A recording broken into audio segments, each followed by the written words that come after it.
choice than just compromise. It's the chance of your life.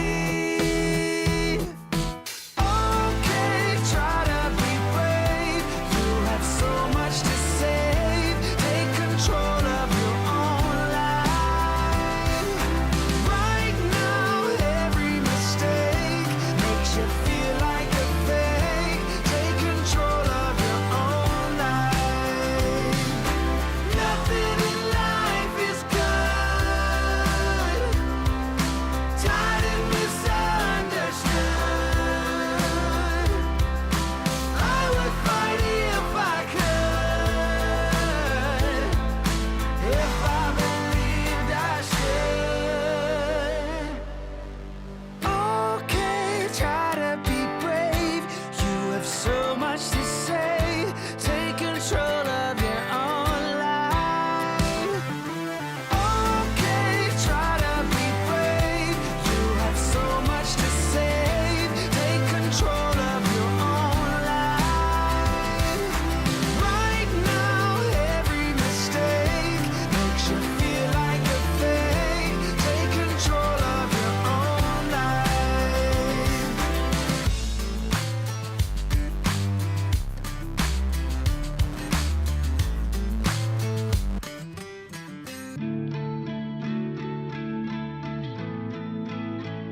civil rights, you demand that I eternize your name.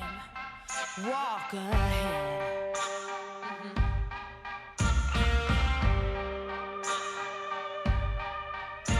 You cover us in shame and I take the blame. Living by the rules to which high school blues. Walk ahead.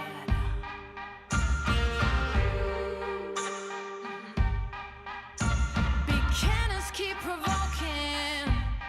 Blood red sun starts choking. Can anyone stand this nonsense? Eaten away, telling us to stop and obey. To stop and obey. Now rats can shine and jokers got silver lining, and Holy Mary sings songs in the wet rain. Walk ahead.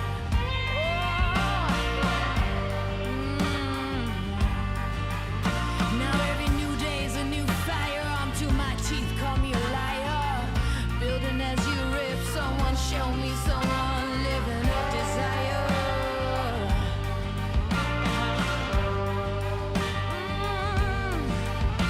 Big cannons keep provoking. Blood red sun starts choking.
peasants scream. Live in woods, ancients rise. Angry bears fear the night. Men are gone, super werewolves. Salt is on, never trust an elf.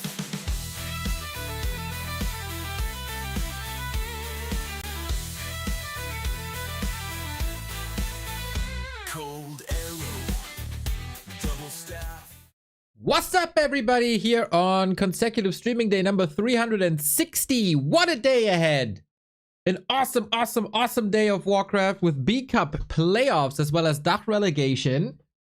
It's gonna be good. If you have the day off, please don't move anywhere, because you don't have to move anywhere. You got Warcraft here all day with these games, for example. Happy versus Kaho, banger. 1-0 versus Starbuck, banger. Then a Night Elf mirror, but life's on fire, and I'm really curious to see him play. We might also catch some games of the Korean qualifier. My buddy is ready. Yeah, wonderful. Storove with the 5 gifted subs. Let's go. That's the appropriate support at the beginning of the stream. Go. Man, what a time to be alive as a Warcraft fan, isn't it? Feels good. Feels good. As yesterday, we have also received the news that we are the top 3 of the early game awards, everybody. Second time in a row that we are nominated. Last year, we got that thing. And I heard it's insanely close. So whatever it takes, we need your votes, and I'll hammer that into people's brain. We got 2.5 days, and every freaking vote counts. For us, for Warcraft, for my ego. And I have to do the laudatio, the speech for the winner, you know? Here are the nominees, yada yada. It'd be so hilarious if I hold the speech for the award, and then at the same time, I get the award. You can make that happen. You can make that happen, everybody. If you voted already, maybe try from your phone, different network, whatever it takes, your laptop, anything. B2W Woofies, B2W Woofies, B2W Woofies, Sup Neo. Looking cute. B2W Woofies, B2W Woofies, B2W Woofies. That's right, Zebra Surgeon. Thank you for the sub. 74 months. That's amazing. Zombie is pretty hard to beat. I think he has a big community. Well, they got a German-centric community. We got the world. So world, please vote for us. Americas, North, South. Europe, Asia, Australia. Everybody coming together. Let's go. It's down to you, guys. It's down to you. If we don't win this thing, I take a vacation.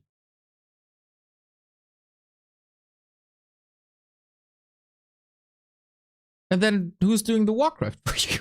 No, I don't want to blackmail you. Oh man, 5 days till we get the full year done. But yeah, would be quite amazing to take that thing twice in a row.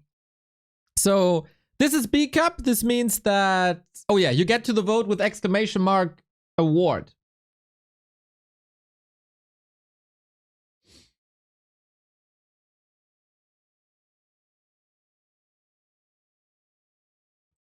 Don't underestimate Mouse. Isn't Mouse out? Oh no, Mouse is still in. Yeah, it's between us, Mouse Acrobat for World of Tanks, and Insta Zombie. Sparrow with the tier 2. 4 years. Let's go. Okay, seems like you're in a similar mood than I am. Buckle up. We're gonna get into the games shortly, but as you know, in B Cup, they have to advertise their products a little bit. Here's the bracket, everybody. It is Kaho versus Happy first. Kaho has defeated Colorful pretty convincingly 3-2. Happy struggled against Life quite a bit.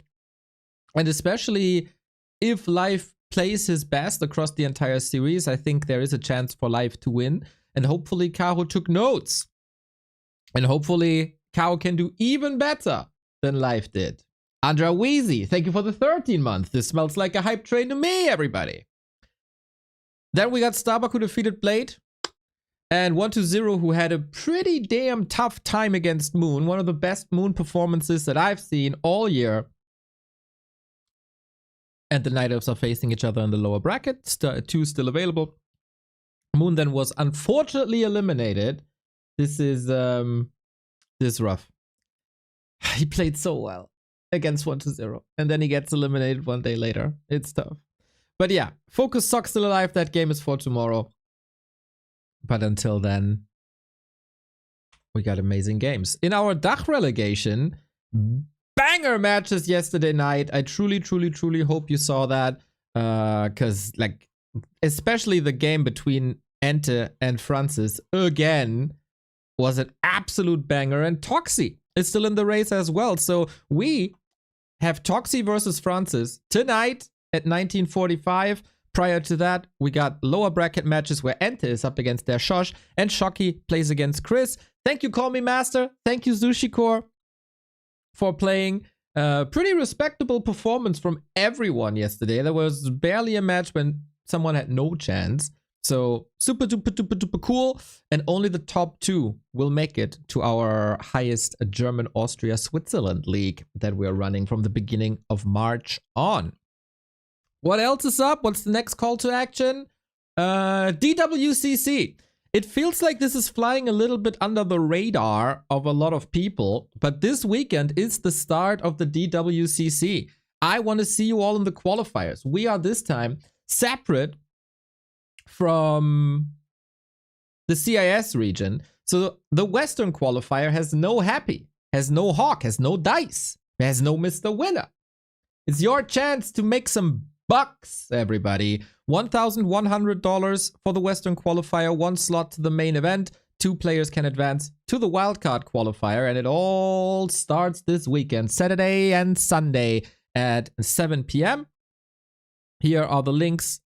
Boom, boom, boom, boom. Also, the links are on our homepage, and the winner of the open qualifier will make it through. You can find them also on Challenge, and so far, doesn't look that great, to be honest. You have the chance here. You have a tournament. So participate in it. Don't be lazy, bums. Please vote for us. I like you all. Hey, you lovely people. Oh, man.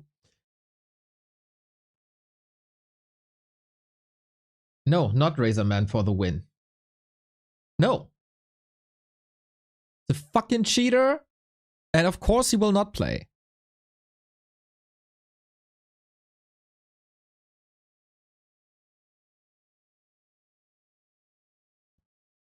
Stupid. Fucking stupid.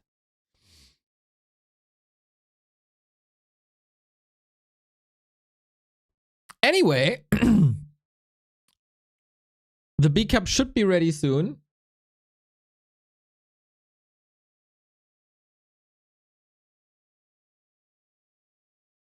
And I'm gonna check out BBC's stream.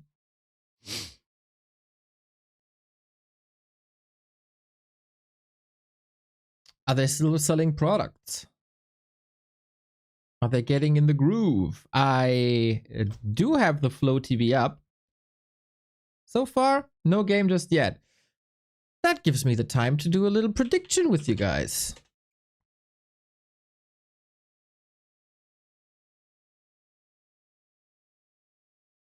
Who's gonna win this?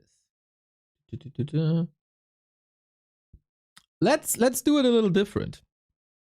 No, it's not a poll, it's a prediction, right? How many maps can Kaho win? Haha, let's switch it up a little bit. 0, 1, 2, 3. Yeah, we ramped this up a little bit, huh? A little bit different, a little bit more difficult.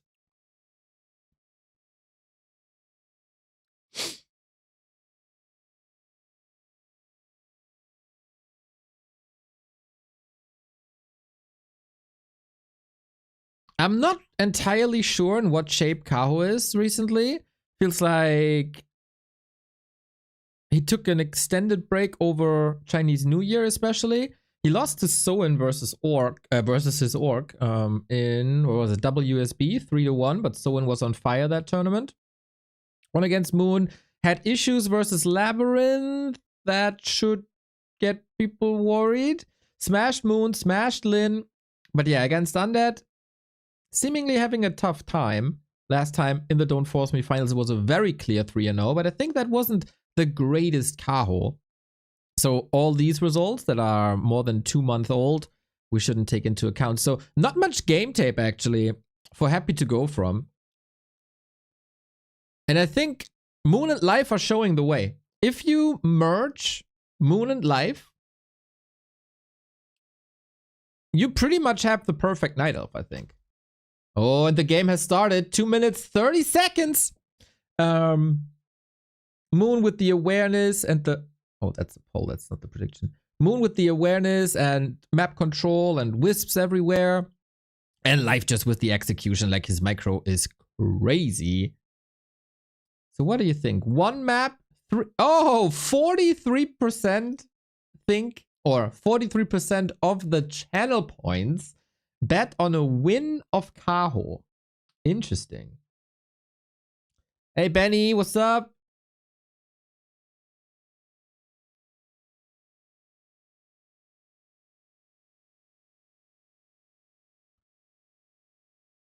Okay, who was that? Can I see who bet so much channel points on a win of Kaho?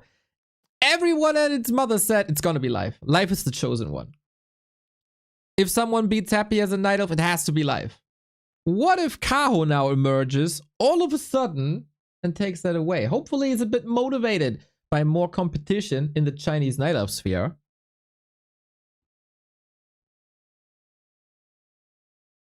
Sparko? Brave. Very brave. 1 minute to go.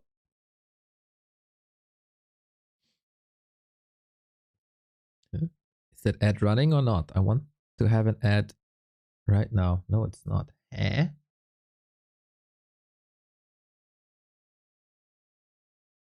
Let's go, Kaho boy.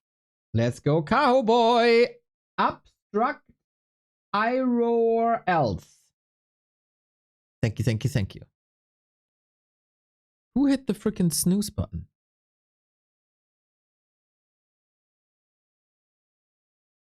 You asked how many he can win, not how many he will win. You think you're so smart, and all your channel points will be gone.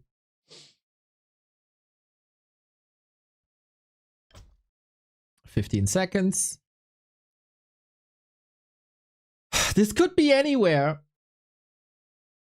from an absolute banger match, full 5 series, great fights, double tier 3, everything, multi-bases, to Happy crushes the series in 30 minutes.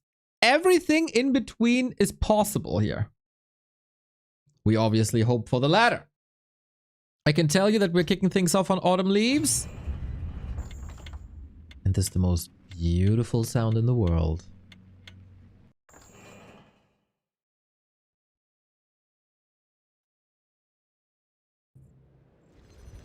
Man, I'm a bit nervous. It's like one of these days where miracles can happen. Later on, of course, Starbuck versus 120, as well as the Night Elf mirror between Life and Colorful, so the Chinese Night Elves remain alive. This is the winner bracket semifinal. This is Happy versus Kaho. On this patch, it is 12-1 for Happy in this matchup. Nobody dominates more like he does. Hasn't lost the series versus Night Elf since July. And we're getting close to March of the next year already. But Kaho currently top 4 in the world once again. After a little hiatus, he's back. Hopefully stronger than ever. We don't really know how good his matchup looks versus Undead. But these numbers spell absolute disaster for Kaho. It has been a while since he was successful versus Happy. But that was all last year. This is all long time ago. Can you do better? than last time, Kaho. Or will Happy just crush the Wonder Boy? Demon Hunter opening for Kaho. On the other side, of course, DK Ghouls. It will be DK Ghouls every single game. You just have to wonder, is this an expansion? Is it a 9-minute push? Is it a late game expansion? We'll see about that. Kicking things off the standard way. No ghoul pull for Happy. It is just an Acolyte scouting. Otherwise, the Tension of War would have been in trouble for quite some time. Demon Hunter is the hero of choice on most of the maps, even though the Warden has seen a little bit more play recently. Next up. Will Happy harass? Or will Happy creep? It should be creeping. And there we go. And then harass a little later. Happy trying to pull the creeps away to make this a little rougher for the Night Elves and make everything take a little longer. But it's also not the end of the world. No Ancient of War denied. Good start. Gloves of Haste, probably not what you want, as it's always a ring that you want. And an Immolation creep route for Kaho to speed things up to get level 3 faster. Happy also creeping, sells the town portal, gets the dagger, gets the rod, the standard, the most standard opening here. Kaho to the shop to not get the boots, but the circlet, little bit of HP as well. 2.1 for mana burn and immolation. This is quite mana heavy, but you want to drain that mana of the DK. Lots of ghouls being pulled to the shop. Happy is there as well. Level 2 accomplished, but here's the immolation. Oh, the Detto! Got a couple of skeletons, I believe. Happy with an amazing save towards the left-hand side. Has to leave the Sasquatch alone. And I wonder if the immolation is now worth it or if you should disable it. There we go. Nice disruption. This is what you want. Prevent the DK from level 3. The Sasquatch was on a mission, man. Holds a grudge against Happy's army. Is it time for boots early? He got the money. He got the boots. With that, he can run away. Hard to catch up for Happy. Hard to get the surrounds in. More mobility. Ooh, even if he's close towards the trees. Things seem fine now. How long can you distract? How long can you dodge surrounds? And who unfolds tier 2 faster? A town is under siege. So far in Kaho's play, I don't think there's any flaws really. Only has... Oh, I say it! There it is. Does he have a wisp nearby? Not anymore. Immolation on level 1 doesn't do that much. Skeleton. Oh. He keeps the surround closed. Kaho could have escaped here a lot earlier, but he's not going for the town portal. This all seemed well calculated. Focusing the damage on the ghoul to inflict more damage and possibly get the kill instead of the skeleton to just, in a panic, open up the surround. And this is damage done, but as you know, Blight increases HP regeneration. With that, Happy should be fine. But there was a lot of kills. 2.4 demon. Not too much XP. It's only... What is it? 3 ghouls left. Naga second. High pressure. Mana burn so he doesn't have to fear any coils. But Happy reading Kaho's creep route with the Ancient of War at the Merc camp, which is nice and sneaky. But I think what fell most were skeletons and rot. Yeah, Happy at 23 supply is not that much. Oh! The graveyard is late. The graveyard is very late.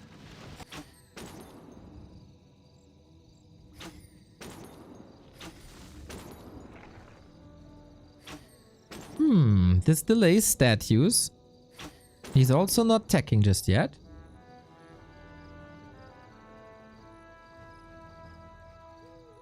A lot of people commented on it on the socials recently. Happy seems a bit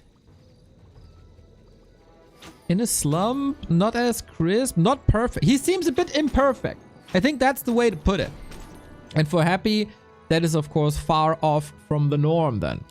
Double lores coming up for Kaho. He's also struggling with the level 3 as Happy is contesting this camp with very little, as he doesn't have much to work with except his own levels. But you don't want to run into a Naga. This also delays the second hero for Kaho himself, as he couldn't get anything past the right-hand side. Now does. Happy leaves the tavern. Kaho is going for the Naga himself. Yeah, this is the established build for pretty much both sides. So both have the Frost Arrow now. Happy has boots on the Naga. Kaho, no time yet to swap them till the Demon Hunter can chase, but the Naga can run away. This is fairly even.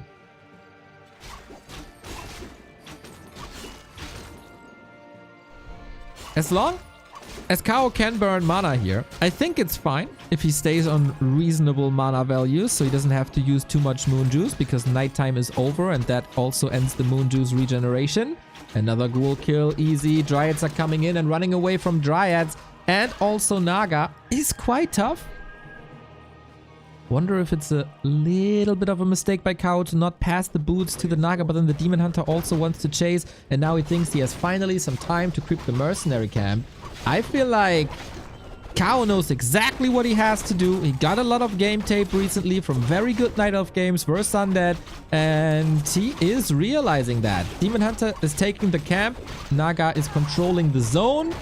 What he got? Health Stone. Amazing item for the Demon Hunter. Even better than the big potion. Saves a bit of Moon Juice as well, as it's kind of like a combination of Ring of Regeneration and big potion. I gotta say, Kaho looking good. We're not past the 9-minute mark though. This is where things get scary. But everything is delayed too.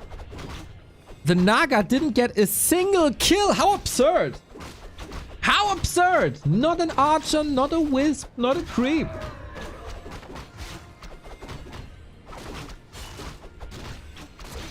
And Kaho controls the middle. Rune Bracers would obviously be amazing. Taking a lot of hits now. Careful. No steal. Gets the belt. This is more HP, which is great. Oh, Naga can't get the Ice Arrow up. It is an entire army against 2 heroes, basically. And this is... No! Whoa! Drops the belt, takes the stone, and saves the Demon Hunter with it. Kaho flexing on Happy. Look how fast I am with my 24 years of age. That was a statement. That was a statement. I'm ready. Come at me.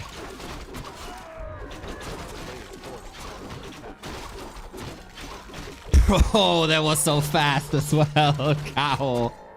Pog, pog, pog. Now we need staff, orb, all the good items. Bears are coming. Destroyer upgrade in the works. Happy's timing is already delayed. 9-minute 40. Wouldn't be too surprised if it's not a very dedicated push.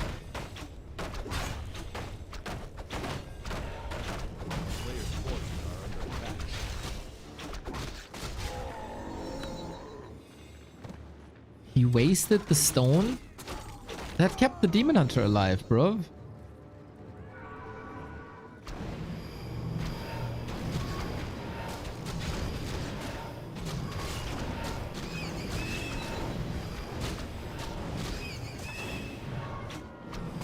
Both sides have an Invo Potion. Demon Hunter is growing stronger. Naga also level 3. Levels are exactly where they're supposed to be for Kaho.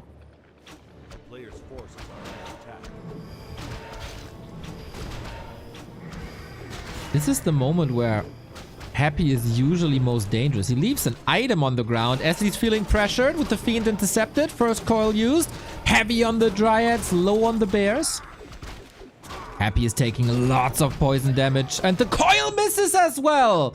Oh, we see flaws in the Emperor's play. Kaho, the Demon Hunter, could surround the DK maybe. There's no TP. Dryads don't want to expose themselves though. Bear's kind of tanky. Dryad with 0 HP out of the fight. Bear microed out as well. DK is taking lots of hits. Invo potion, that's the small one. 7 seconds. Lich a bit exposed here. Insane micro by Kaho. Wonder Boy is back. Fork Lightning takes the kill. Now save the Naga. And he does. Invo potion level 4 on the Demon Hunter. Bears suffering a little bit. 43 versus 37. The retreats by Kaho are out of this world. He got the chance for a double kill. This Naga is not gonna survive at all thanks to Dryad control. The statue as well. The fight is an absolute disaster for Happy as Kaho is tearing him not one new one but two.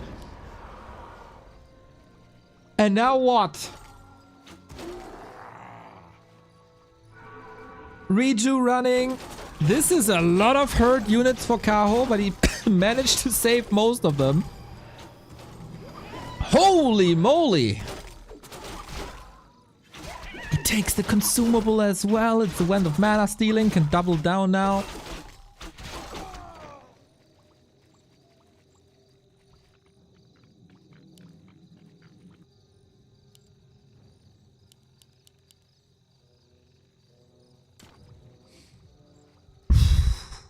And red spot. If there's a player in this world who can come back from this, it's Happy. But this is almost a mission impossible. Any relations to Tom Cruise, maybe? Helm of Valor would be fantastic. Reju always applied. Any aura, of course, wonderful as well. Okay, or some free immolation. You could now respec. Because immolation for the damage is really, really good. Happy struggling. 3-2-2 against 4 and 4.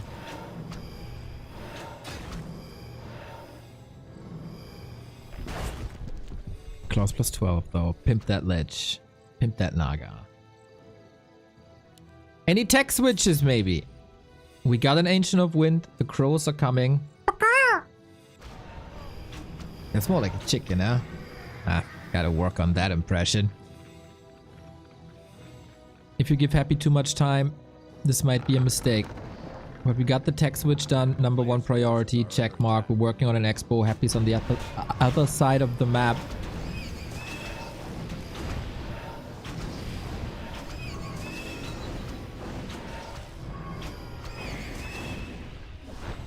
Kaho hesitant.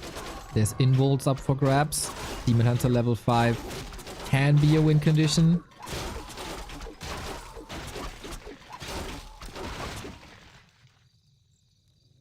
One slot for an invul. You have to get the invul. Maybe sell something for it. Yeah, the gauntlet. Just a little bit of HP gone now.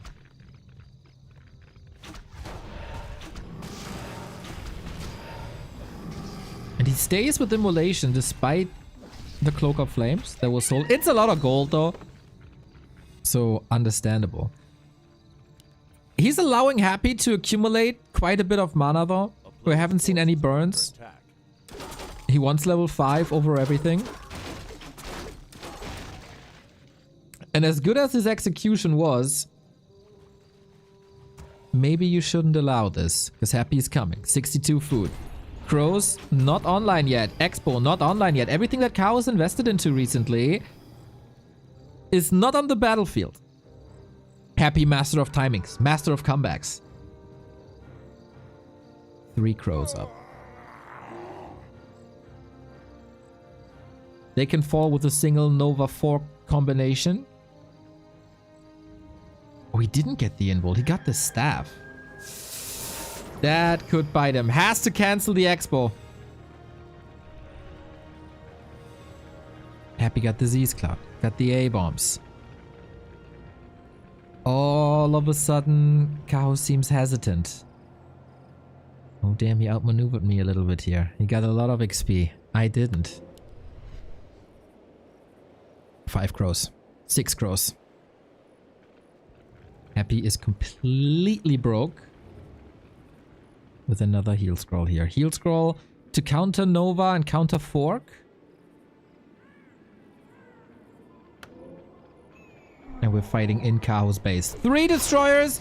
Open battlefield though. Roar all dispelled. Happy has web up. Illusion Demon Hunter. Here's the Fork Lightning. No Nova just yet. But web is coming in. The crows got baited. Cow a little slow. Oh, this is so much anti-air gone. Bears are marching forward though, trying to get the fiends. We need reinforcements ASAP. Cow is doing a lot of damage, especially to the heroes. DK 50%, Lich 50%. Also no mana anymore. Moves the Lich away. Bears falling, fiends falling. This entire ground must be vanished. What do you do though when it's only destroyers anymore? A little bit of moon juice. Lich still in trouble. You need a solution against the Destros. Happy 51 food, retreating, no more mana on destroyers or on the heroes. And the Dryads can reach to the Naga, but shop control. He got the money exactly for a heal scroll. Demon Hunter still chasing. He got level 5, the most important one. He's super fast. One last coil. He wanted to prevent that coil. Didn't work. Where are we going now? It's just the Lich. Take out the Lich and you win that thing. For the DK. Anything. So much crowd control can dispel that frost armor. Exactly.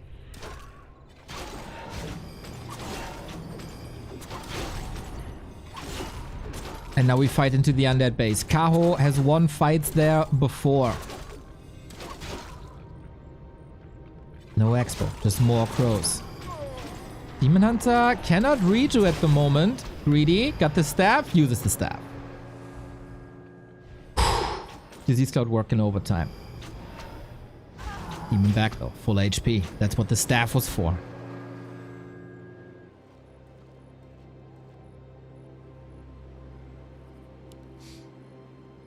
Cow has to win this game.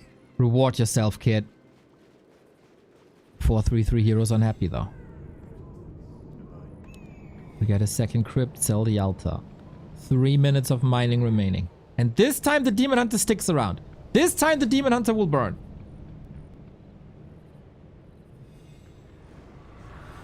A player's forces are under attack. Naga on the way to 5 as well. Very, very even fight, I'd say. Small lead maybe to Kaho as destroyers are clocking up. I think he purposefully is not attacking destroyers.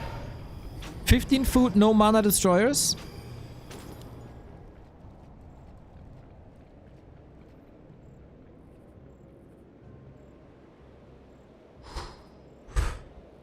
We got hopefully 15 maps here today at B Cup, and this one is a wonderful one already. Oh, he's doing a good job dodging the demon. Kaho has Nature's Blessing, can move the tree over if he wants to. 1,000 gold, staying at 50. Both very conservative with their money now.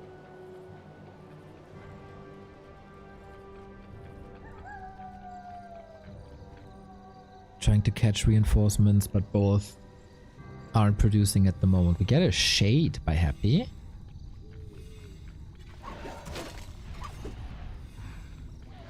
Yeah, these coils just tickle.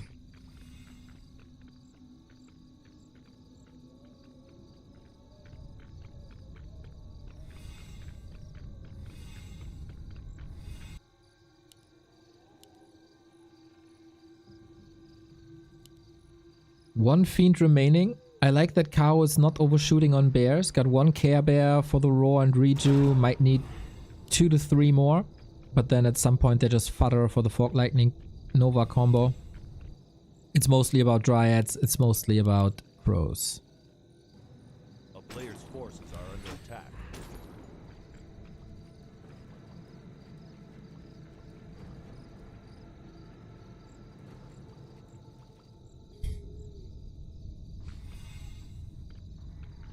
No Mountain Giants. No Chimeras. Moving away from life's approach. We got a Garg. Maybe on watch for like Zeppelin drops. Where's the shade? I think he keeps it... No, he builds it later once the mine runs dry. So he doesn't have to build another Acolyte.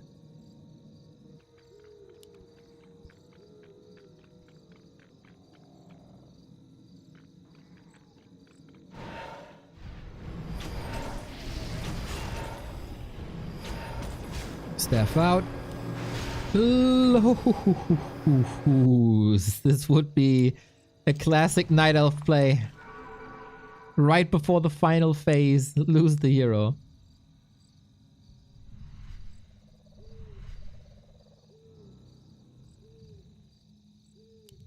Tree's getting ready. Now we got production. 66 food. Happy can't go much higher, actually. He can sell a lot, of course, including the Black Citadel. Going Gargs, and Gargs will tear Crows apart. But then...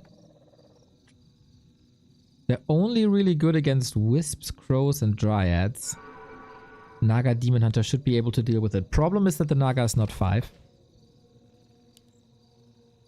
It's a lot about positioning. If Happy's positioning the destroyers here, Crows can be here. But now that it's only one Fiend, positioning is maybe less important. And it's about who snipes which air unit faster. We got 3, we go 5, 6, 7. This could be genius by Happy. A player's forces are under attack. But they only have one attack upgrade. Very specific use case.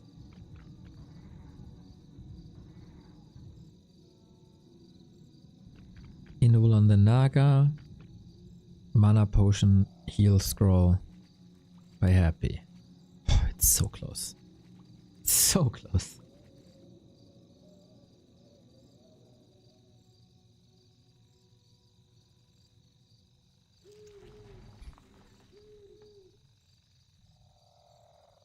Bit of an issue for Kaho that he's slot starved. Maybe he doesn't need the staff anymore now that we're fighting here. As Happy is not going for another base.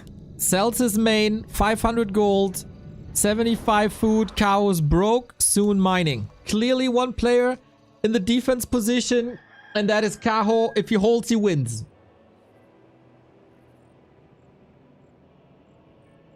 So many crows. Can they deal with the Gargs though? It's 7.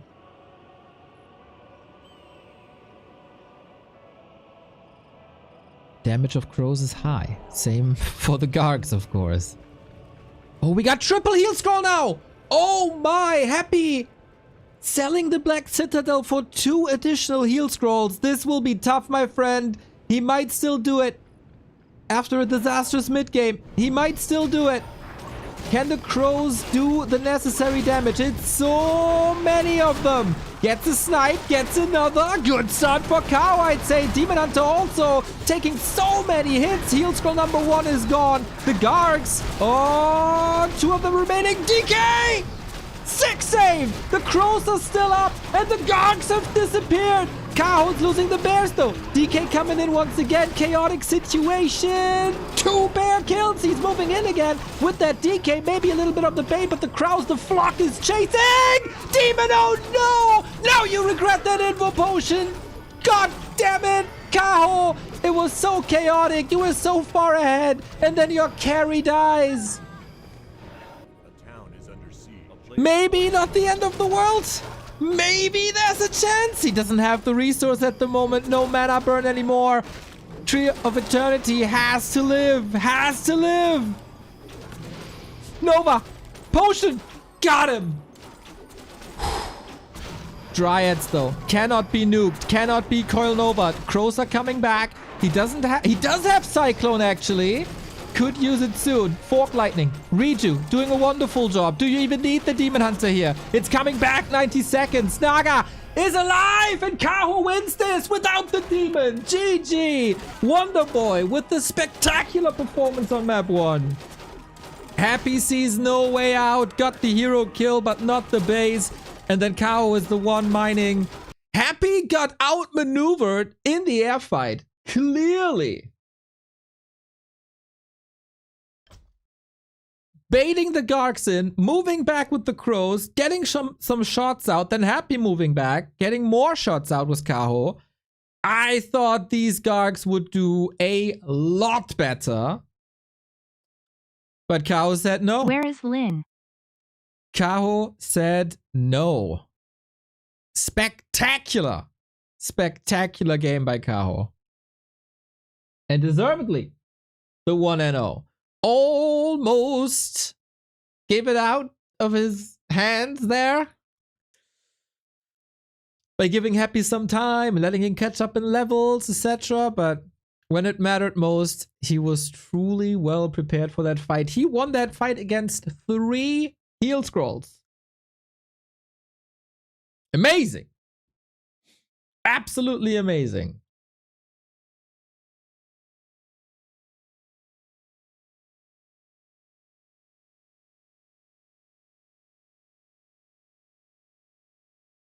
The Destro movement was pretty good though against the Talons. Destro movement was, Garg movement wasn't. Thank you, Messaman, for the sub. Lin is playing, as far as I know, tournaments, so he's there.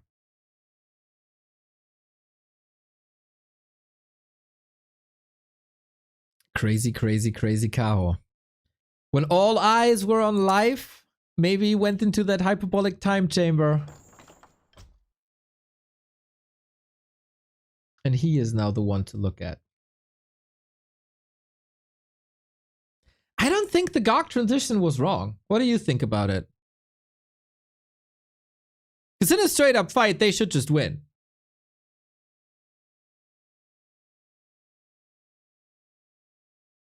It was a lot of crows, though. I think it was the right call.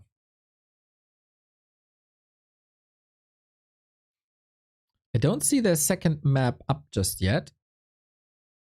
Hopefully no problems. Because Happy... It kind of already started with the graveyard being so late, huh? Very atypical. This is not something that usually happens. Yeah, there was a bit of craziness on the left-hand side happening at that time when you want to start a graveyard. But usually Happy deals with it with ease. The Garg control wasn't ideal. Kaho did a good job by forcing Happy to overcommit. Pretty similar to how Happy forced Kaho to overcommit or to fly in with the crows into the fiends, and then they all got webbed. So yeah. Countered by micro baits, stuff like that. Love it when this happens. Love it.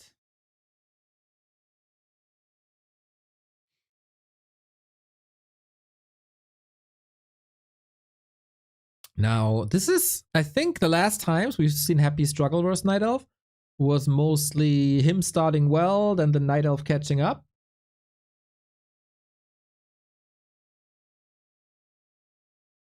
Now Kaho takes the lead. You think it was right to focus on the tanky DH? Shouldn't the focus be on killing the crows? I think at that point, when he started to focus the DH, it was already too late. And then it was like a Hail Mary thing. I don't think it was necessarily wrong. I mean, the Gargs are supposed to deal with the crows. And when the Gargs were dead, that was already the problem. So at the end of the fight, I don't think that was a big mistake. Yo, been watching your videos on YouTube for some weeks now. To be honest, I love them. Back to Warcraft. Your casting the matches makes them so much more fun to watch. Thank you, Jacob. Feels good, feels good, feels good. I mean, it's just a freaking joy to see this quality of Warcraft.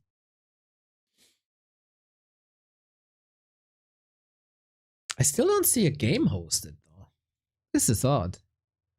But okay, take your breaks, take your breaks. My name is Neo. Hello, hello, hello.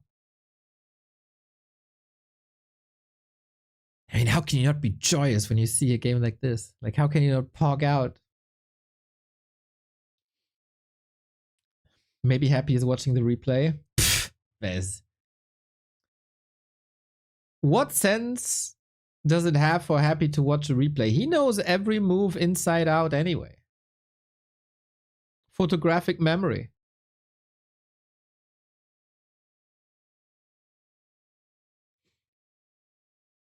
Well, since we have some time, as I told you earlier, we are in the top 3 of the early game awards, ladies and gentlemen. We got 2.5 days to vote, vote, vote, vote, vote, vote, vote, vote, vote. Exclamation mark award.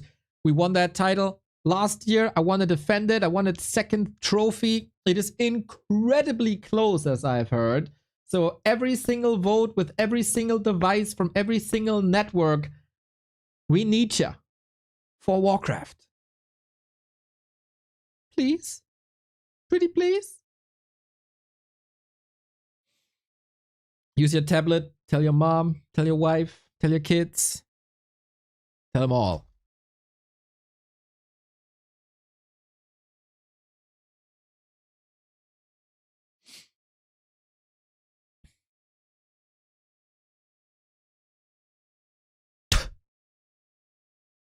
Our Chinese broadcast friends sitting there in anticipation, getting nervous already.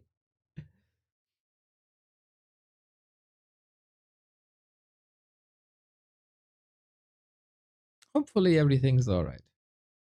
Because, yeah, we're used to seeing longer breaks. Just a bit abnormal.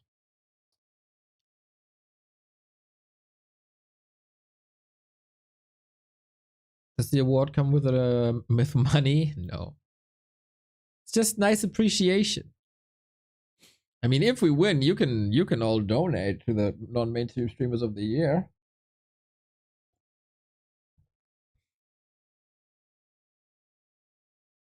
And spread the word, of course.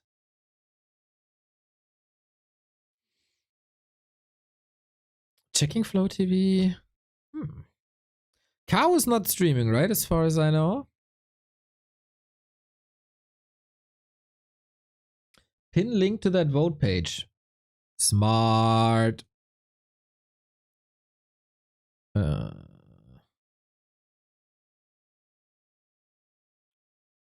Let me rewrite this command then, though.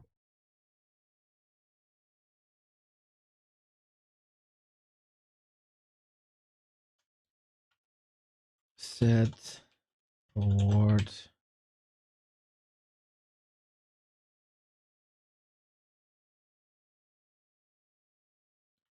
We're in the top 3. Need every vote to win the award. That sounds stupid though.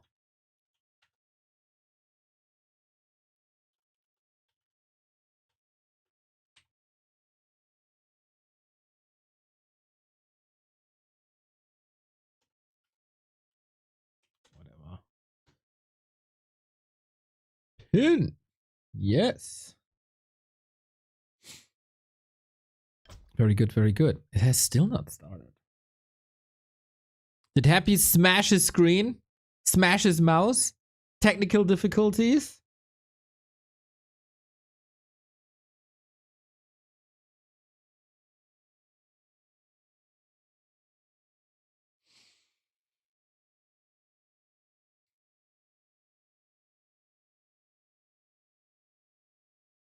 There have been some issues the past 2 days, I think, on War 3 Champions when it comes to... Oh!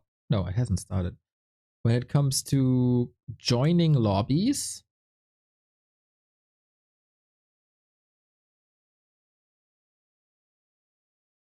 Sometimes joining twice. Hopefully it's not that.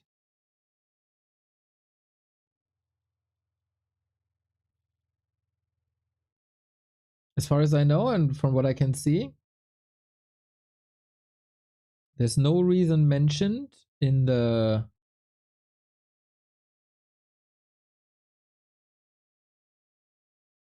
chat.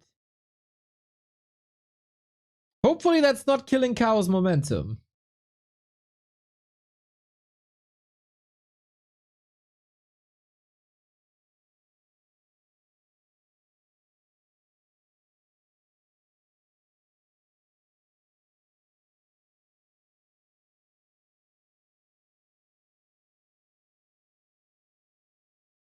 Huh. Curious. Happy's not is never streaming his tournament matches, so we can't see from there what's going on.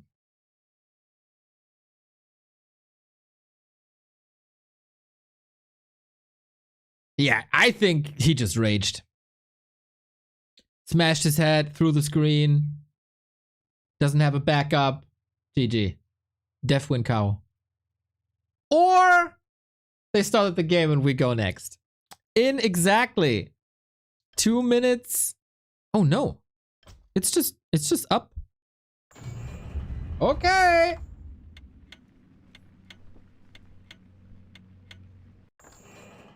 There we go, guys. Map number 2. Sorry for the little bit of a break in between. Now it's time to game again. Happy versus Kaho, 0-1 for Wonderboy. Can he go even further? Is oftentimes a problem. To have 1 or 2 standout performances is doable. To do that in a best of 5 against Happy, who's adjusting quite well most of the time, that's the tricky part.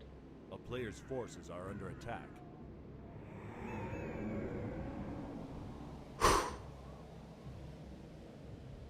Happy with the ghoul pull. Oh, was that Engine of War already killed? Oh, maybe yes. Ghoul is still there. This is why the Night Elves are supposed to position their Engine of War more defensively these days. Second try. Wisps need to be here to pull the creeps away. Need to. Now the damage is ending up on the ghoul again. Counterplay, counterplay. Oh no. Oh no.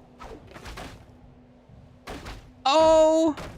Kaho doesn't really counterplay this and loses the Ancient of War again. This is gnarly. A disgusting way of starting map 2. The creeps finally get the ghoul, but obviously too late. And Happy's back. Yeah.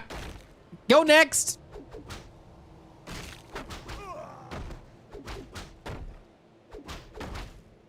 Unfortunately, you gotta be ready for this. Moon fell to it in the winner bracket quarterfinal. When 1-0 did it all of a sudden on map 5. And now Happy. Dirty tricks. This is like a hair pulling, a poke in the eye. But alright. If after this start, Kaho can do it again, then he's gonna win the series.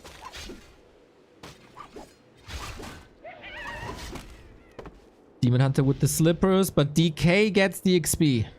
Another exclamation mark. Ancient of War is up. Happy can still harass the wisps though. Kaho had to take the wisp away from Lumber. This is delaying the tech by quite a bit. Happy has no shop though. So no Rods of Necromancy. A town is under siege. Huh. Not much to work with actually. Getting quite some lumber. He's gonna have the fast attack. A player's What an interesting game. Nobody can really creep.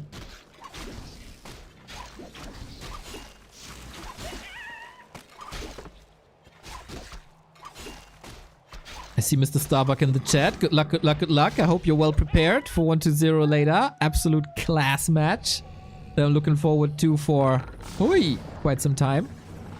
Like the second you guys were in the winner bracket semi-final.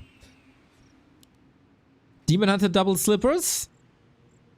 Perfect. More attack, more armor, more attack speed. And Happy Expo. No fast tech. Alright. This is not a fast expo.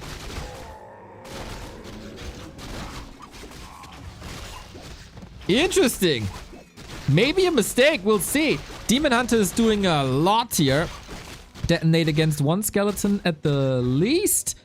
We also have boots, but Happy's DK block is quite nice. But, I mean, this is about the expo. This is about the gold mine. And Kaho's just standing there doing tremendous damage. That's the last coil, so he can calculate everything. Greedy, greedy, greedy, greedy, greedy, greedy, greedy. Ghouls are coming in. I hope he pays attention. I hope he pays attention. No way he's running out. The balls on this kid. It's a long way home, though. Time for Happy to get that expo. But that's still 100 seconds till it's starting to mine. Lumber is super low because of this attack. Can't even follow up with the tech. It will take a long time to get the echoes in here. Kaho forgot the Hunter Soul. Nine. Not like this. Not like this. Tremendous micro, but forgetting about the tier 1.5 tech building.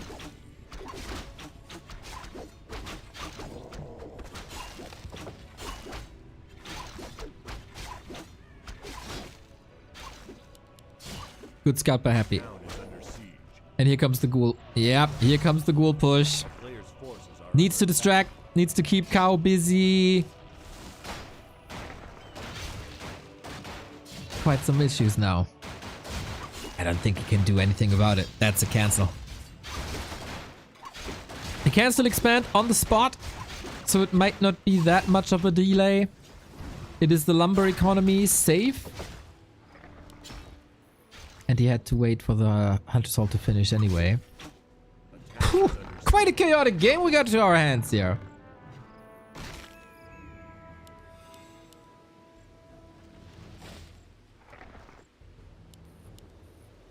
Player's forces are under attack. Kaho cannot afford to lose the lures. I think it was it live? No, it was Moon who played a tier 2 Ancient Protector glaive push against an Undead Expo on this map. Oh, no. This is too much. Yeah, this is too much. He knows it. If it's only the Expo and the Dryads come out, he can do it. If at the same time he gets the APs out, that can maybe help him. But all of this together, with the ghoul pull, with the delayed creeping, despite the great items, that was too much. Happy's response, really, really good. And yeah, gnarly game. Gnarly game. Dirty almost. But that's springtime. That was Happy's first loser's pick. So hopefully Kaho can recover. And I think not taking any more insult to injury is solid.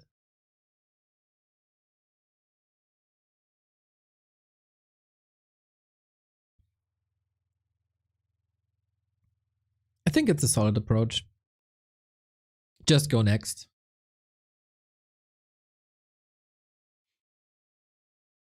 On his losers map. And then... Ooh, yeah, but ball is in Kaho's corner now.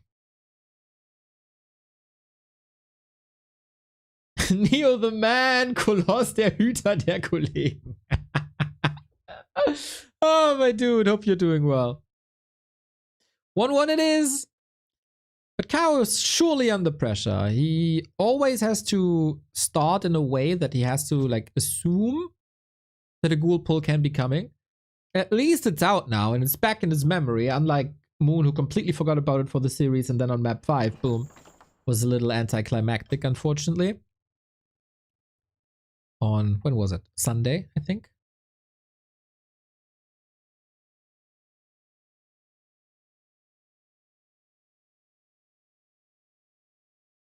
Andrew, shut the hell up about balance. Why do I always have to scold you? You're not learning. Why are you not learning?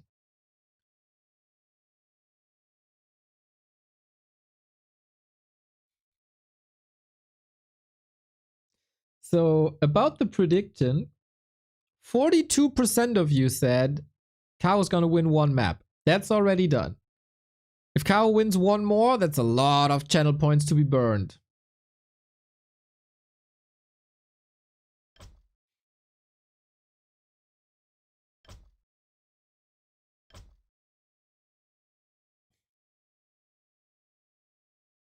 Is there issues with the War 3 Champions match creation, maybe?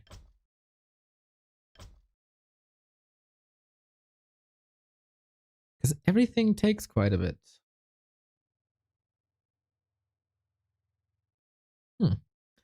Well, time for you to vote for us in the early game awards.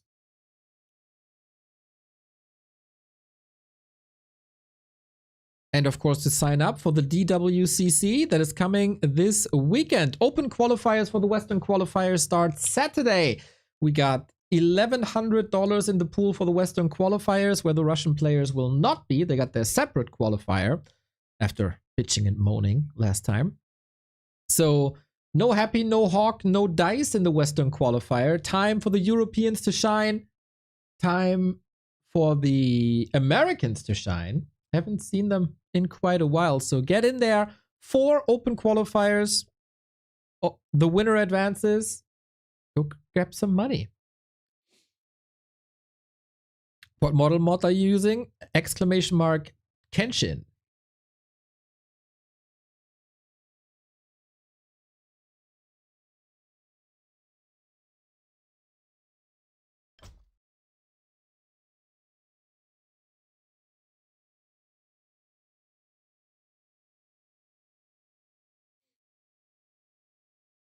Yeah, I hope these guys are not getting, like, sometimes you have this brute force approach by the organizers. Just start a game, even if there's a problem, start. That can be annoying, of course. And hopefully this was not what broke Kaho's momentum here now.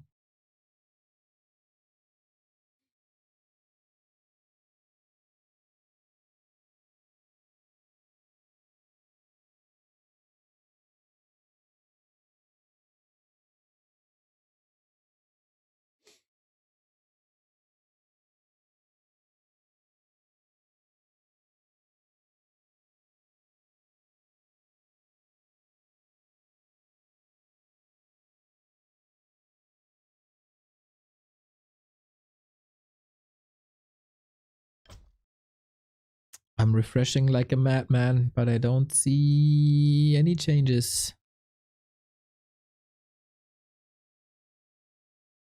Well, got my eyes on the BBC broadcast. That is, of course, bringing us the games here as well. The last break was extraordinarily long. Now, hopefully, things will be finer. Tonight, Dach Inferno relegation as well. Starting at 7, Toxie still in the race. He'll be in the upper bracket final versus Francis. Ente is still in the lower bracket alongside Shocky, alongside Chris, alongside Shosh. And then after tonight, we're going to have our full lineup for the biggest German, Swiss, Austrian league that we got.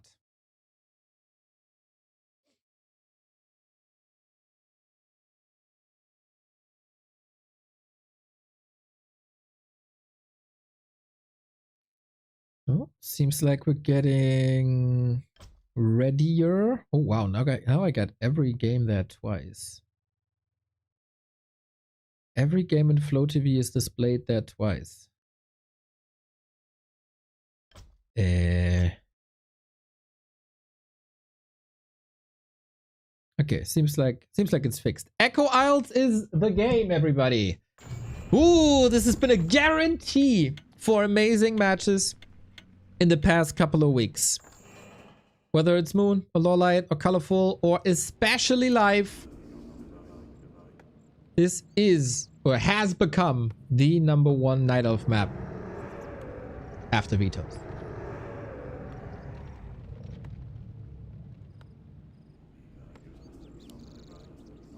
Kaho needs to get the momentum back. On his map, he needs the win to claim match points against Happy. If he plays like Autumn Leaves, he's gonna win it. Map 2, just forget about it.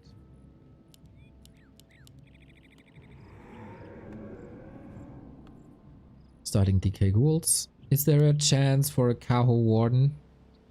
Surely starting at the Mercenary Camp, but that can also mean Demon Hunter. Happy, seeing how much he struggled in the past couple of weeks on Echo Isles. Could be a cheeky tower push, but Happy's not cheeky. No, no, no.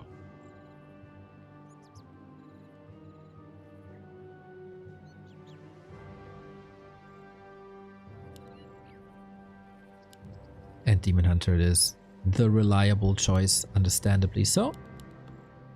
So, is it going to be a 2-base play? Happy, an absolute master in identifying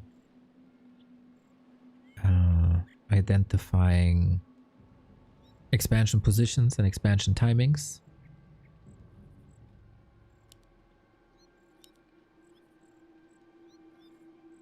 Kaho has to defend a lot better than in game 1. But it's all made easier due to the fact that we don't have a ghoul pool. Can start into the series or into the map like he did on Autumn Leaves.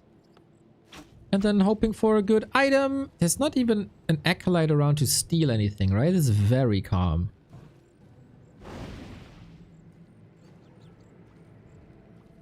Now the Moonwell is finished. Not going for a Shadow Priest just yet. Alright. Got the Wisp ready.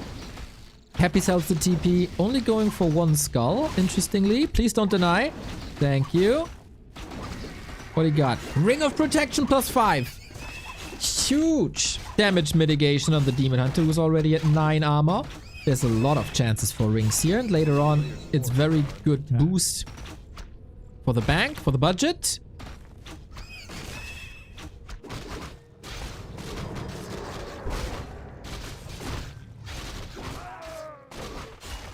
And good luck, Happy, dealing with that with physical damage.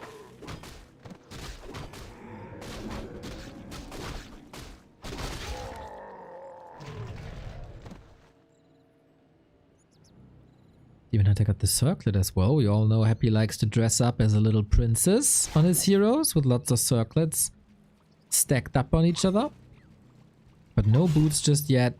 Don't get surrounded. That was a bit too easy, but we've seen this on Autumn Leaves. Using the DH surround as a bait. Heroes are here. Shadow Priest is here. Archer is here. And Happy has to let go.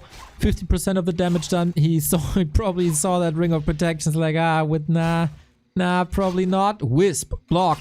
Perfectly done. To maybe save that Shadow Priest. It would require 2 coils. Yep. You don't want to invest that early. And you can't. Because mana is gone.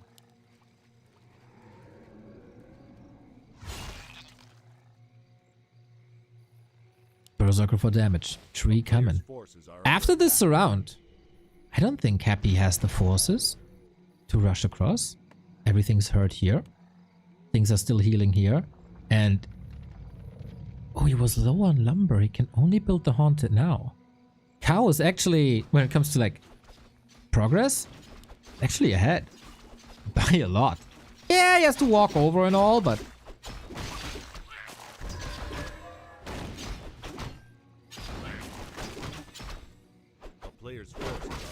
creeping one of the easiest camps here. But the Demon Hunter is around. Level 2 gets the dust, that's about it. Not the full camp, not the item, only sniping aura.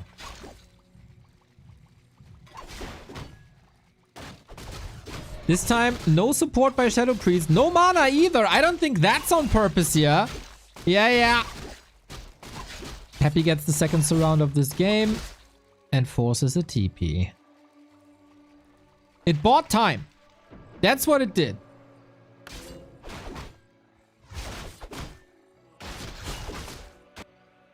The tree is finished. And the tech has started. A player's forces are under attack. Demon Hunter back to full. Archer's Berserker Shadow Priest contesting. And the Demon Hunter is back. Burn again in a second.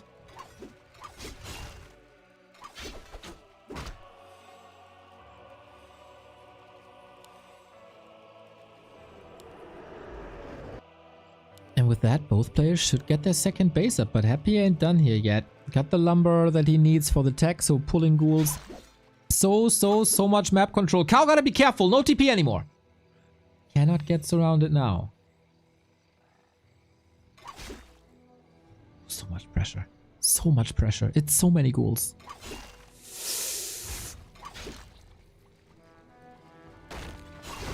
It's always a little chip damage. At the moment, Happy is getting not that much done. Level 3, but this could change any second with the double surround maybe. Kaho's movement is great though. Can he keep the Shadow Priest up? He does! Wow, this is only ghouls falling! This was 10 ghouls! And he didn't get surrounded, he didn't lose the Berserker, he didn't lose the Shadow Priest, and he's actually killing stuff. In the meantime, this poor Tree of Life, man. Gotta work overtime. Second crypt. Should mean fiends still.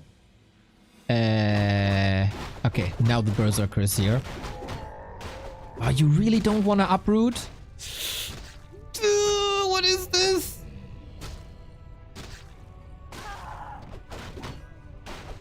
Not like this. Don't lose the tree to the creeps. A player's forces are under attack. He got wisp there, right? So he has repair. Okay, it's fine, it's fine, it's fine. Ooh, I got nervous. He had the wisp at the tavern with his tech being done, but Happy snipes it. So once again, time bought.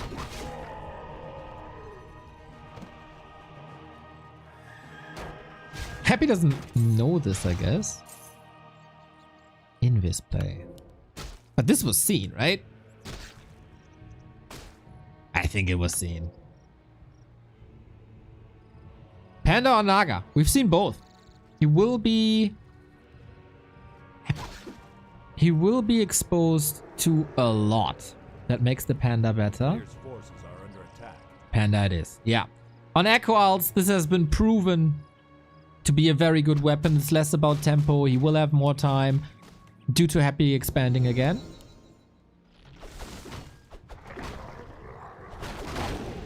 Double Berserker and Shadow Priest. Happy still has a lot of duration on that Invis potion. Not trying to steal the little ones. He wants the Magi.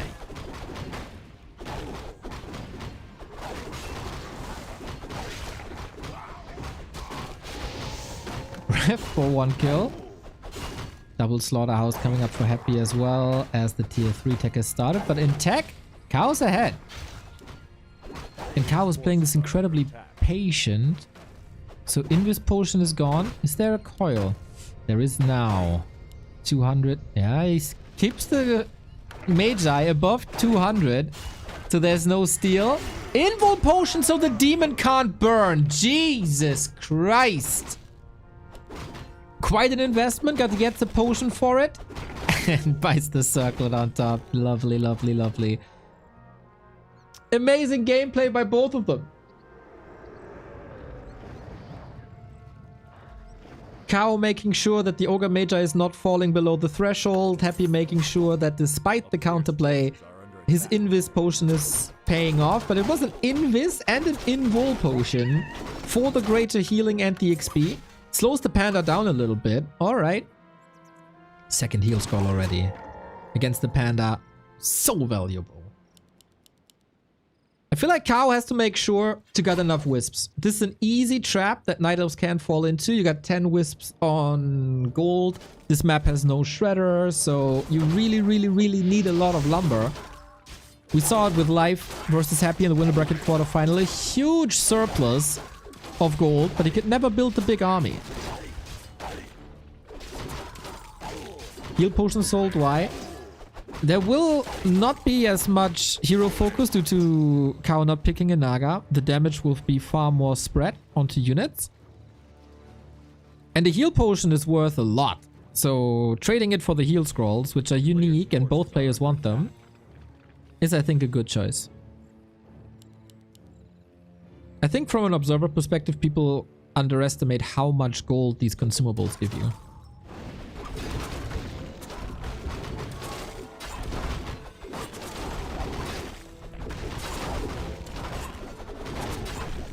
Panda level 3 should be unpreventable. Level 4 Demon Hunter already.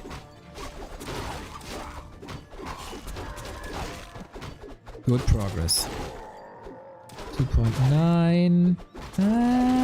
Nice creeping by Kaho. Jeez. as always, when you see a Night Elf burning statues, usually a good sign. But Happy is charging up already. We don't have an orb yet. He bought another ring. Crazy EHP now. Crazy high.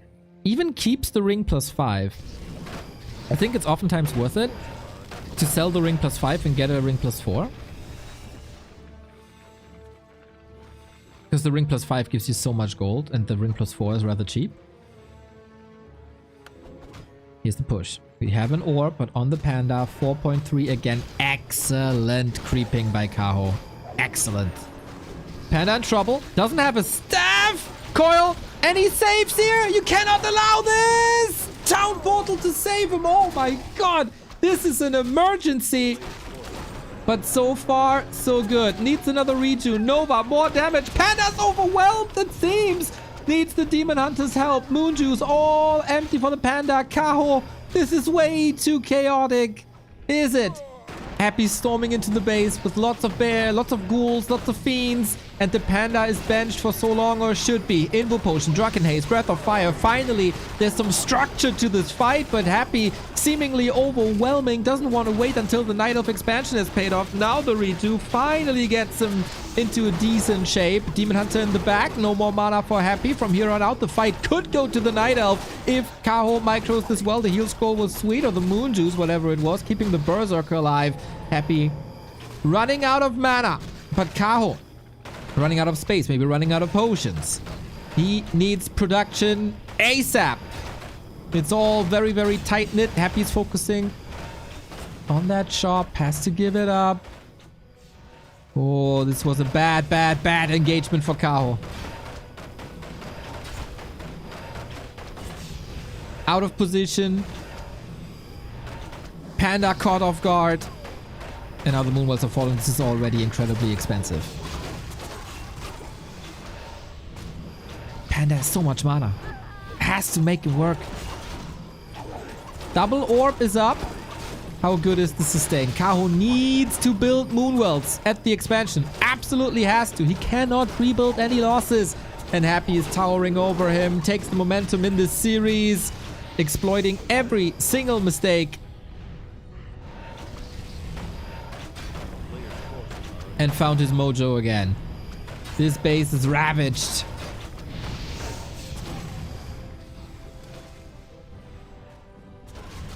What a fumble, man. What a fumble. And it's game. Not the epic 30-minute banger that we've seen between Happy and Live. No, no. Emperor online. And Kaho struggling quite a bit. Where was the mistake here, really? Losing the town portal early surely was a mistake. That took a lot of momentum away. Expo took a lot longer, or took a little bit longer than one would have thought and one would have hoped for. And Happy got that Expo up without ever being threatened there. No single point of damage to the Acolyte. Kaho was... I mean, he wanted to creep. There was full focus on creeping. And this is something that I also said on Autumn Leaves. Like, yeah, Demon Hunter looks amazing, but do you really need a level 4.2 Demon Hunter or 4.0 Demon Hunter? And couldn't you roam even more and burn mana even more?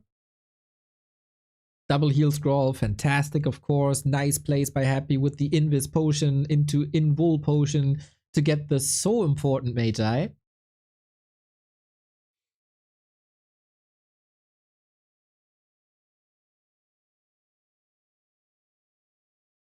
Yeah, I think that Demon Hunter doesn't have to be level 4. I don't think so.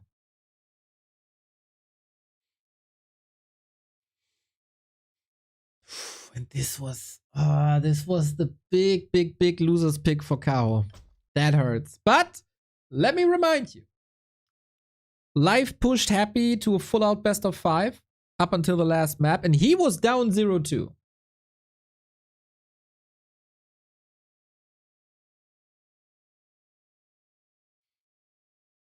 The first defense was really good when 10 ghouls were on the map. That micro was stellar. But yeah, you had to play it a little more careful. after that second surround by Happy. Unfortunate.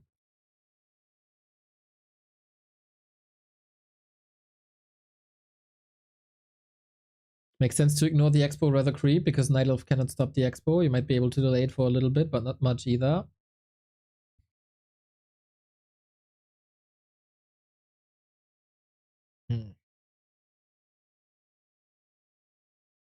But I mean, roaming with the Demon Hunter he can though, right? I sound like Yoda right now. You don't have to kill the Expo or kill the Acolytes, but be in the face of the Undead. So you can't creep that easy and can't accumulate mana that easy and get 2 heal scrolls there, etc. I think once you hit level 3, you gotta be on the Undead seals all the time. All the time. And of course, Happy charging up there was crazy good. Once you got tier 3, 4 production. It's still like 4 production buildings versus 2, right? Kaho was starting to get some gold in, but Happy's Expo was faster. 4 production buildings, super fast. And yeah, it's hard to get the lumber for that, of course.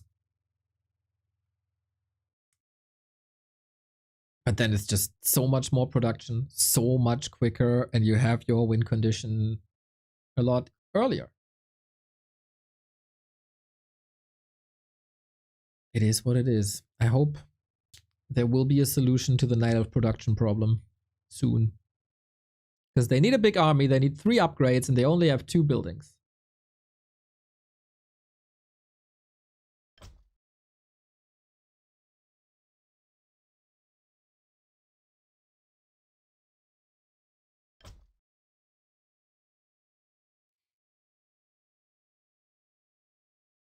Sneaky, sneaky. Thank you for the Prime. Very good role model he is. Sneaky, sneaky. If you have a Prime sub lying around, we gladly take them. Big support for us. No extra cost for you. Basically giving money from Amazon to us.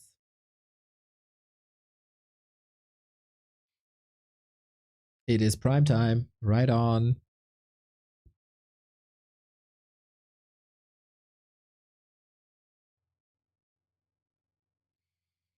You need 11 to 12 supply on lumber to sustain production from 3 buildings. Yeah, then do that.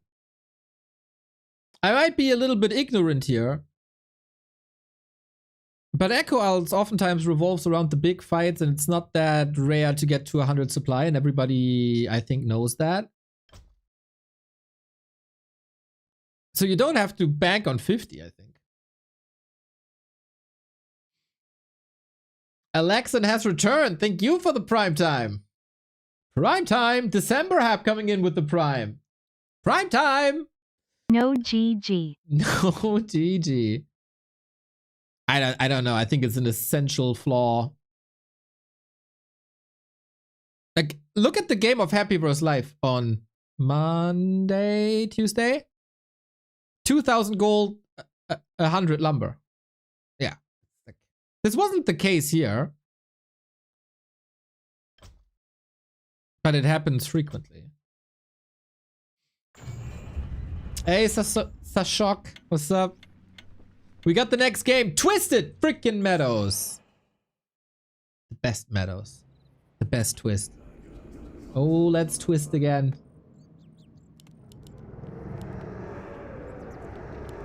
Happy with match points. The winner bracket final is nigh. Surely stepped up his game compared to map 1, where we saw essential flaws. Been watching for a while. Never knew Warcraft 3 was still so big. Got me back into it after 10 years. Yeah, let's go!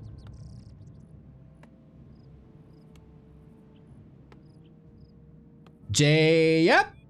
Thank you for the 2-month.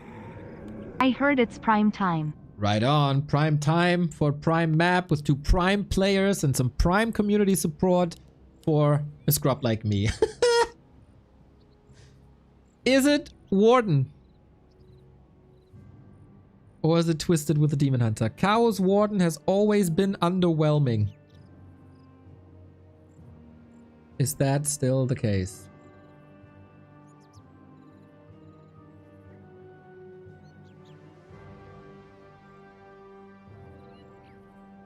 Warden it is.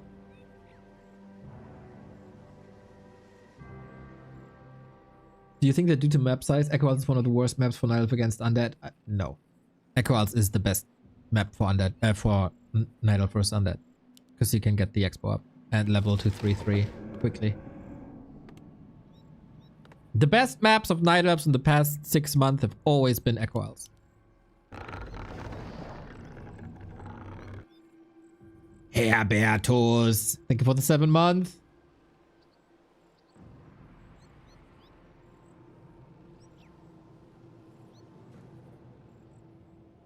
A player's forces are Kaho Warden. I'm very curious. I'm skeptic.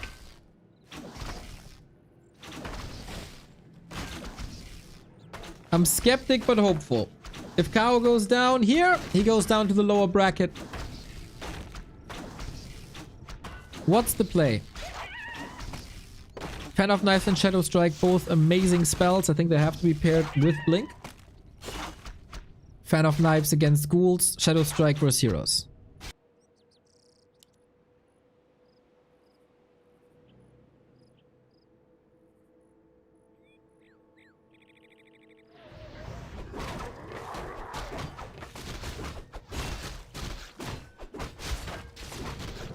If you build 11 to 12 wisps, you delay tier 3.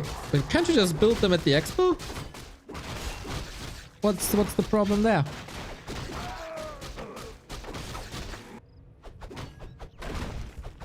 Kaho starts creeping. It was a little slow. I'm not sure what for. Build an expo already, so hoping for some 2-base play. Big items to drop here.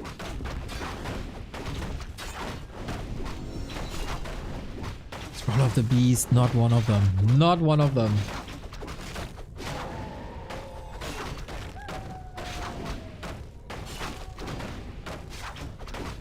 At least it gets the creep done. No denies anywhere, but Happy knows exactly what's up. Shadow Priest once again. Oh, Happy knows. Oh, that's not good. Alps, thank you very much. 4.5 years. Keep up the great work. Hells yeah, keep up the sub and we will. Thank you.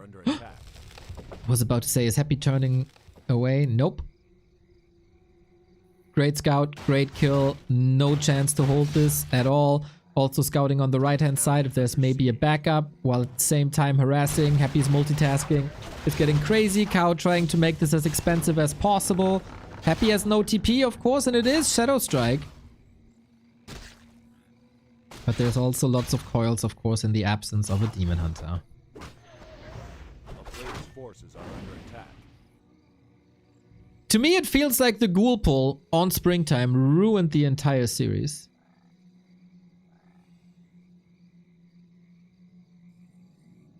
Happy's game plan perfectly executed, hitting all the targets. Great sustain, Warden not level 3. He's building a tree here, can then eat through here, I think? It's not a cliff, right?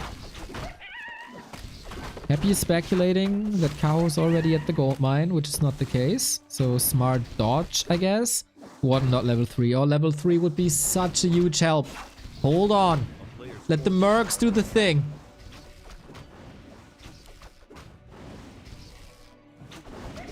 That's level 3.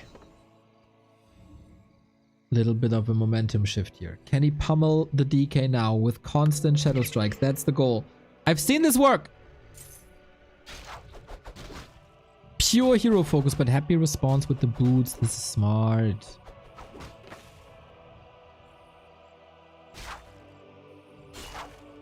Creep's helping a little bit. Happy doesn't know about this tree. A player's forces are under attack. Smart, tricky play by Kaho. Lots of finesse. But this is also going on the cost of... No, this is extremely far away. It's like 2 screens. Gotta buy time.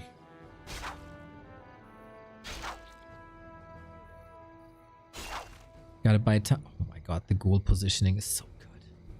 He hugged his own ghouls so the warden can't reach, and then he blocks with the rest so the ghoul can escape. It's just so good. And he gets the surround. This will force Blink.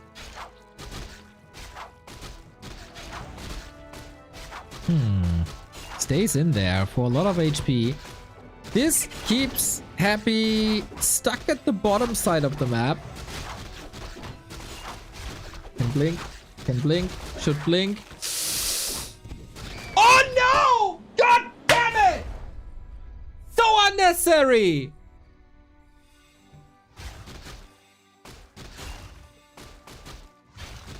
Yeah, sorry, that's his own fault. This truly makes me angry. Because it continues to happen. Every single freaking time. When you have a little bit of hope for the Night Elves, they lose their heroes. The game was in a bad spot anyway. But yeah. It's another time where Night Elf loses his first hero. Unnecessarily. I'm sick of it. At this point, I'm unfortunately sick of it. They do so many things so right. And come up with amazing plays. And then they lack the fundamental element of Warcraft in keeping the heroes alive. Yeah, sorry. Yeah, you deserve the loss. It's very harsh. And I'm truly not one to be this harsh, right? Usually. But this grinds my gears more than anything in competitive Warcraft. It's true. I want the Night Elves to succeed so bad. And then they fuck up on a weekly basis. I'm so sorry. I'm so sorry that I'm that mad right now.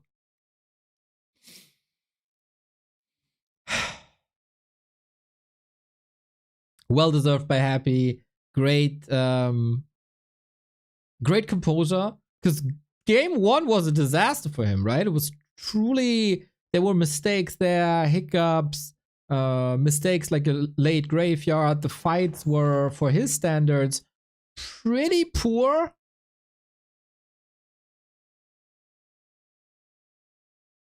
But then game 2, Ghoul Pull, utter destruction.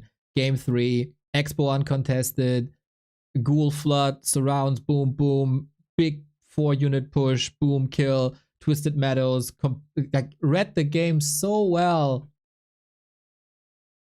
Did he even know that the Expo was upper left-hand side, or was it just an educated guess? I'm not too sure, but punished so hard. And then, yeah, whatever happened there, man.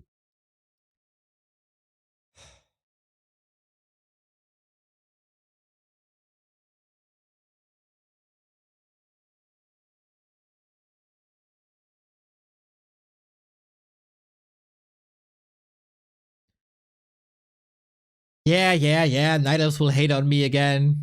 Do you know how hard it is to keep the heroes alive? You got a TP, you got Blink, you got 2 minutes of time. No excuse for that.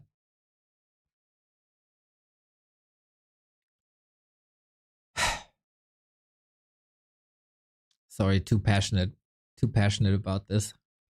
Happy in the winner bracket final. His opponent will be a foe that has challenged him a lot in the past year. It doesn't matter who wins here, actually. It's Starbuck time. Starbuck vs 120 is the game. Another best of 5 coming up.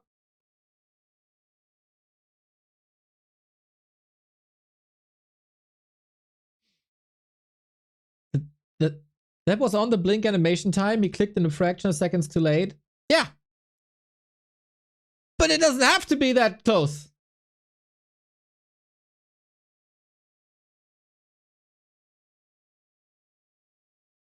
Like, why? What does he gain? To be safe. Nah, no excuse. No excuse. No excuse.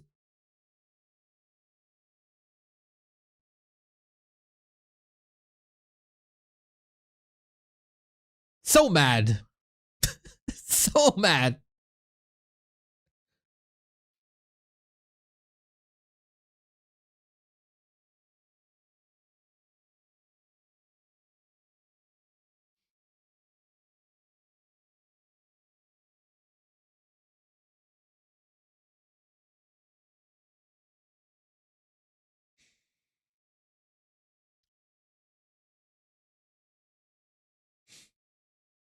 Okay, gotta brush that to the side somehow. I hope Kaho can have a good time in the lower bracket. He'll be up against the winner of Focus and Sock. Here's the bracket. Happy, pretty pleased with the Night Elf bracket. Is still undefeated versus Night Elf. Still, again, like since July last year. Nobody can crack him, even though the game 1 was so good, man. Game 1 was so good. Starbuck went in here playing Orc. Killing Blade, 3-1, 1-0 defeated Moon. He was struggling quite a bit with that. So we still have 3 Night Elves in the lower bracket, no worries. But whoever wins between Colorful and Live later will have a tough time, as they will be up against Starbuck or 1-0, definitely favorites to make it to the top 3 or 4. And Focus and Sock should probably not be too happy facing Kaho. But yeah, that's the bracket as it stands.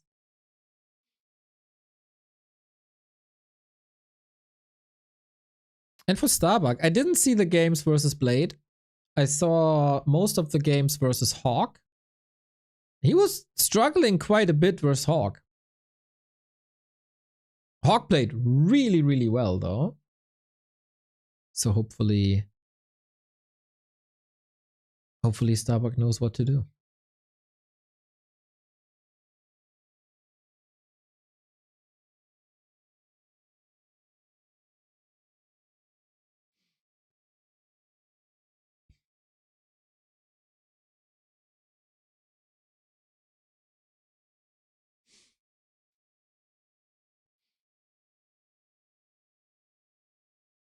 It's about 10 years from my last Warcraft 3, but why the Warden even stayed inside the surround to get low on HP? Does this make any sense with the DK? He wanted to buy time because his expansion was growing in the north. And if you keep your opponent as far away from that expansion as possible, then of course the chances are growing that your expansion goes through. You want to drain some mana, like get a coil, and he was dealing damage to ghouls. So to a degree, it is reasonable to stay in that surround for a little bit longer. Even though sometimes when you don't achieve anything, it's kind of nonsensical, and that happens as well. In this case, totally fine to stay in that surround. He was waiting for his mercenaries to come in. There was solid piercing damage raining down on ghouls. Could have been a kill, could have drained another coil. But I mean, these Night Elves, they walk a high wire, and I appreciate that you take risks against Happy if you're feeling really, really good. But this was not a state of a series where you think you feel really, really good. Like, then better be safe. Maybe he was a little tilted. I don't know.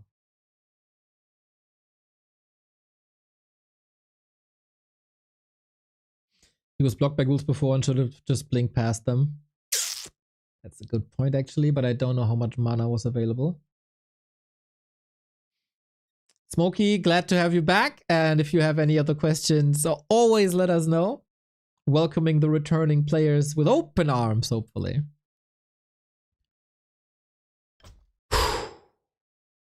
Chat, I gotta say, it felt good to get that all out of my system.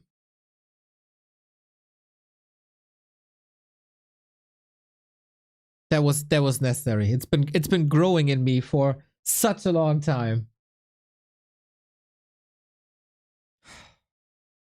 Sometimes you just have to let it out. Gotta get it out.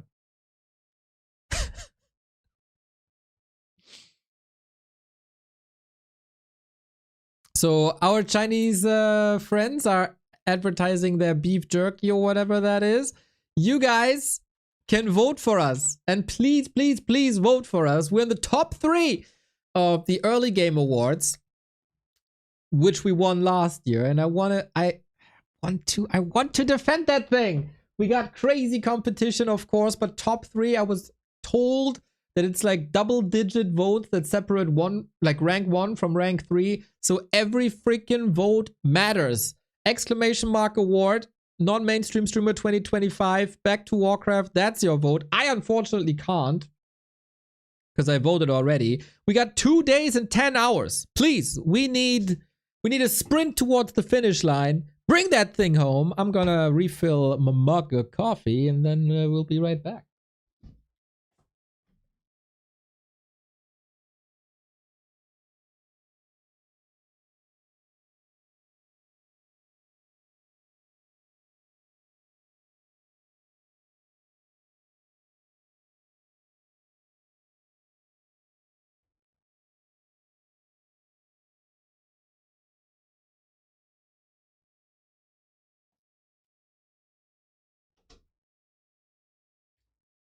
Wer soll's werden? Ja, back to Warcraft. Zurück zum Kriegskunst. Ja.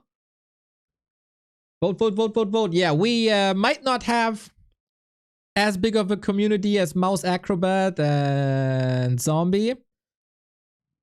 But we got the world. We got the world. I voted 4 times from different IPs. That's the spirit. I got no idea what I'm voting for, but you got it? Wait a second.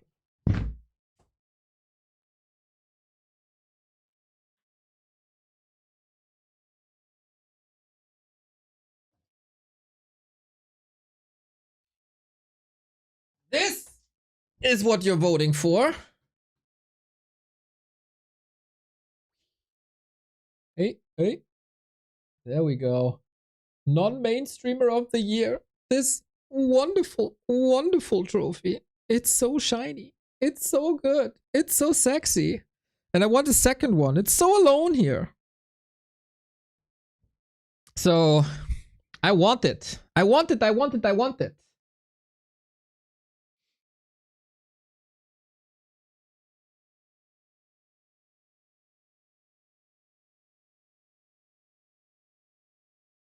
Krankenwagen, that's all I know. We won. We won last year. Gotta repeat. One day you'll be mainstream like Pala Rifle used to be off meta and now it's meta. I don't think I want to be mainstream, to be honest. I like that niche here. And I like that our game has started 100 seconds. 100 seconds? 100 seconds.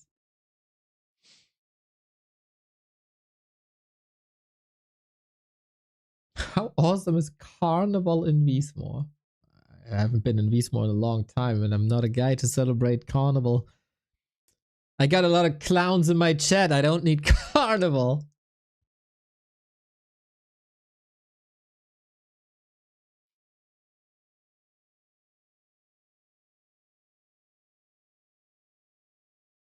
Become LOL Neo 1. I don't have too many screams in me. I scream like right now about this one hero thingy. I'm tired just from screaming once. Nah, I don't have that in me. I don't have that in me.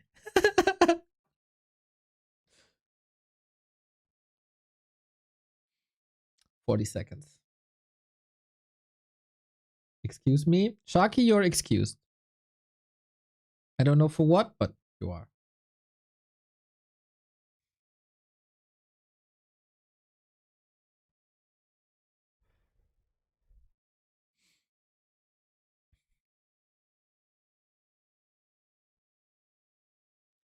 Okay. Calming down. The Happy Cow series put to the side.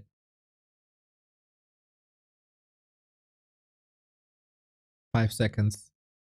3, 2, 1. Go! This is the second winner bracket semifinal. Who meets Happy in the winner bracket final? 1-0 versus Starbuck is the game.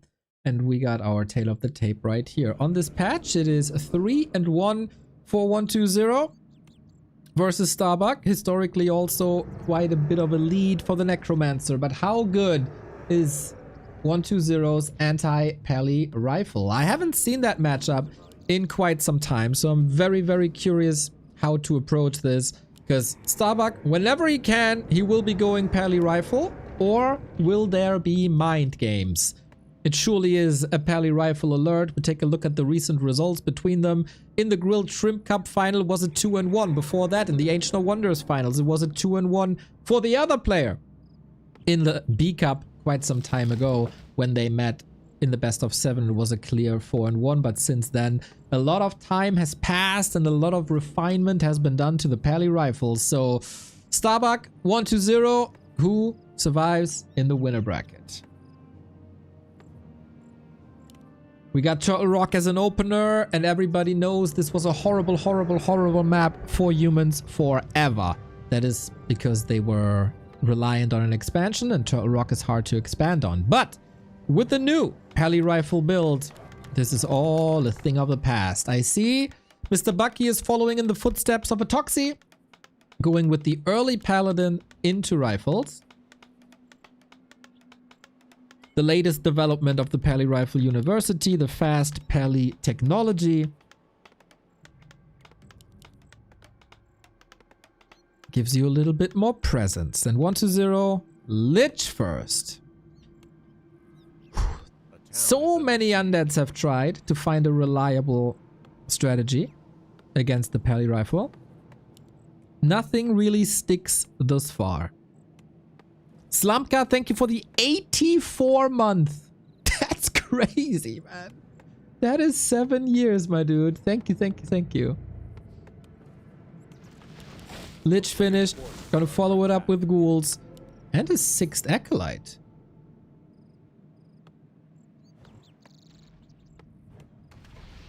Huh. A 7th acolyte, actually. Is he expanding? Oh, at the red. Voila! Thank you for the 18 month. Gets a mantle for a little bit of a boost. Fast Expo on Turtle Rock. Crazy. A player's forces are under attack. This can work. It's relatively easy to creep with ghouls. And relatively easy to heal. Lich wants level 2 to blast out the Nova. Will Starbuck read this? It wasn't uncommon for 1-0 to try and go for Lich Ghouls 1 base. Coltane! One of the sweetest people in the entire scene. Thank you, thank you, thank you. Hope you have a grand time. And this is what it is. It's also not uncommon to see this paired with Cannibalize. Whee! These warriors did a lot of damage. But yeah. Fast Expo. Fast Expo, flood with ghouls. Oh, this is so risky. But executed well, I gotta say. Healing coming in. He gets the Vamp Aura so early. And that's also level 3. I think the setup is pretty damn good for 1-0, even though the Lich is very hurt. Mass ghouls is a problem. Mass ghouls is a problem for Pally Rifle.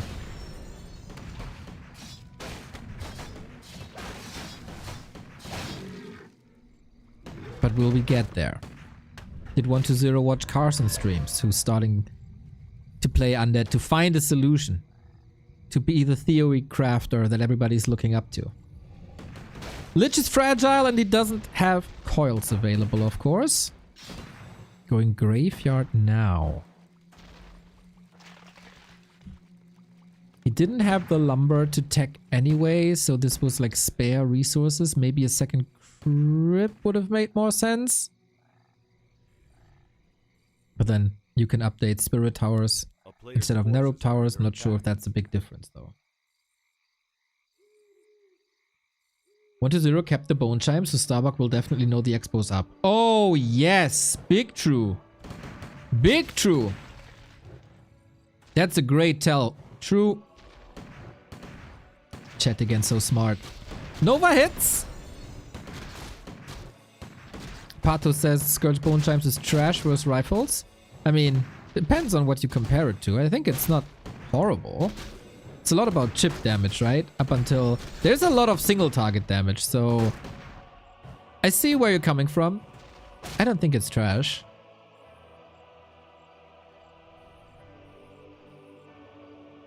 Later on, it can be absolutely crazy.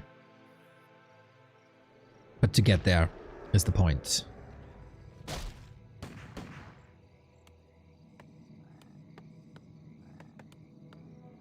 Good save so far. 1-0 playing this well. Expo coming up.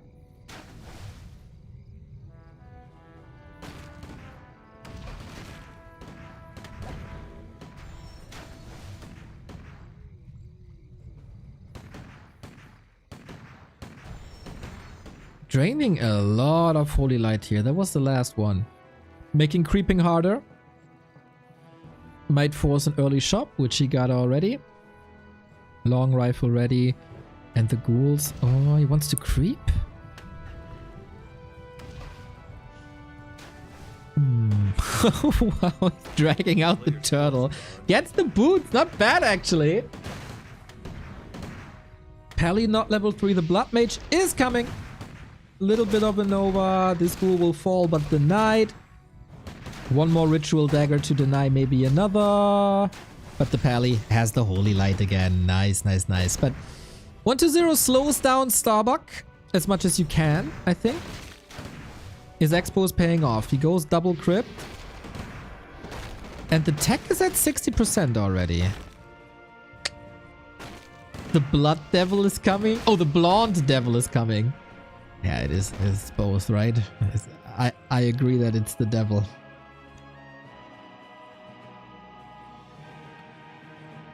Towers coming up. Very defensively. And preemptively. Double Spirit Tower instead of Narope is interesting to me. What's the upside? Damage, of course, but...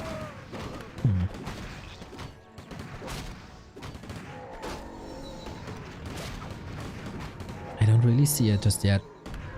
Lich is good sustain. 1-0 has good scouting. So, you know, you're on the right hand side, brother. 1-0 doesn't have a TP. The push is coming. The base is fortified. I don't know how much damage you can do here. Starbuck with the double watchtowers. Can he buy the time till the watchtowers are over? Up, I mean. He is forcing the town portal, interestingly. Oh boy, oh boy, oh this is not good, oh this is horrible, oh no, oh no, oh no. Another Holy Light is a Lich kill. And boop.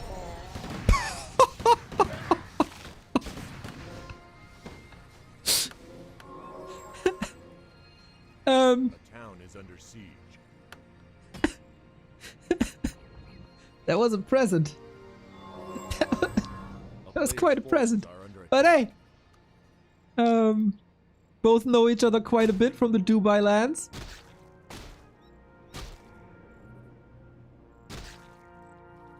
Got Flame Strike actually against the ghouls.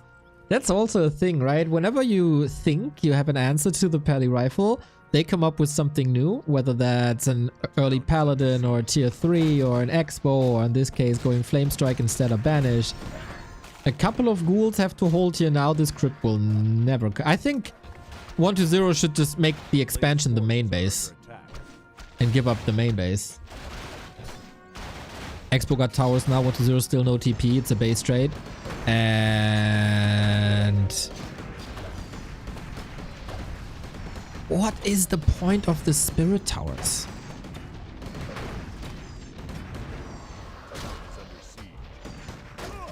I do not understand. Back in the day when we interviewed 1-0 in Shanghai, he said, Happy has the micro, I have the strategies.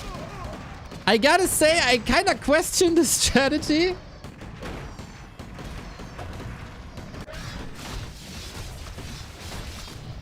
But alright, we got a base trade. But it's not many ghouls left. Not at all. And it's over. Whee! That was easy. That was so easy. Calm, collected play. never getting baited into all inning the expo. Then 1-0 no TP. And that was punished. That was simple. I kind of like the start by 1-0. It's not that bad to go with that expo, I think.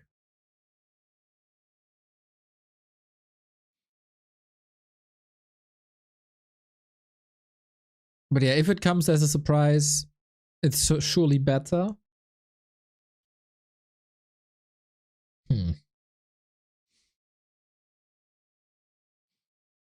It was 4 towers as well for 1-0.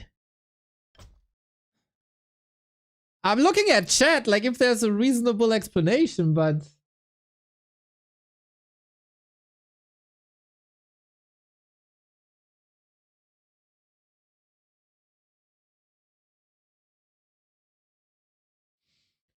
Nerup tower slow but deal less damage. With Pally rifle, the rifle are only in range for basically 1 meter. So if both towers are only able to hit once, then go for Spirit Tower, simply because they deal more damage. Doesn't convince me. I think the slow is better.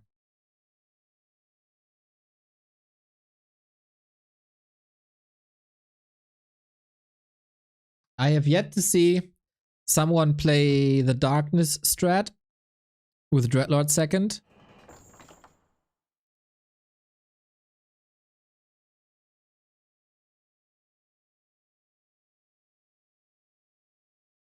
Whose map pick is map 1? That's the neutral one. That's the leftover map. That was neither banned nor picked.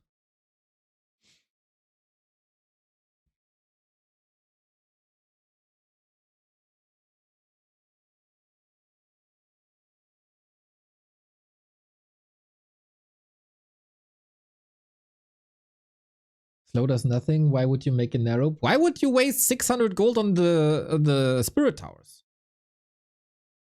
I mean, what did the Spirit Tower do? In comparison. I didn't see anyone struggle against the Spirit Tower ever.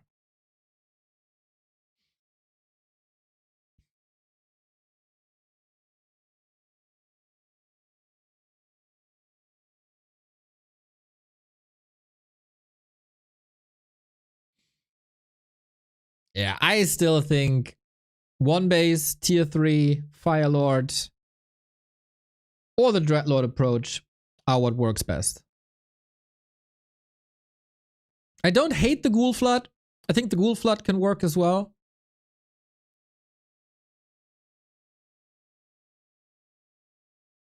Spirit Towers? Well. He'll probably have a better reason than I can ever come up with. So let's not question that too much.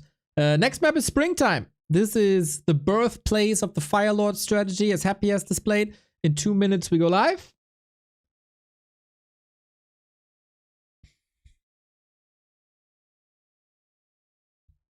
See a lot of people in chat saying, it's hopeless, you can't do anything.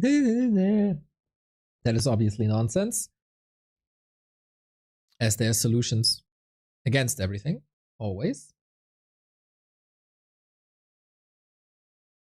But there's not too many convincing things out there that's reliably working.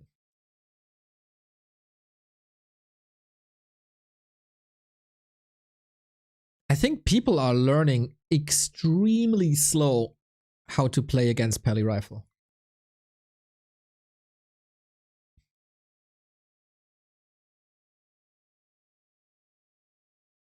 If at all.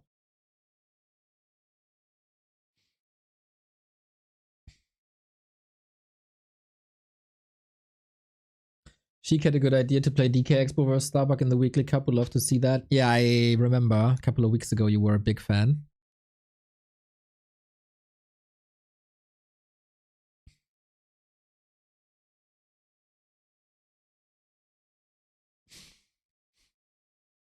There is a Pit Lord timing which is very, very, very narrow. So I see why people aren't going for that too much. Which is basically, is the Blood Mage level 2 or not? That is very narrow though.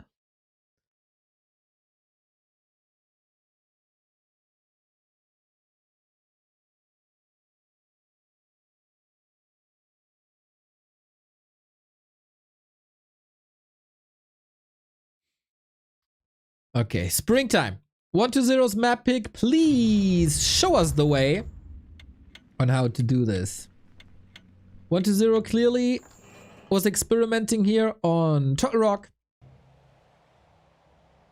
And now he can experiment a little bit more. Has to come in here with a game plan. I mean, there wasn't too much time, right? It's like 1 day max. But here it is. Starbuck, left-hand side, Pally rifle build again. As you see, there's nothing here really. 120 on the other side. He pioneered the Lich 1 base. And I think it was great. And maybe that's something again. We see fast hero. Maybe some Tet Fiend variation.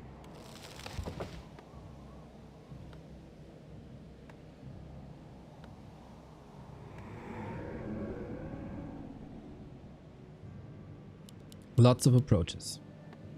One Acolyte to scout. Will he build another for an expo?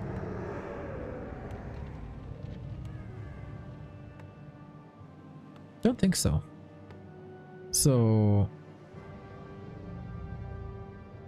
ghouls or no ghouls? Everyone said Tet Fiends doesn't work against Pally rifle. 120 says hold my Baiju.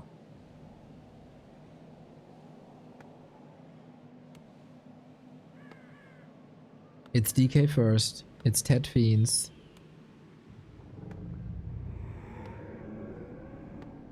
Let's see.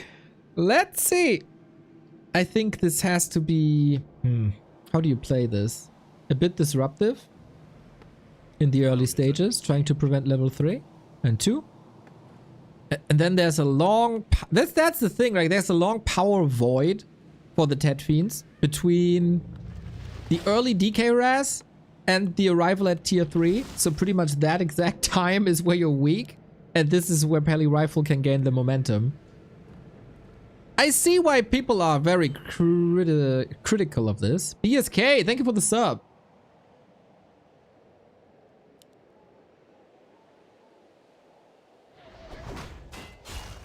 Tet Fiends are equal to Pally Rifle. Lemes, I'm so close to banning you forever from this chat. If you ever say that the elegant tactic that is Tet Fiends is similar to the disgusting, boring Pally Rifle, I don't know what to tell you. That's propaganda and you know it.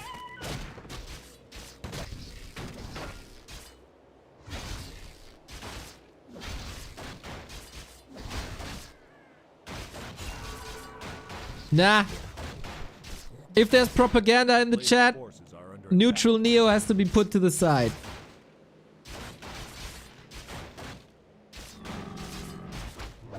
I know in the days of social media, many of you have issues identifying propaganda for what it is. And you believe the lies that you see spread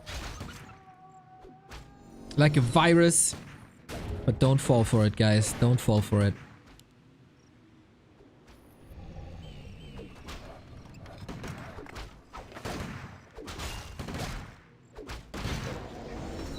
Neo dislikes balance wines that then says this. I didn't say a thing about balance. I said something about elegance.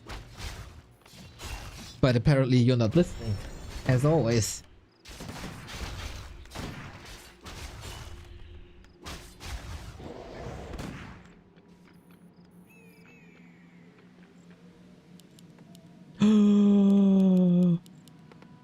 Oh, ghouls weren't on lumber. Happy did this Monday too.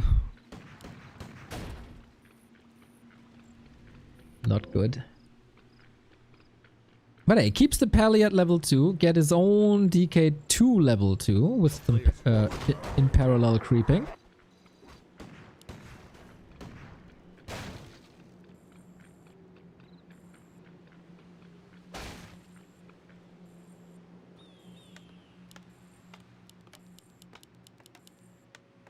for Starbuck, it's smooth. This is the weakest moment in the game for him.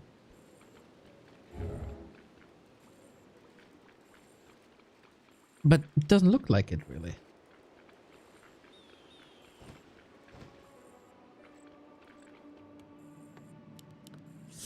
Oh, 120 has no lumber. This is horrible. This is horrible.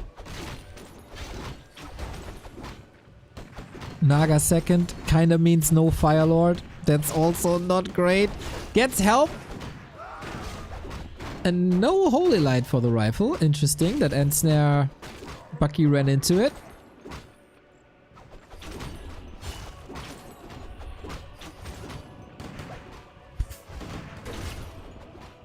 Couple of last hits here though. I am surprised that 120 was able to get a rifle actually. Now focus fire is good, but Naga is Naga really the way?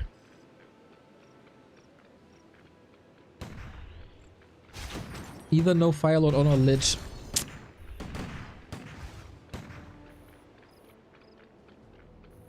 Naga is good, it's not like insta counter, but it's playable. Yeah, for sure. Like it's not bad, but I'm a big Firelord Ultra, and when I see a Naga, I also see that there's not gonna be a Firelord.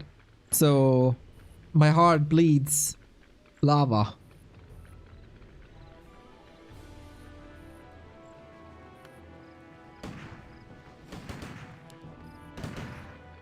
Builds a necropolis now to save on some lumber. Tier 3 has started. Alright, we're catching up. Naga is hurt. The DK is hurt. And it's a huge supply lead. As I said, like 120 is in a weak spot in the game until the tier 3 and then some.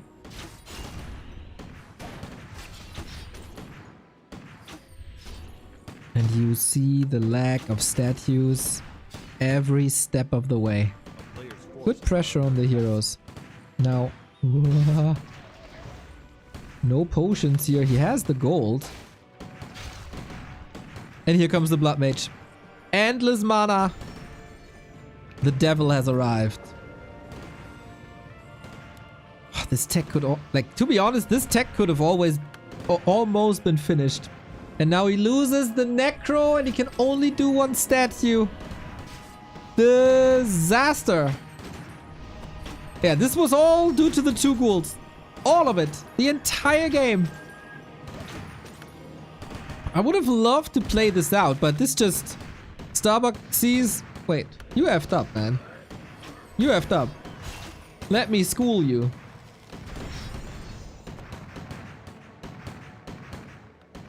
He has a mana potion. Starbuck gotta be a bit careful, but...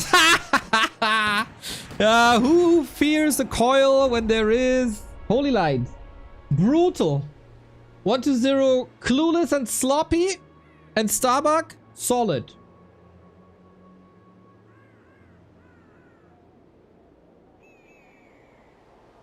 That's like my resume. You are so lumber dependent when you play Ted Fiends. Everything's just super tight knit.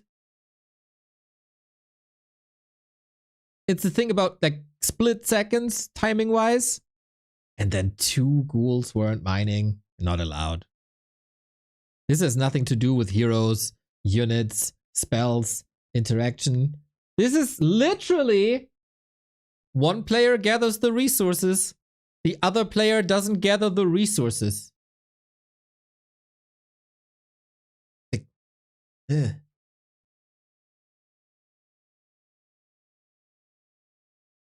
it's very simple.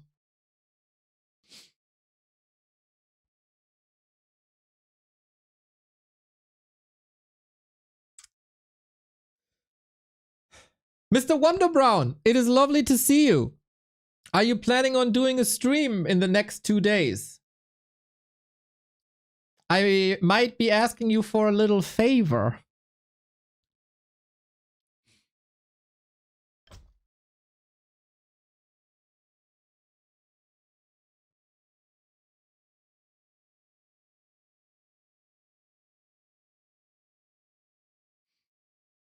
If you do a stream, we have the chance to get one of these again. The award for the best non-mainstream streamers of the year. And Wonder Brown, I know you have a sick community with lots of people, and it's like, it's down to a vote. And it's a straw poll vote, so everybody can vote without registration or anything.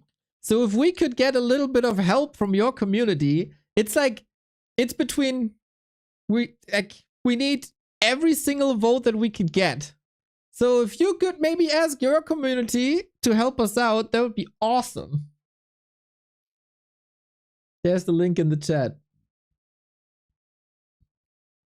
Someone told me between rank 1 and rank 3, it's like a dozen votes or something.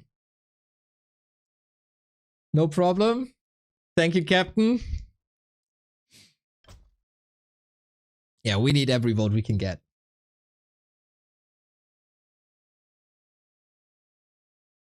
Yeah, I mean, I could analyze the game more, but lumber, no lumber.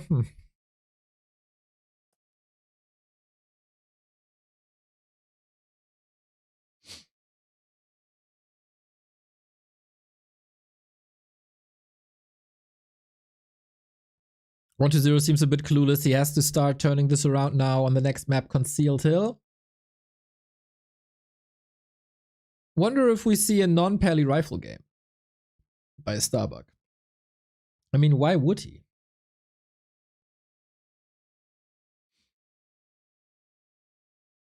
In 75 seconds, we're going live.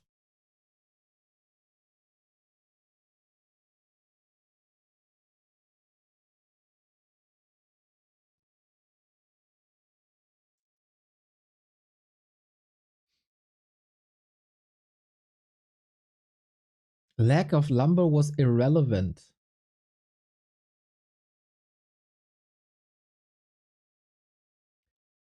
Your strategy relies on reaching tier 3 as fast as possible. And then you forget to farm the tech resource. That is not irrelevant.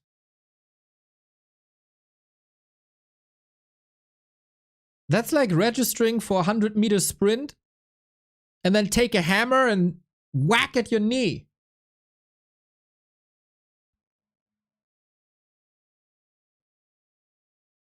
That's kind of what it is.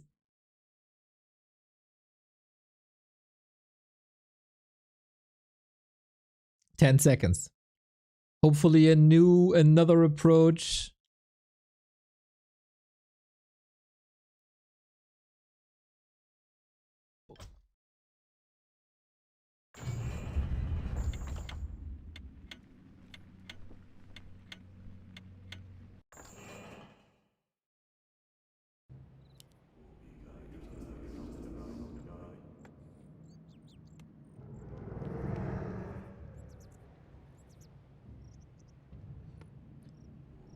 One to 0 needs a little miracle and new ideas.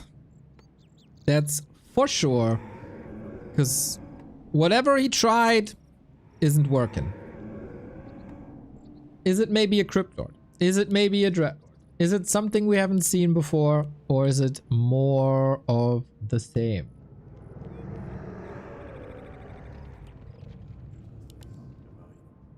Seems like I gotta...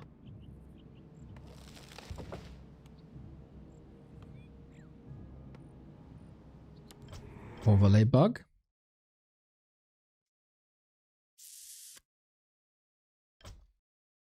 Which should be fixed in a sec.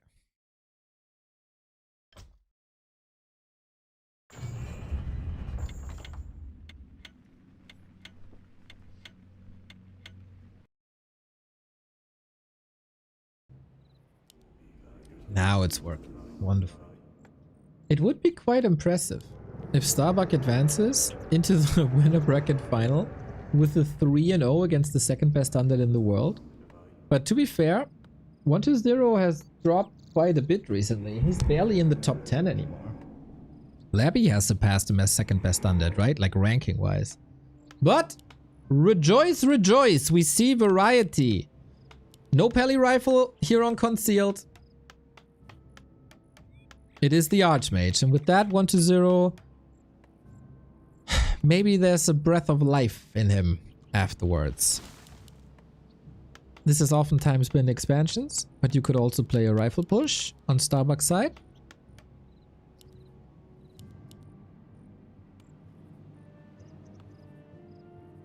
What's in the map pool, by the way, that 120 vetoed that Turtle Rock was left? Amazonia, probably? But what else?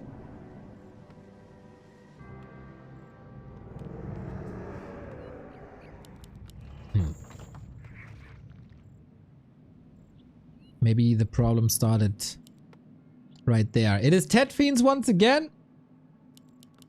This time against Archmage. Starbuck will figure this out. 3 farms already. The 4th one should be quite close. Starbuck with the off meta. It is pretty map dependent, and moving an entire Pally Rifle army across the length of Concealed Hill does take some time. So I understand.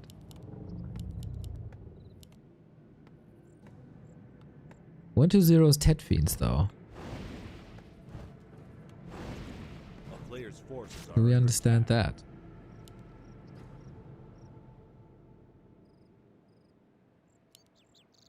So where's Starbuck going? Towards the lab. Greedy-ish creep. Can't kill the sheep. A little unlucky. But okay, how much damage can you do? This is 2014 Warcraft Archmage expansion versus DK Harass. Pump fake, pump fake. Oh, deny. Unlucky. Item to Starbuck. Experience to Starbuck. This is 1 peasant kill at the least. This is all sustainable. A town is under siege. 1 tiny little kill, totally fine. And now he's at 50%.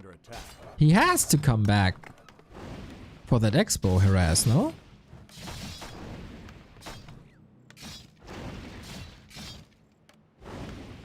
Skeletons do escape.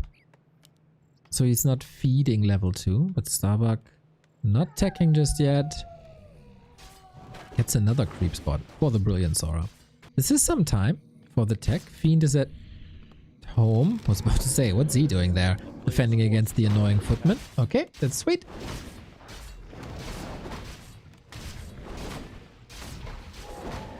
Not too much surface area for attacks for 120 at the moment. Starbuck choosing to be pretty stable, and then at some point he has to go to the right hand side to expand. And then it's towers, towers, towers, towers, towers.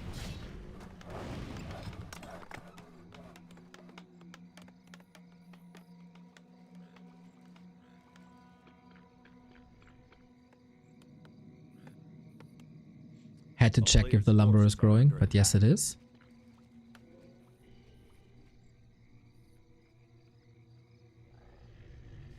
And DK is indeed around. So the positioning on the map is good. Mana management is good. This is the time for 120 to do critical damage and prevent level 3. So far he doesn't get that much. So far he doesn't get anything. He's also very hurt. Starbuck's counterplay is excellent. The Fiend is here, the Skeleton is here, so Footman dies as well as a worker. Yep. Nice Fiend shot right there. It's all about the null. It's 7, yeah, it's 100 damage. Starbuck gets level 3, so even if he loses the null, it's not that bad. And of course he knows that there's no expansion growing on the other side. Trying to lure the null away, but it's still 270. Like, there's no chance really for 120 to do anything here. Doubles down on the attack with the second Fiend, has to use the call defensively. 7-second cooldown. The player's forces are under attack. Nice play. Wow. With a lot of routine, with a lot of patience, not getting baited into anything. Very good, Starbuck.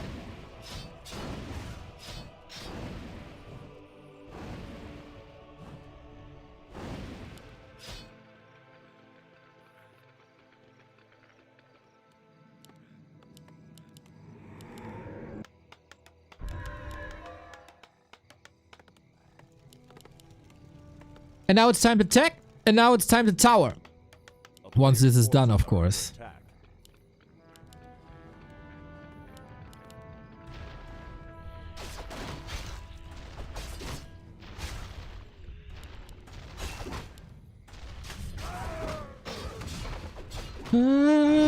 Don't think that was a deny, was it?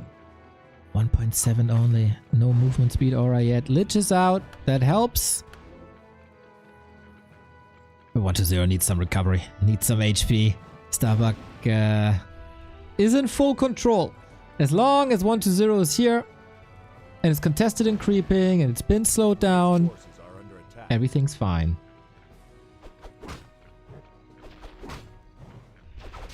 This is a razor sharp timing that 1-0 is using now. And tier 3 is around the corner.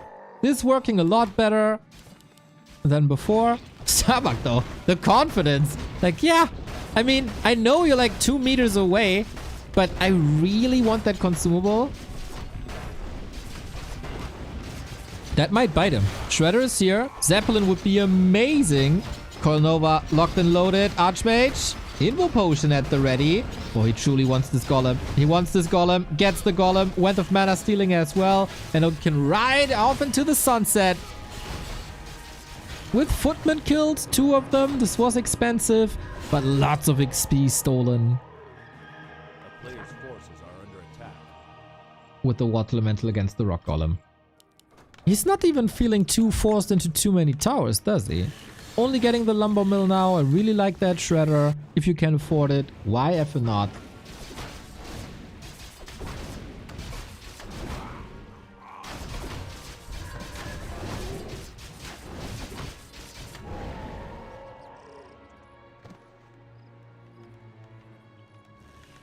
A player's forces are under attack.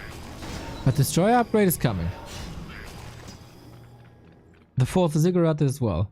Still a timing push. With Dark Ranger. This is what propelled 1-0 into the top of the scene back in 2015. A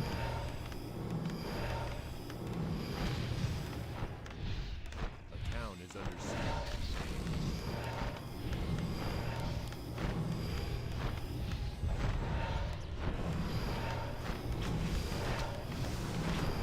And the towers aren't up yet. This is the destroyer push that you have to fear. And wait! It's just over? Wow!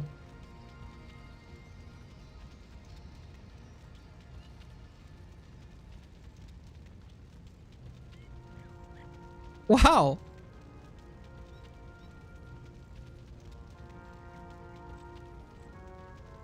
I mean, okay. I mean, it's 2 destroyers. And this is where... this is where the destroyer push is obviously the best. Not even trying to fight. But yeah. That's how destroyer pushes can work well.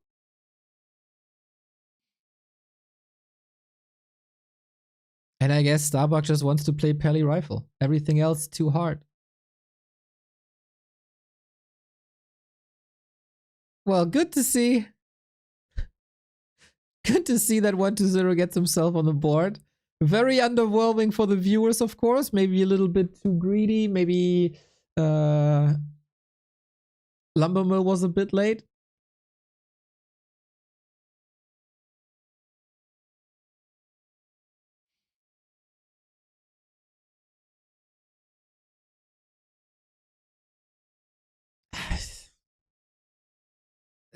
That was rough. That was rough. Despite stealing one of the big camps there, just destroyers and go.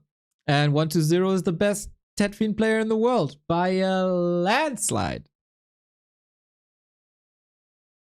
And this is how the strategy can look if you have the necessary lumber. What's the name of the model pack again? Kenshin! Exclamation mark Kenshin.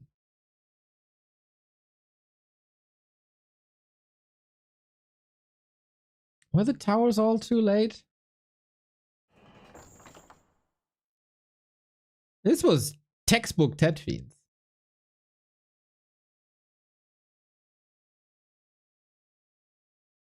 But this was, oh my god, what the hell? The next map is Amazonia. 1-2-0 in the map pick and ban system allowed Turtle Rock and Amazonia against the best or second best pally rifle player in the world. What the hell? Why?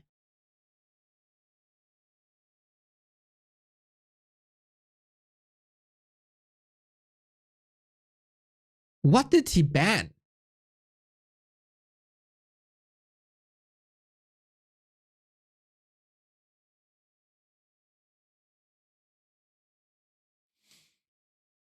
Twisted, I guess, then? Twisted, but Twisted plus what?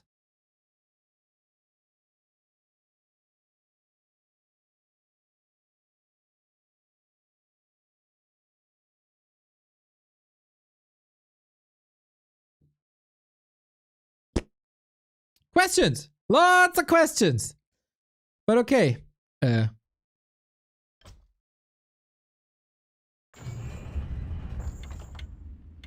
Okay, I'm a bit confused. Let's check this out together. Game 4. Starbuck was 1-0. Starbuck still match points.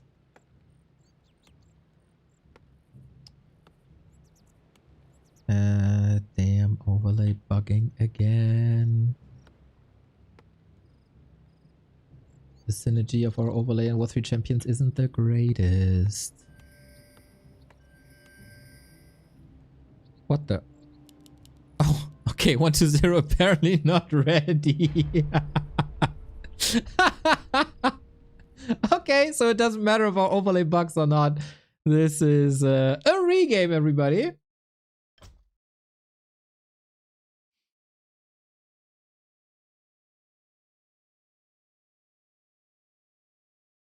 So, okay. Did they not ask them? Gotta ask the players if they're ready.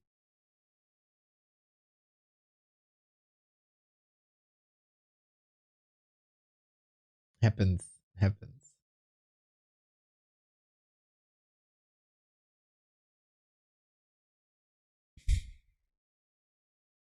Maybe some hiccups here and there. Okay.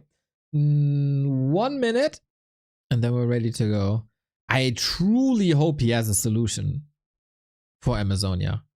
Otherwise, Amazonia is one of the best pally rifle maps there is, alongside Turtle Rock. Pretty good on Northern Isles. I'd be surprised though if 1-0 can do it. But 1-0 has surprised me many times in the past decade. And it has to be mentioned, since it's a long 1-0 series, he's always the worst early in the series, and then gets better and better and better and better. If only he'd start to warm up for these tournaments.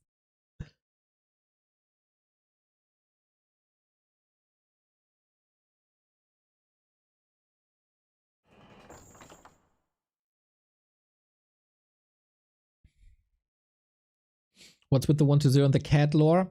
There was a tournament where we had player cameras, and 1-0's cat was running across his keyboard, and he yeeted them out of the camera's POV.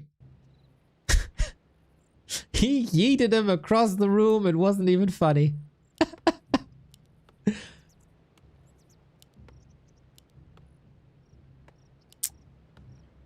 Not funny. 2-1-0 so far is the pally rifle strategy that we see displayed here once again when the, not really pressure is the highest, right? But this was a very one-sided affair on Concealed. Hovey, thank you for the 96 people raid. Hello. We are broadcasting some class Warcraft 3 esports tournament. We have 1-0 on the bottom left-hand side, struggling quite a bit, but taking the last map versus Starbuck, who won with Pally Rifle twice, who then did not play Pally Rifle on map 3 and lost, and now is back to the winning strategy with the newly introduced fast hero Pally Rifle.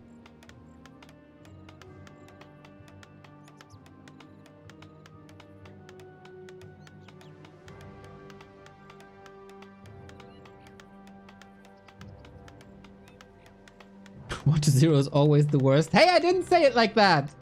Did not say it like that. Is this a new map? Hell nah.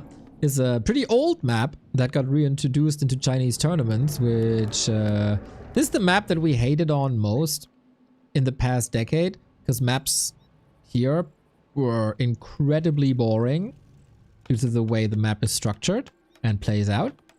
But since it got reintroduced, I've seen pretty fantastic games here on this map, I gotta say, as meta has developed and the game itself has developed. And so, at the moment, I put the Amazonia hate on hold.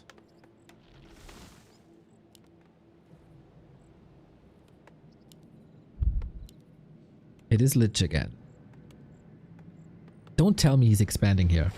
If he's expanding here, he's dead.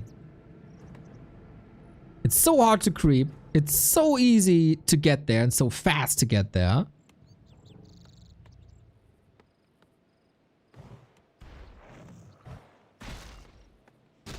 And very reliable level 2 on this map. With the lightning shield off to the renegade. Taking a couple of hits here though. It's alright. On the other side we see the same.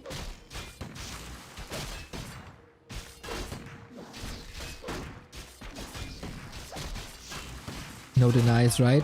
As there's no night elves in the game. But yeah, both players know what the other guy is doing. Ring here, ring there. Should probably help the paladin a little more. A player's forces are under attack. Now, aggression or creeping? This orange camp is really easy, especially with ghouls. Paladin is always a little slow. Oh, creeping at the Taskmaster. You can get bashed here, so if you're contested while taking this camp, it's a little bit of an issue always and a little bit risky. But it feels like Starbuck with some evasion creeping, moves to the side, to the shop. 120 knows about this, or feels like he has the upper hand at the moment. Got good scouting out, and the tech is running, so one base Lich.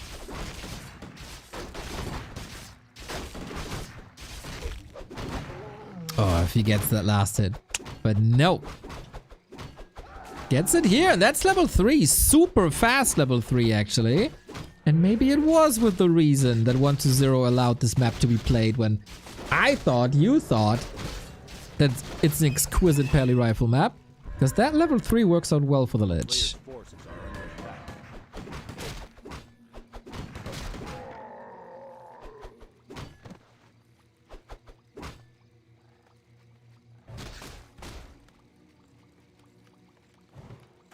So far, so good. We have a TP. Oh, the cloak. The cloak, the cloak, the cloak.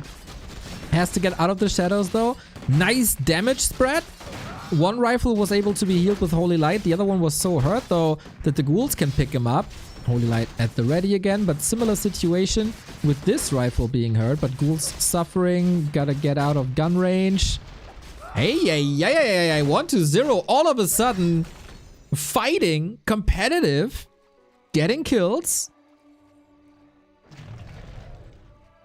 Ah, didn't heal the ghoul with the ritual dagger. No healing there. Whoopsie. But damage done. Player's forces are under attack. Still is only one base.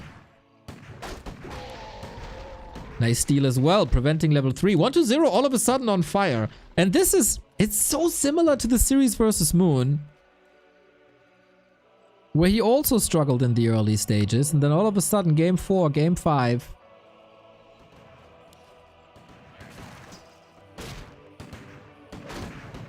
Turns it up to 11 and wins.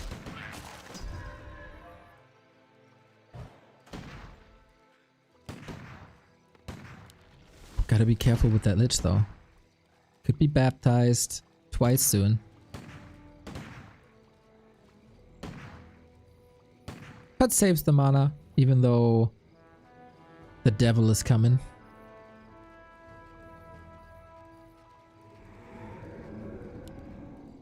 Starbuck not getting distracted. I like that. Double slaughterhouse.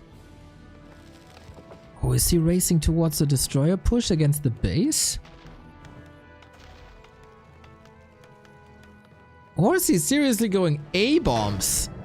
No way.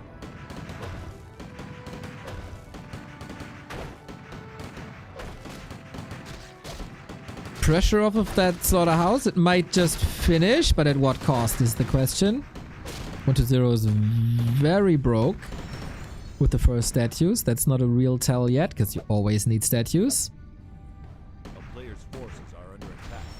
Lich 50%, waiting for the DK for the first coil of the game. Okay, DK is here. Coil selected. Blood Mage coming in as well. There's been some riflemen dead already.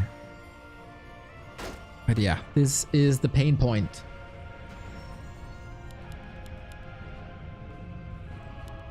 Tier 3 around the corner. A lot faster this time. Statue abandoned. Needs to reposition. 1-0. Fighting quite nicely so far. Starbuck doesn't have much. But of course, in the mana department, this is very clearly in Starbuck's favor. Colbert Holy Light, a little bit wasted, but is it really wasted when you use it to trade mana? The DK is surrounded, isn't he? The DK is surrounded. Oh no, oh no, oh no. 3 dwarfs around and no way out. Not a single experience point for the DK at the moment. He's so strapped for cash. Is he seriously winning with like basically 3 rifles? Starbuck hitting the sickest timings, man. If you allow this strategy for like a minute more, GG. 1-0 might be actually strong, but this is the liability when you don't have an Expo, when you don't have a Crypt Lord, when you can't stop Paladin and Blood Mage. Jesus, that drop in value. Okay, tried Lich 1 base. I think early leveling was good. Early kills were good. But Amazonia and Turtle Rock are just horrible, horrible, horrible maps to play against Starbuck. And he allowed both of them.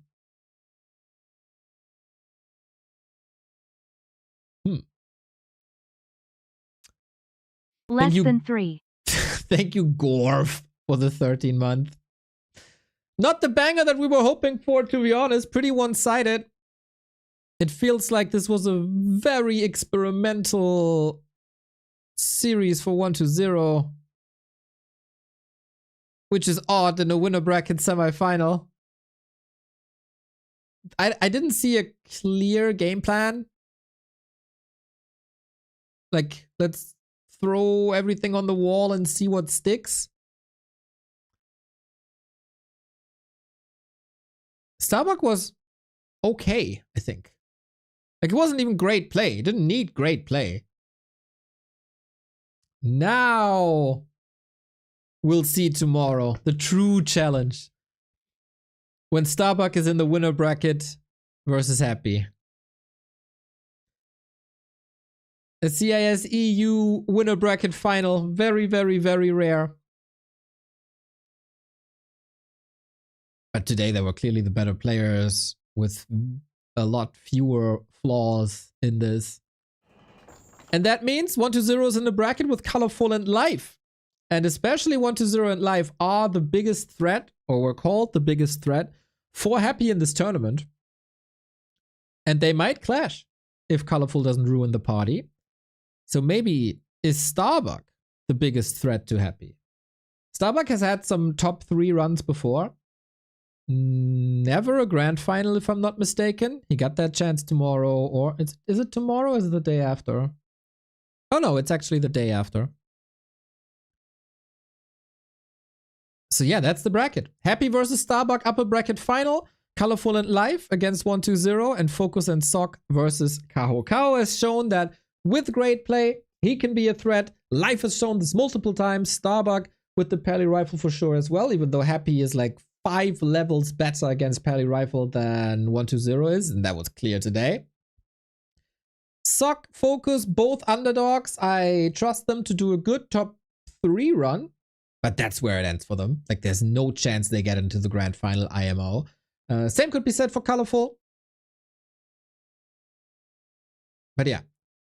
Happy, the hardest working person in the pro scene. Weak start. Strong second half. And Starbuck, as I said, solid.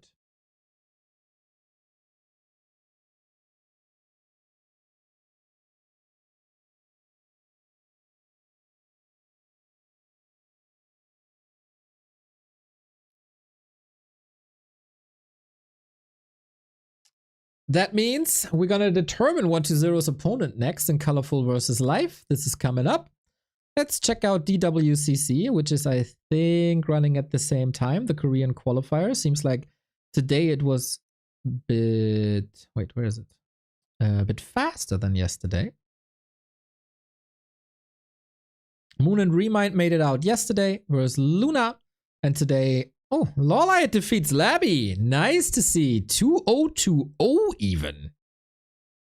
Hot damn, brother Joe. Looking good. This looks rough on springtime.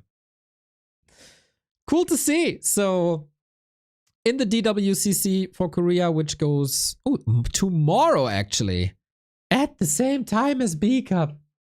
Why? We got Sock, Labby, Lin, Lawlight, Soin Moon, and Focus Remind. If you're interested in Orc vs Night Elf, this is surely for you. But they get a lot of spots anyway there in Korea. 5 of the 8 will get a guaranteed ticket, then 2 for the wild card. Like, Remind is surely the underdog. And then everybody should be able to advance regardless the outcome. But of course, there's money on the line and seeding points.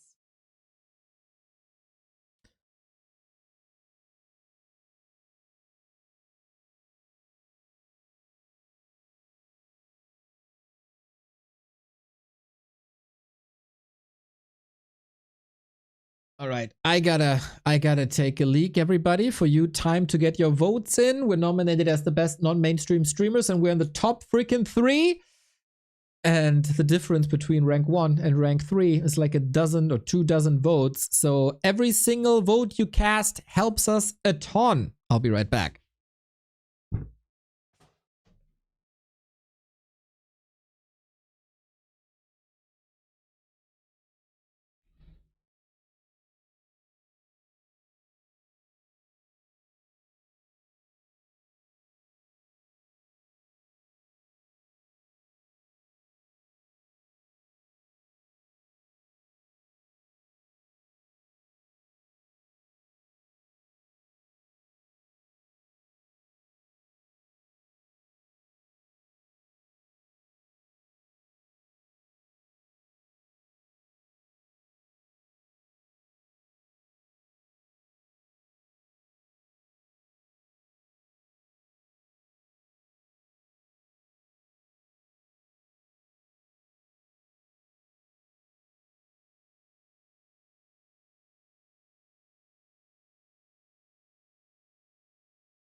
There it is. Thank you for casting your votes.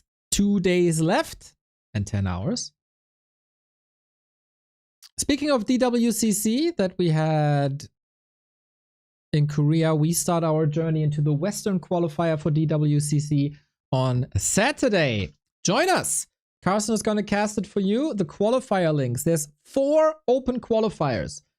The Russian-speaking community has their own qualifiers. So in the $1,100 Western qualifiers, no Happy, no Hawk, no Dice, no Death Note, no Sheik.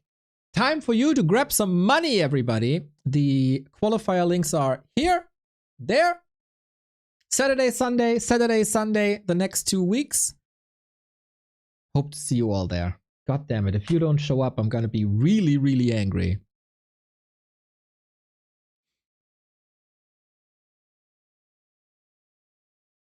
I have some VPNs at work.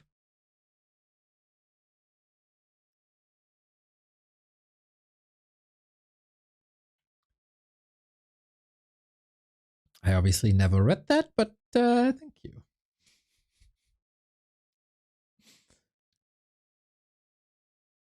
I'm an idiot. Game has started. I was watching at Flow TV, but it is the 2 Chinese night elves duking it out. So I gotta go to KK server and I have to update that. Whoops. Gotta get there. Gotta get there quick.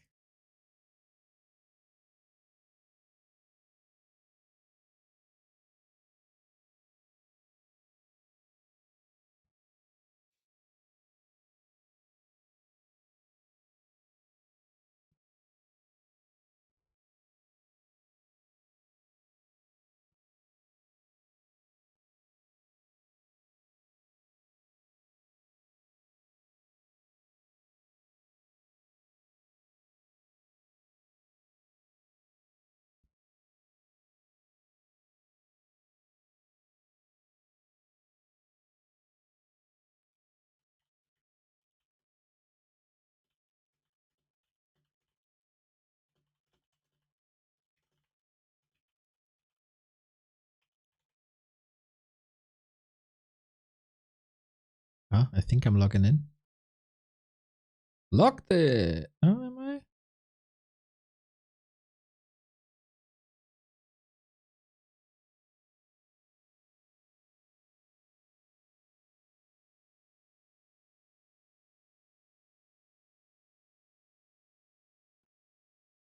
All right, seems like we're on the way. Track game. Let's get it started. Oh, unintentional Black Eyed Peas quote there. Trash band.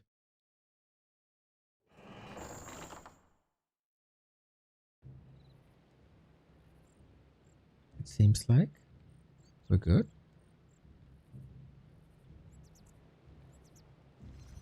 And we are. Fight for survival in the lower bracket. It is a Night Elf mirror. The 2 best Chinese Night Elves facing each other.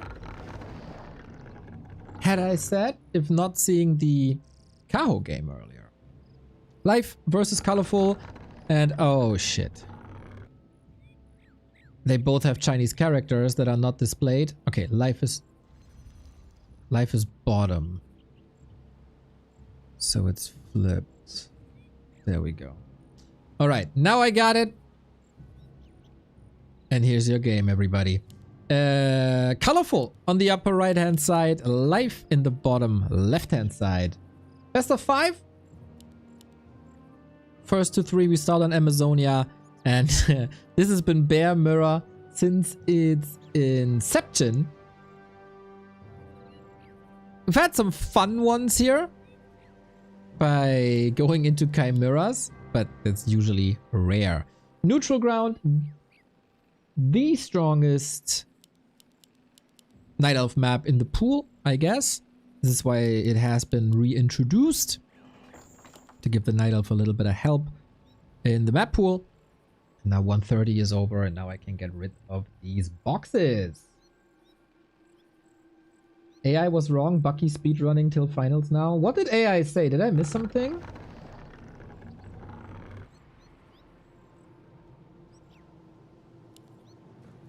Oh, the AI roast.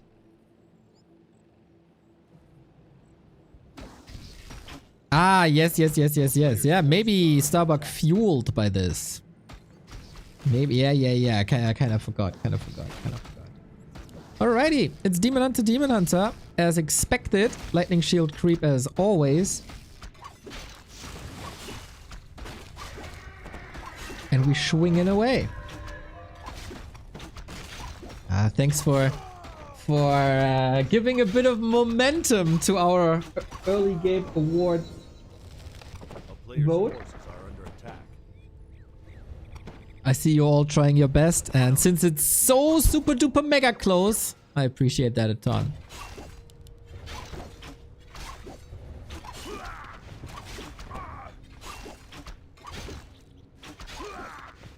Insane inventory for life. Ring and slippers, lol. Colorful came here defeating Lawliot, so he's definitely in practice when it comes to Night Elf Mirror. Life was in a series versus Happy before, so no shame in getting eliminated. That nice last hit, Colorful. Second cloak, obviously not perfect, but better have the same item twice than giving it to your opponent, is what I'd say.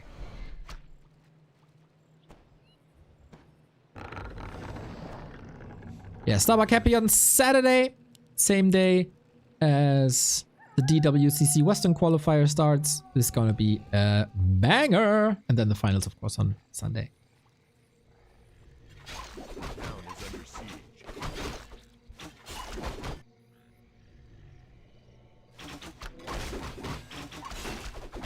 More Warcraft action coming to your home screens later today. I feel like both series that we've seen today have been a bit underwhelming. And way faster.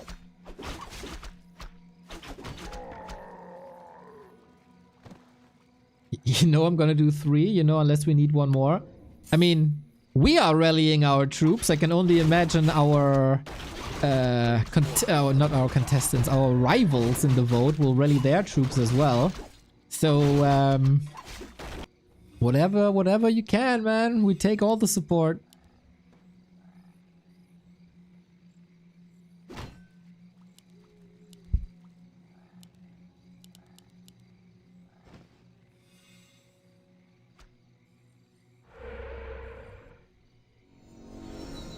Double level 3. Both attacking, pretty much the same time.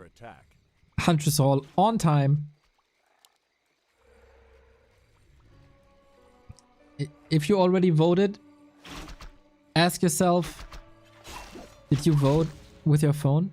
Did you vote on all your devices? Did you vote at work?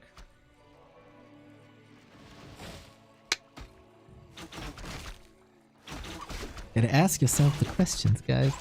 Important questions.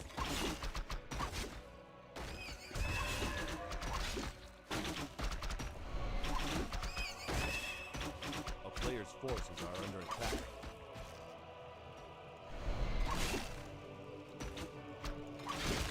For some it's working, for some it's not, apparently. But yeah, different network. Same more votes.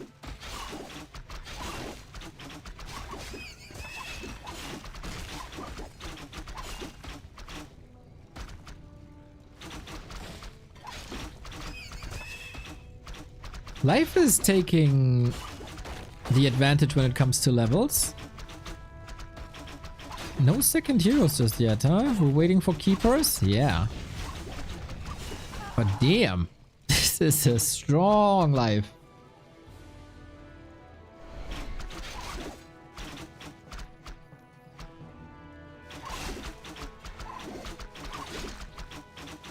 If he doesn't have it up. Keepers coming in, gotta be careful of Entangle. But that's about it. As we're waiting for bears, of course. This is the matchup with the two strategies where you really notice why people dislike Amazonia so much. But hopefully the fight at the end will be cool. And I can surely see Colorful pulling off a little miracle there, as he's just that damn good at bear fights.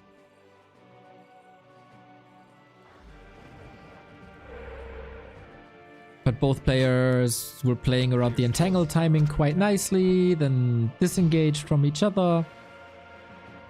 And now the Keeper is a hero that scales super well into the late game. Both are waiting for bears, so it's very understandable. I don't blame the players. There's not too much to contest in the middle.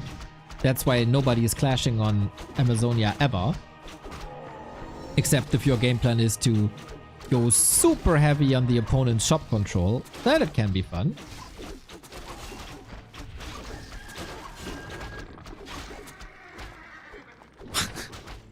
Vamp Aura for colorful. Look at this.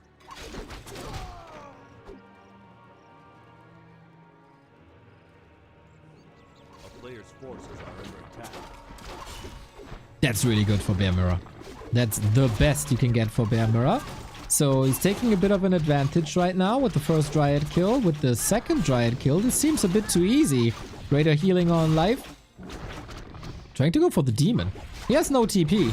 We have no staff. Ah! He just lets him go? What? He's still inflicting terrible damage, of course. Silver lining? That's a lot of moon juice. And life still has the upper hand, but it feels like he could have almost closed out the game here. Forces are under attack.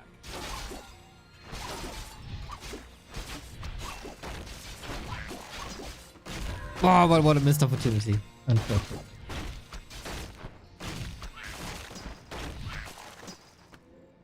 How to see poll results? You don't. We got a DM, or it was posted tonight that we are top 3.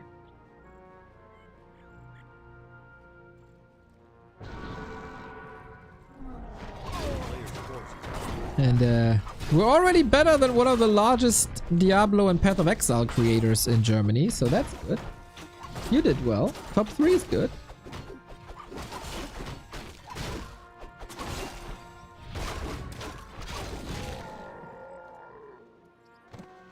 And Night of Mirror would be great if you can have a little number tracking moon juice. I don't know how the Chinese do it. It's not in our API.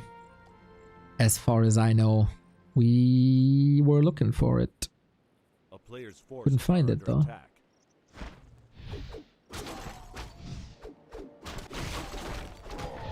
Wild Chinese hacks. But yeah, it was on our agenda. Didn't work.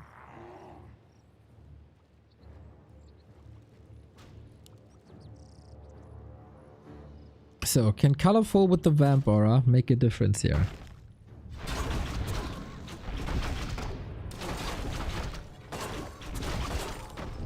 Upgrades for life 0-0. Same for colorful, but I got a feeling that we're working on that. Absolutely. I'm casting so blind, I don't have an overlay on KK. It's like I don't see anything. It's a hard knock life, everybody. Life as a caster is so painful.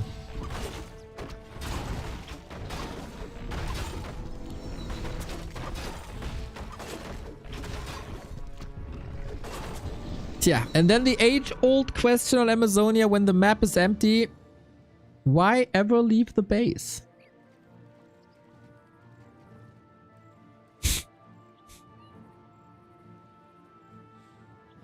Battle bongos for colorful. Same for life, so even in that regard they're even. A player's forces are under Double attack. orb as quick as possible. The Vamp Aura can be the big advantage. Otherwise, levels are even.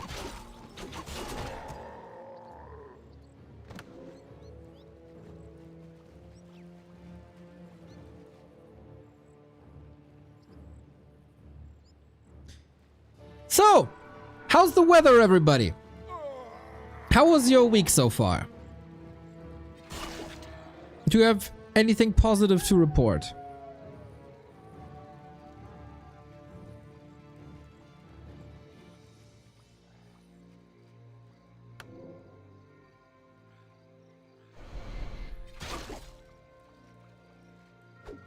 It is the Amazonia vibes. It just is. Can turn this into a little podcast. Reporting birthday. Hey, Whiskers. Congratulations.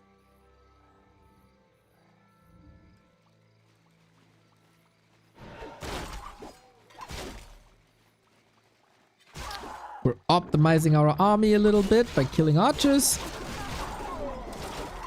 Is that the fight? Ooh, Colorful has access to the shop. Life's position seems a lot better at the beginning of the fight, but things are evening out. Invo potion, sweet! Demon Hunter for Colorful is in a little bit of trouble, but he got that heal scroll at the ready. Double orb doing so much damage, man.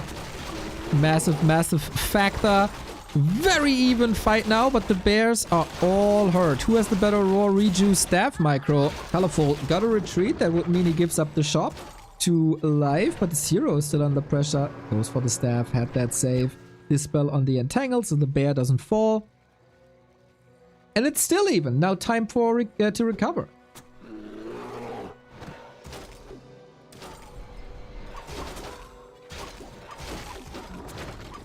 It's my girlfriend's birthday. I was thinking of making her a best of Neo compilation as a gift. Well, that'd be a short one, but she's probably used to that experience. Ha ha! Burn! Nice save, my life. Finno! Bisschen Creep Jack Lieb da Lassen, less than 3. Yeah, less than 3. Thank you, thank you. Oh, chat is outraged. Toxic streamer. Toxic streamer again. He wants our votes and then he insults the audience. What is he doing? A player's forces are under attack.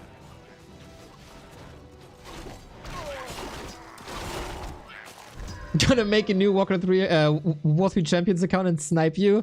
Yeah, good luck tanking MMR at the beginning, bro.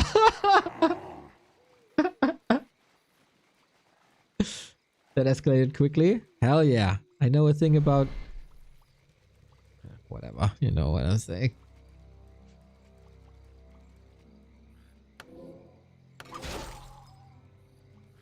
Nice. Sperm feather. Nice.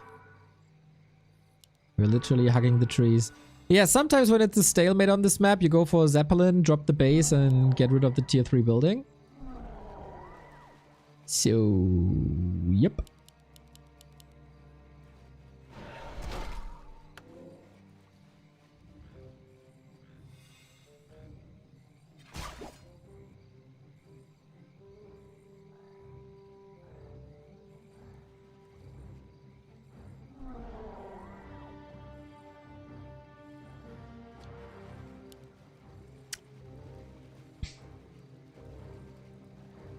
Oh. And that's what it is. We do be like that, yep. Sad thing is we can't even blame the players.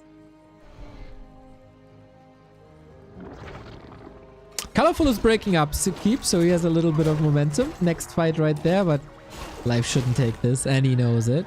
There is no town portal though, so with Entangle and Dryad movement speed reduction, he might actually force Life into this fight.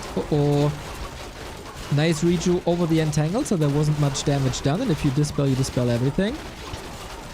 Scroll of Healing used, reju now on the Demon Hunter 2. Of course, the Thorns aura is kicking in big time, but both feel the effects of it, so it evens each other out. But Colorful, man, as so often, similar situation, it's over. Similar situation, there's a bear fight, Colorful wins.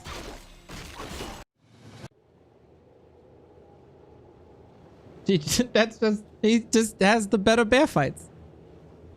That's the case for 10 years. Same as Rudan was always the best bear fighter in Europe. That's the case for Colorful in the Asian region. Lol, Colorful wins.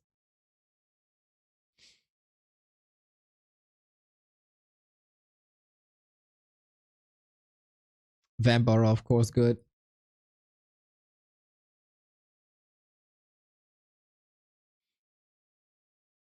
That was very helpful for sure.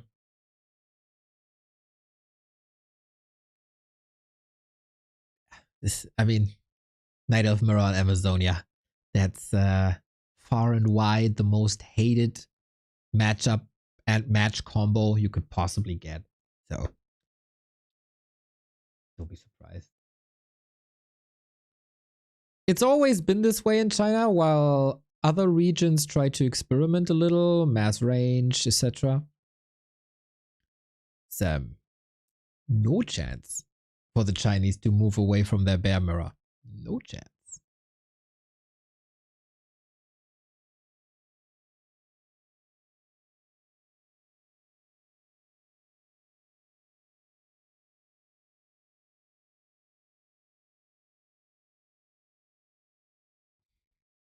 Yeah, they took an old picture of Colorful.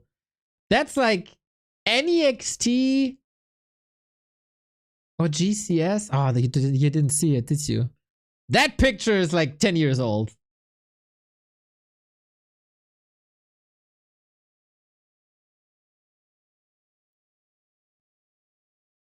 Okay, that means our game is starting soon. Would be quite a surprise if Colorful takes this here, to be honest. I would be surprised at least. Like, no, let me rephrase that. In a bear mirror, it's not a surprise that Colorful beats Live, but that Live gets further in a tournament that Colorful does would be a surprise.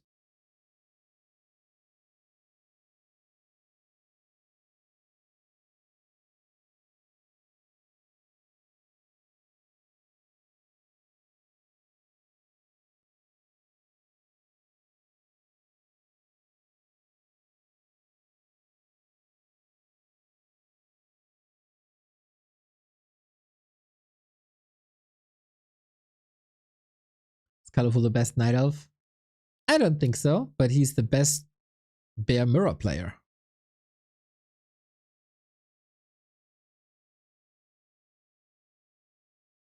Loliot got close yesterday to eliminating him. Couldn't go all the way. Colorful is a very good player.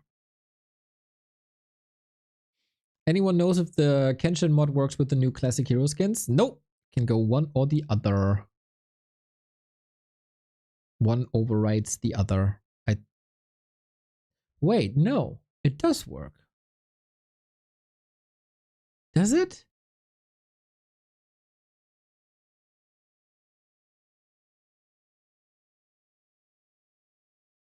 I think it does. I don't know.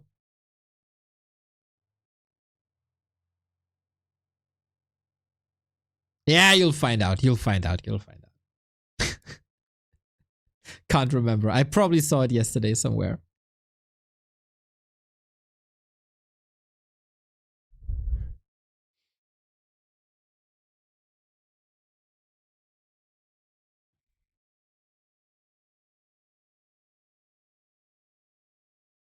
Okay, game has started, but we have to wait a little bit till the watch protection is over. And then we're good to go.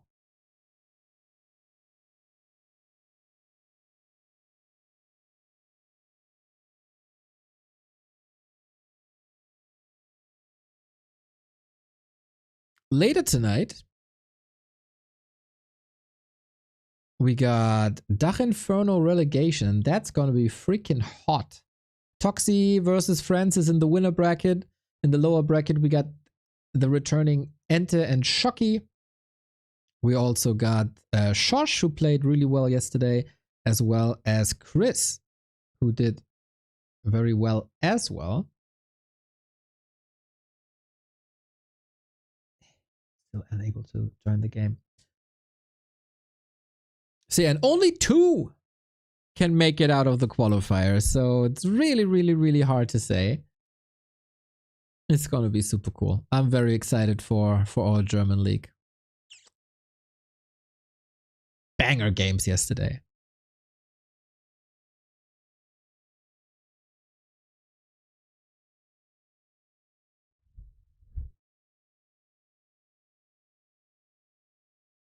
Yo, Taker! What's up, what's up, what's up?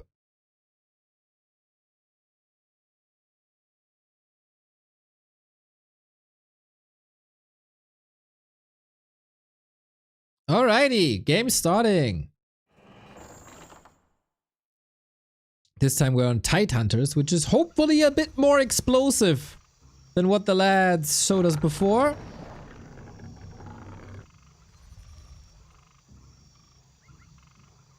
I once again have to check out the Chinese stream to figure out who's who.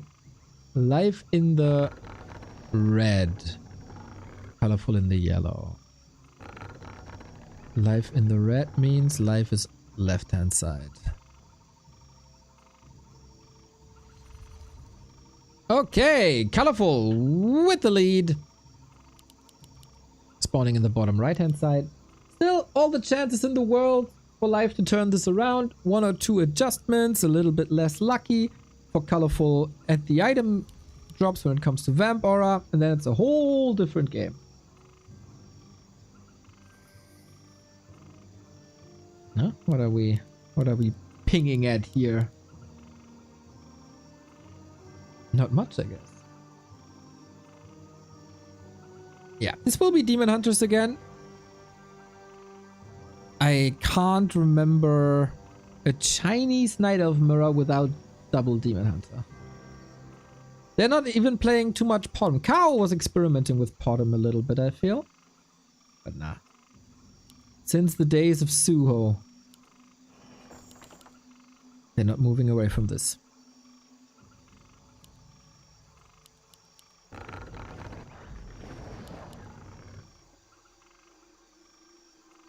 Are you excited for Friday's Grubby versus Tyler? It feels like it's all the talk at the moment. Especially since Tyler moved to War 3 champion.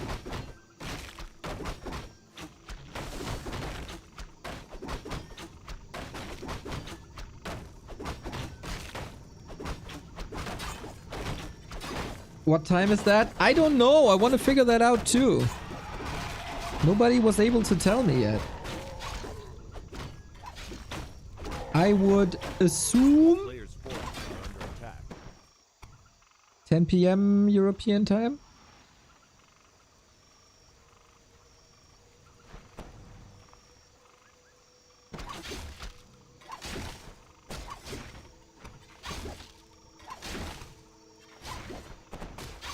Tyler has around Neo level.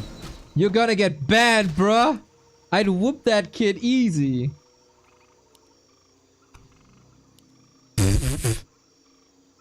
Ridiculous. A player's forces are under attack. Gotta respect the grind, though. Gotta respect the grind.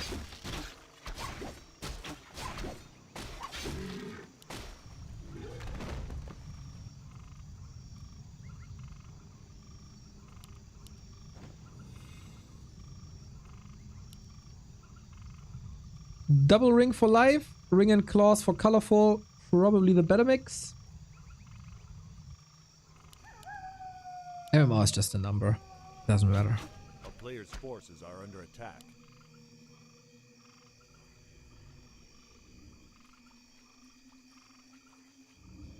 Nobody cares about MMR. Around 1K! Excuse me? I beat a 1600 player in a tournament recently.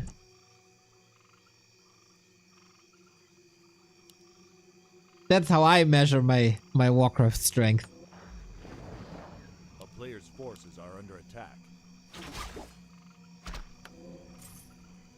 Unbelievable. Unbelievable.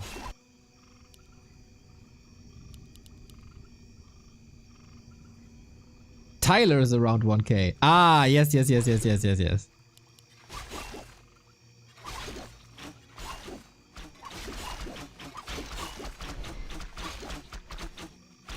Archer fights right there.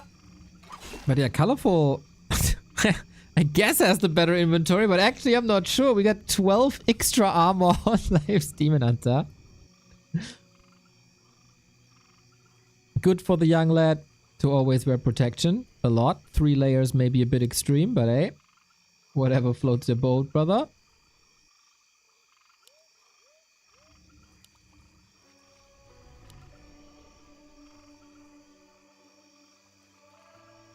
And we're going bears again, huh? Everything else would be surprising. I'm looking forward to some Zeppelin plays.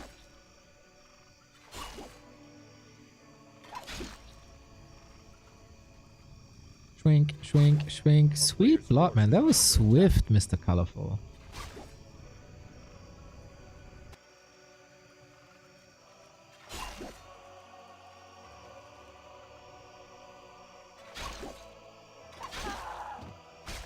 Yeah, life seemed to be struggling quite a bit here, to be honest. You could sell it as, well, he's just optimizing his army early. But he goes for the bear rotation, but I don't know that's optimal right now. Otherwise, everything is very much the same. We go Keeper, Keeper again. Both have the same very timing on the lures. Tier 3 too. So yeah, it is what it is.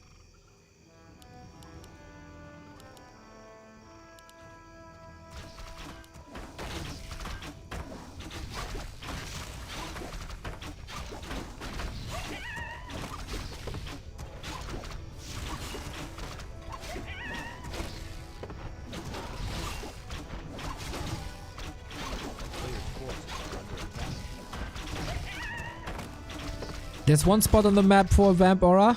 Would be quite funny if Colorful gets it again, back to back. I don't see anything. There's this weird bug on KK where the screen is just turning black for me.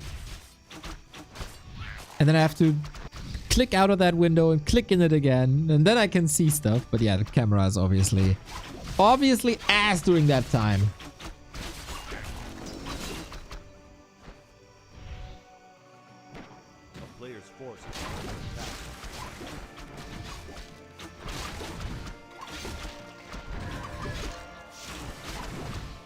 This is a live game.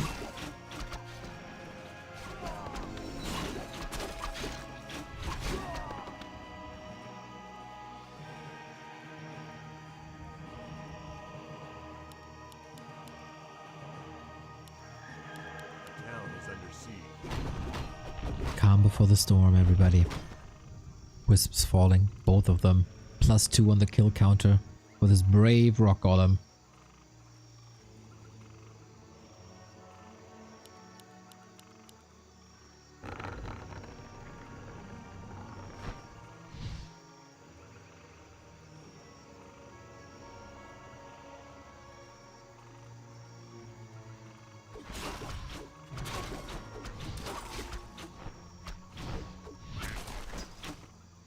Alright, any advantages? Well, level 3 for life is obviously great. On the other side, Keeper for colorful leveled better. Tier 3, same time. And we're fighting over that red spot, huh? All of a sudden, it doesn't look too great for colorful in the archer department anymore. As the demon hunter is picking this extra punch. But archers, he's willing to sacrifice them if they get the dryads, as they're way more expensive. 2 for 1 trade. 2 archers here for life, also willing to rotate them out. So all of them dying. The first bear is here. We do have Dispel.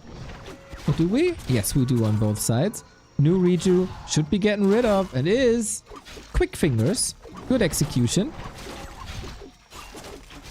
Any chance for kills here? Looking fine. Reju is there. And yeah, that's basically an invo potion, if not dispelled. And with an entangle, he's also safe. Bloody Brawl. Nice to see. Maybe with that Dryad kill, life comes out on top, but he can't chase anymore.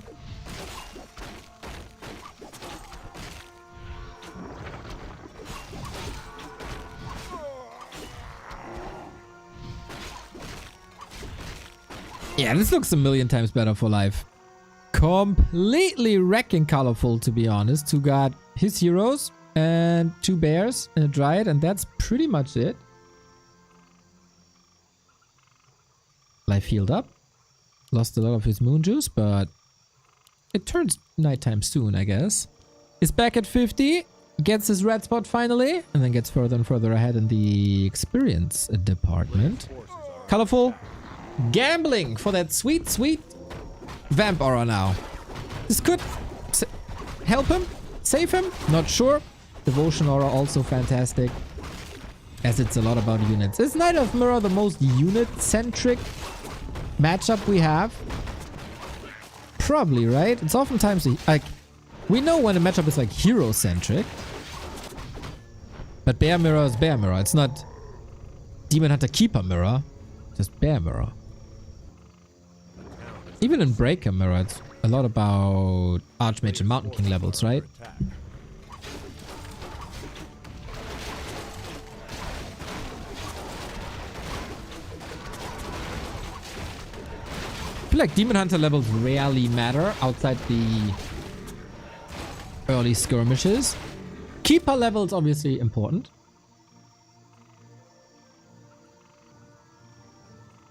But yeah, he wasn't able to get the Vampire twice in a row.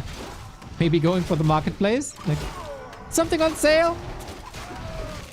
Give it to me? No?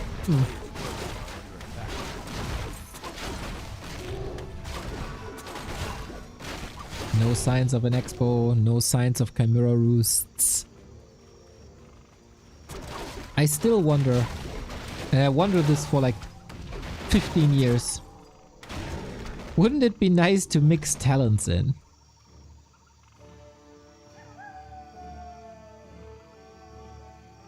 But I guess the answer is oftentimes no. I think it would be so cool, so much cooler. This leads me to a thought. Should talents get like +1 damage? Would that maybe lead to more variety? Wouldn't that be cool? But hey, that's just me. Life with the attack.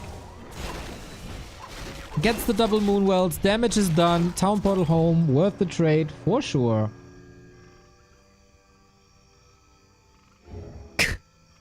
Okay, Tarmok. A pretty extreme opinion on this. A player's forces are under attack.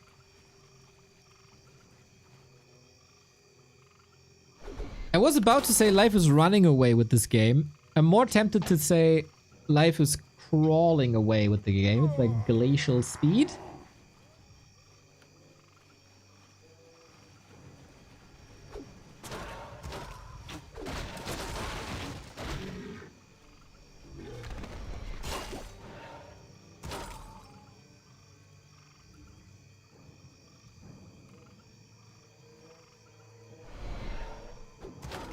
And now, do you really want to fight the best Bear Mirror player in the past 15 years in his own base?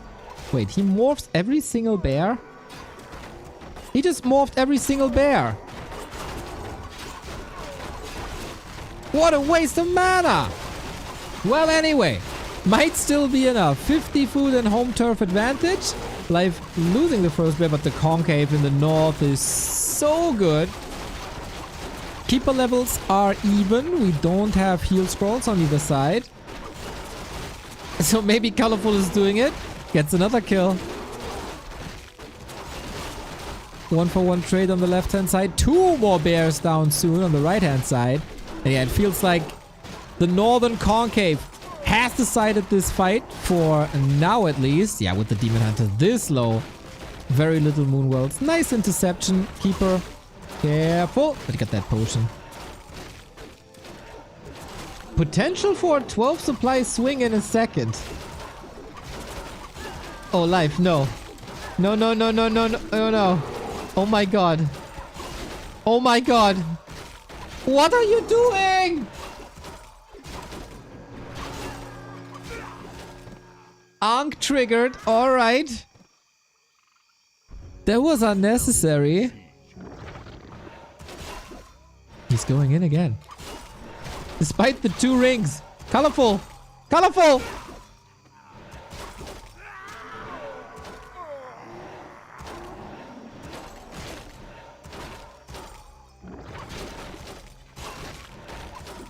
What?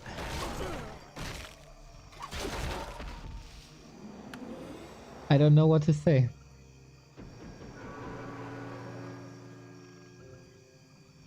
What's even alive? The Keeper. Okay, and a Demon Hunter. Otherwise, everyone lost everything. Time for some redo, time for some new bears.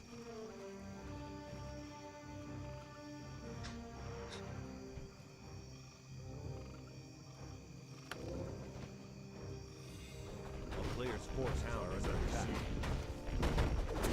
It would have been quite a bit hard to just run away with everything. But he re-engaged into the fight. How do you even cast this? You don't, you just sit there and watch. I'm sorry, man. I get some sentiment off of it. That it's understandable. But I lost my mind over Kaho losing his hero earlier. And here it's the same.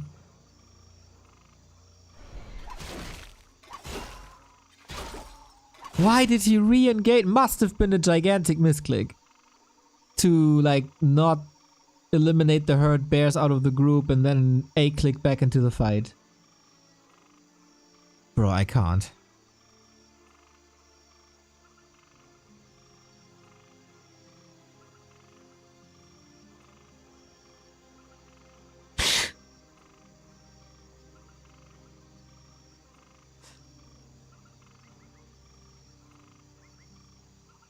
I apologize that the Night Elf players and fans among you take a couple of strays here today. But it'd be like this.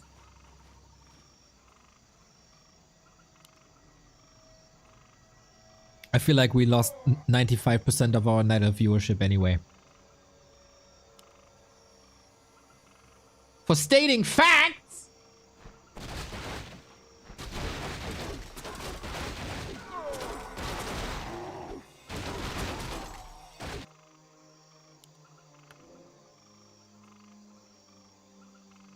Seems to be some ping issues, but I mean, Chinese server, Chinese players.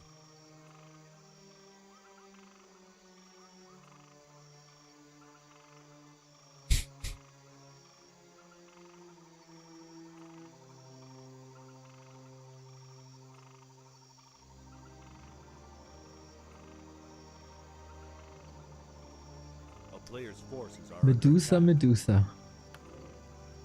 You're one of a kind. Okay.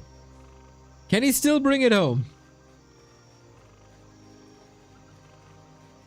He's the one banking now. Which might be the right call.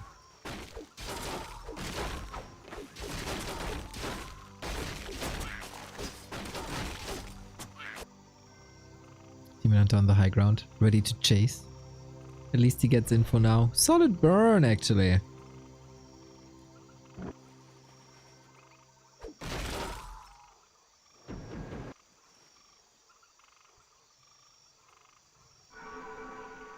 Life's better, he's just so inexperienced. This dude played 10,000 ladder games last year.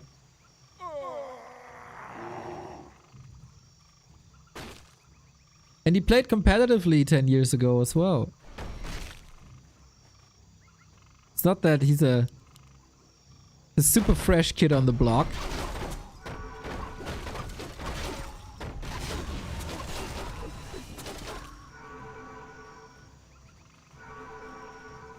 Well, and then he's up against Kaho, who really knows how to organize his bears. Into a little bit of a choke now. Demon Hunter is getting the attention of a lot of bears, so the setup here on the right hand side for Life looks a bit better. But only for now. Resetting the fight. Demon Hunter's hurt. Oh my god! I was about to leave and quit the stream. If he loses the Demon Hunter there, I just leave. But yeah, Colorful in full control now. Smashing! Smashing that fight. And I don't think there's any chance left. When it comes to the late stage bear fights, Colorful seems superior. Trying to disengage now. This is a problem when the fight has ended. Retreating with bears is hard, I get it, but doing a better job now in retreating, chasing dryads, distracting from the retreating bears. Oh, 3 HP, Jesus. Yeah, but he's here now. Demon Hunter going wild. Demon Hunter go whack whack. Demon Hunter gets the kill. Lol, lol, lol, lol, lol, lol. Oh my god, dude. I can't. I can't. I can't.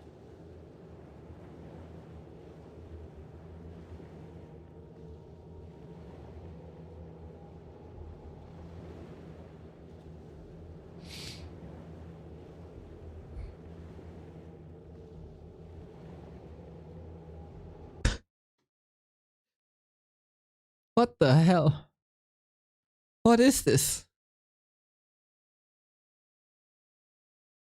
What is this?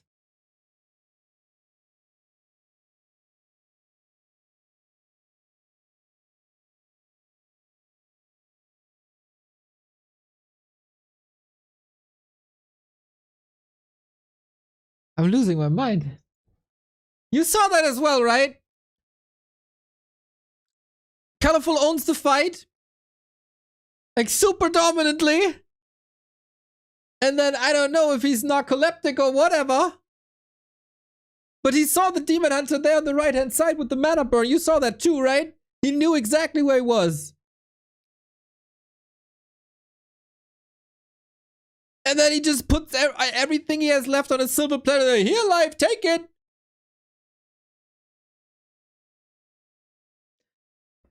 Ah. 1-1.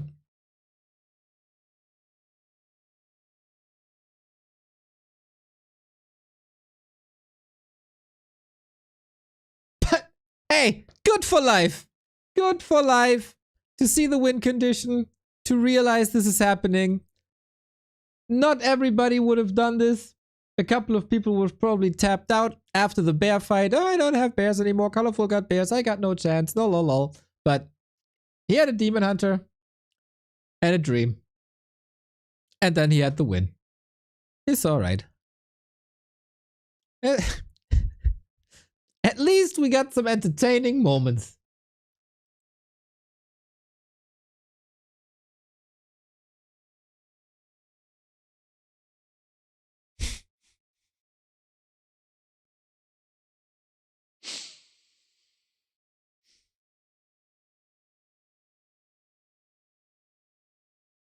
It's hard to be a fan of Night Elf players sometimes.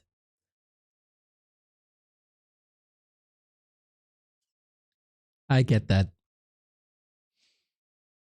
I get that. Magic Yang has left the stream. He's just gone.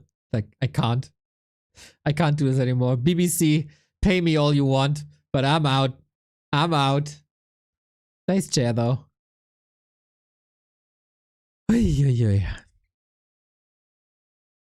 So, our Chinese broadcast colleagues are in the game already. We have to wait a couple of seconds.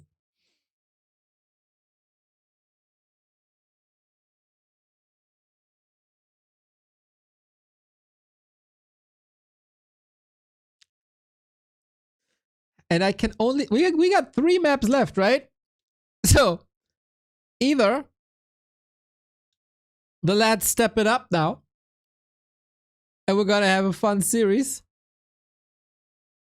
or we'll see where this clownery is able to go.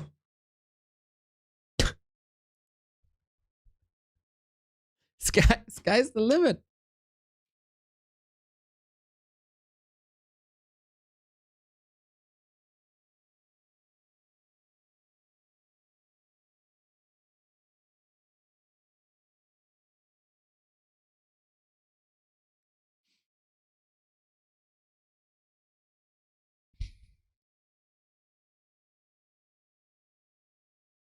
Okay, still not able to join this.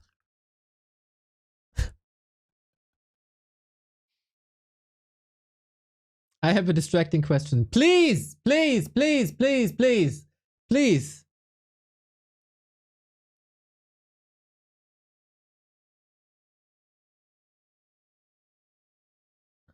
Ask away.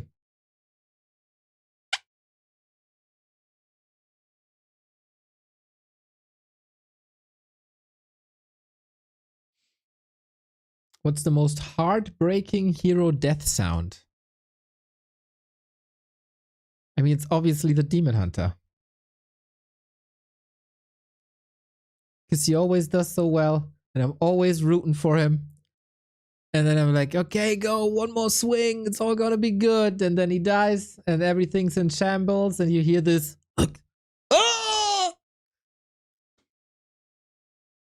And that's what it is. Ah, it's more like ah, right? Ah, that's also what's in my head. When the demon hunter dies, what's on the field and what's in my head is exactly the same.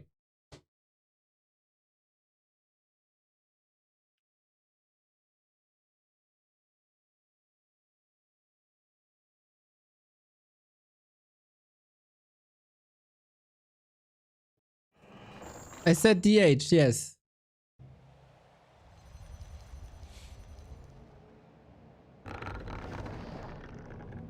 It's also the delay. It's the delay of you see it, demon hunter dies, animation starts, you process it in your head, what that means now, he stabs himself, and then you hear the sound. That's what makes it so great.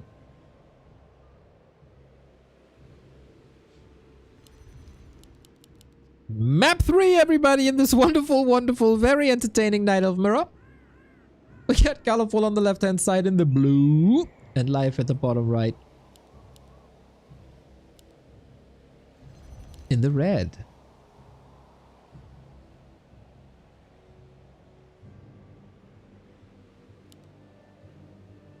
Kinda interesting though, right? That this is so red, this is like maroon, but then this is quite pink.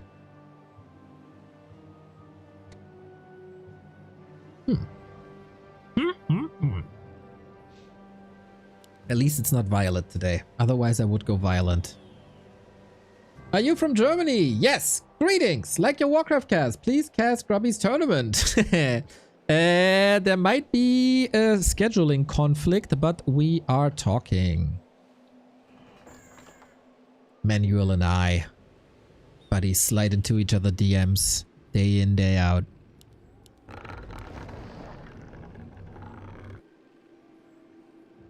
You know, that's what big streamers do, you know. Players' forces are under attack.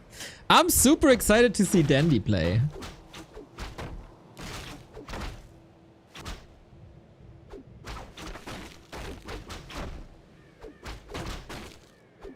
Town is under siege. If Dandy is not playing one abomination, I'm gonna riot. Neo seems to be born for Warcraft 3. Maybe he's created from Blizzard. Well, then I would stop every 5 minutes and just collapse every 10 minutes. And after every patch, I wouldn't cast for like 4 days. I wouldn't know how to tell you what the score is because I can't really count wins. And I would look even shittier than I already do. So please don't insult me like that again.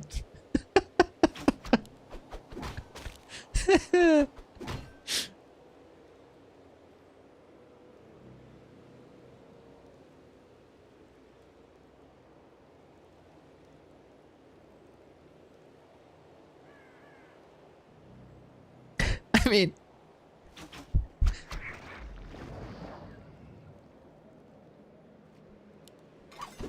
It is what it is, eh? Well, well. We got 2 Demon Hunters, we got the techs. We got a little bit of a stalemate here over the null in the middle. Can someone come up with a sneaky play? Love that scout here, actually. It goes a little bit too close. Actually, lets it go. Okay, we engaging now though. Both want the brute, that is level 2. And snare helping. Nice reposition. Colorful plays the smart. But wait. Life got the kill, didn't he? Maybe both? I'm not sure. God, please just die both.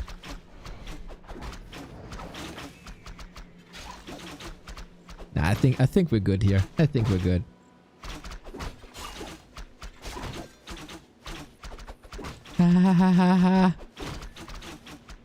I'm so scared now. that something stupid's happening. Nicely calculating the level up though for the extra HP, and then he can stay in.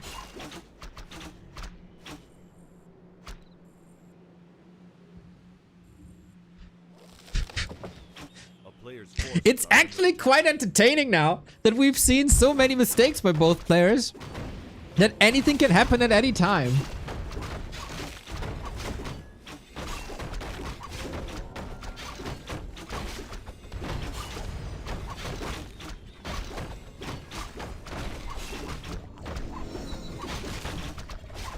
Good creep route now by Life. Subi Mask. Nah, I would love to have something more fighty. Stats or auras. Subi Mask bonus gets burned anyway. But yeah, it takes some time when there's inner fire, huh? Oi, Boots of Kaltalastet. That is Roxy. Glad to see the appreciation for my casting in the chat. I need a little bit support today. Today's rough.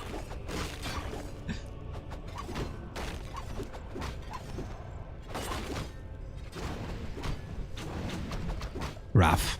What am I complaining about? I'm sitting here casting video games. It's nothing to complain about, really. High standards.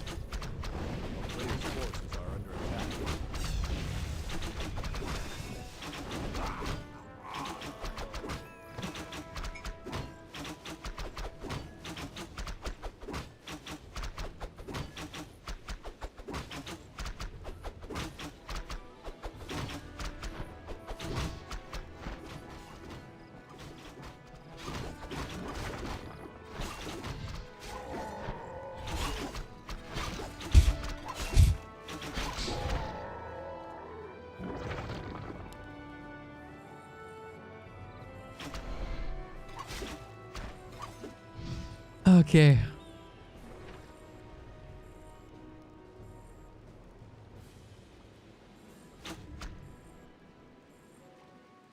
They just both lost their heroes to creeps, no?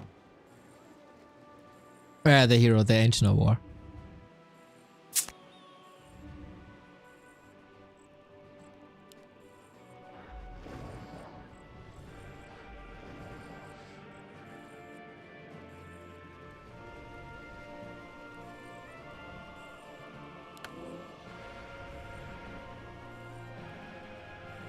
Stalemate around the shop.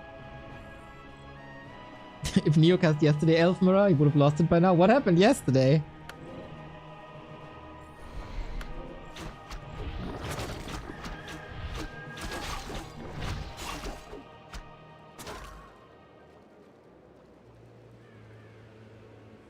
Ah, Colorful killed Life's AOW? Alright, thank you, Shaki. Thank you, Shaki.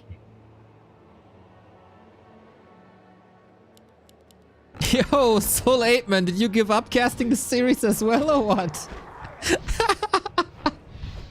Did you watch this as well?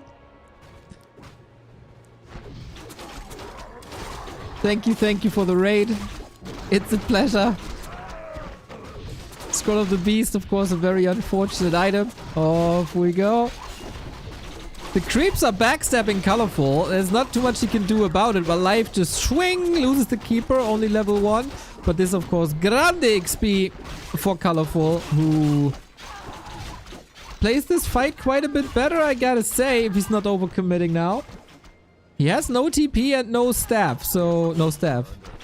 I cast the dwcc only and Pally Rifle Alert. Alright. Alright.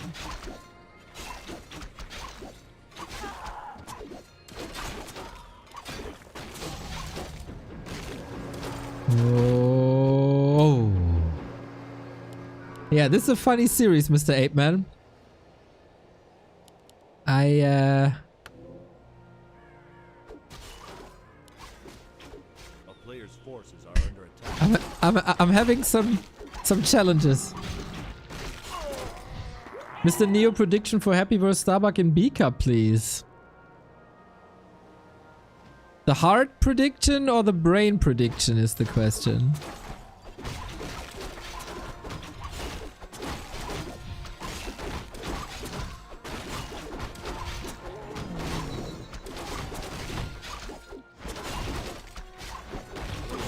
Sean right with the 73 months. Thank you, thank you, thank you. Yeah, I really hope Happy wins 3-0.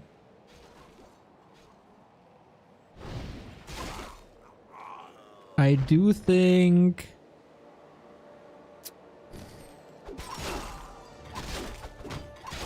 I do think... 3-2 Starbuck.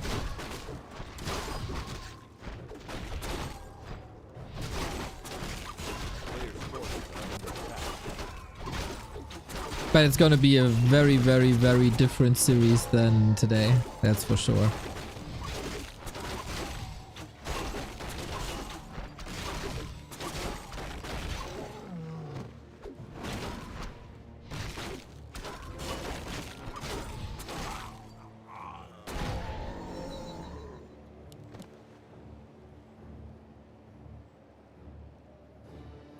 Big bears and polar bear. Yeah, Sharky, I called this out the other day as well. Kenshin, big bear is no polar bear. Why? We need big polar bear. We miss him. Ay, ay,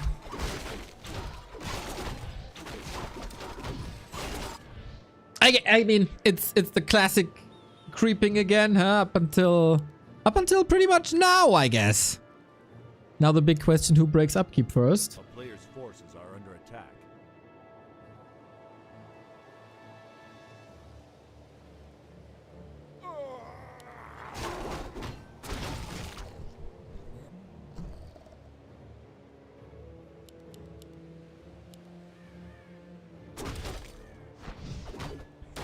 It's really... How break upkeep with no moonwells? I mean, yeah, obviously you have to break you have to build moonwells first. It's a kind of question is that.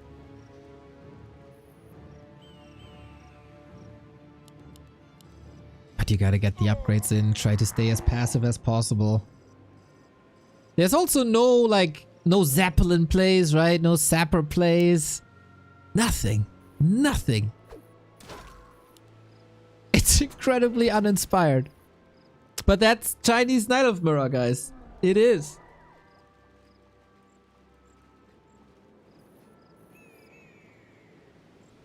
A player's forces are under attack.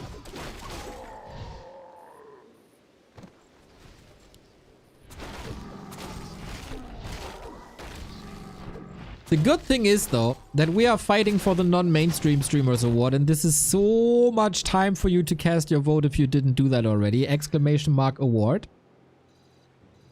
And, you know, maybe we should look at this from a different angle. The world is so hectic. We're all TikTok brains, YouTube short brains, whatever you're consuming.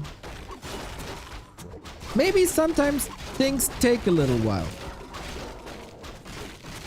Maybe you gotta calm down, enjoy a little bit of Zen Warcraft with a bit of a creeping phase, and then craziness unfolds. Let's appreciate the effort of the two players of calming things down a little bit. Here we go. Big fight. Demon Hunter is soaking up a lot of damage by life once again. I don't think you want too much damage on the demon. He's just the damage sponge. Nice kill as the DH is roaming freely in the backline. And this looks once again very good for Colorful. For now, at least. If we can get one or two more kills in, it definitely looks like that. Invo Potion. We have a heal scroll on the other side and the staff at the ready. Life is fighting though, but it's just... There's a bear fight. 30 seconds later... Colorful wins. Definitely potential for disaster here.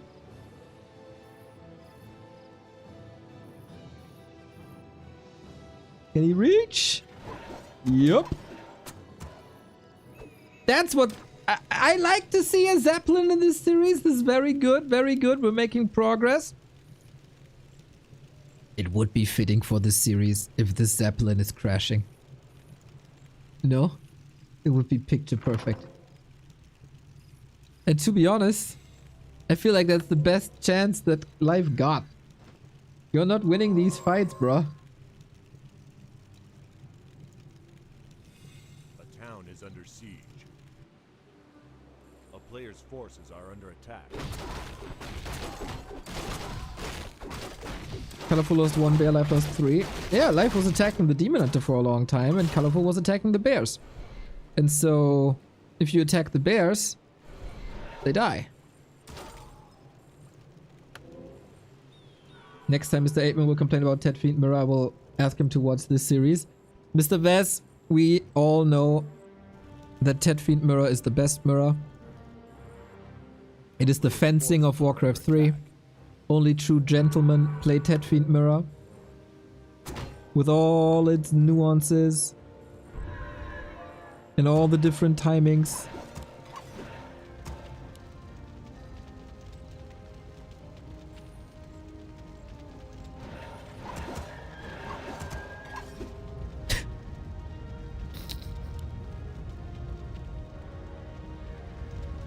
The Zeppelin can't die when there's nothing in.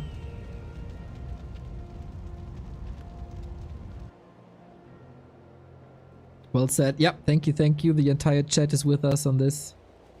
A town is under siege.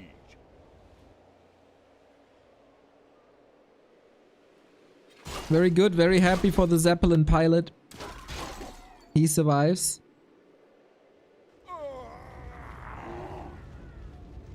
I use these VODs to sleep better.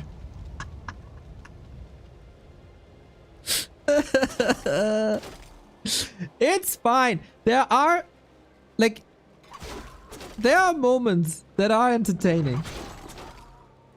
You know, games like these are probably consumed better as a supercut or something. Funny moment compilation.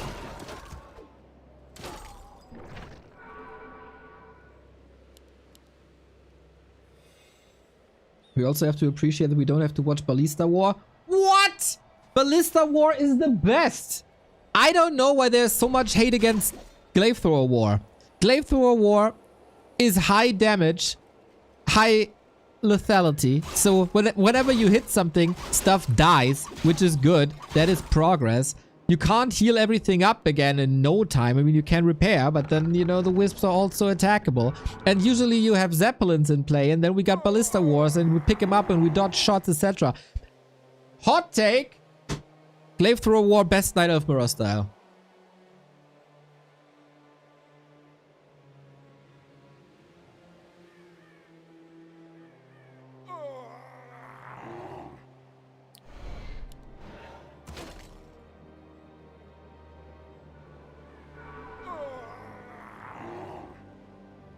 I love that. A player's forces are under attack. Well, well. This is a weird position for Life. Oh, for both actually. Fighting here. Well, a little bit of 300 vibes here. No clear front line. It's establishing now. So far, Life in most of the games had one fight where the concave for him was working out. Colorful losing a lot of HP on this demon. Staff out. He gone. Also bears down, 5 and 4 for Life, who's struggling with his bears now, but still able to get some kills. He is on the way to turning things around. Colorful's losing 2 more bears, Demon out now, but Moonwells look fine. Let's go. Please bring us more offline events. Yeah, I need $100,000 for that, but I will try. And Life was doing very well until Colorful decided it's time to own you now. And kills the Keeper. Bear Mirror is so weird, man. This looked quite good for Life for a long time.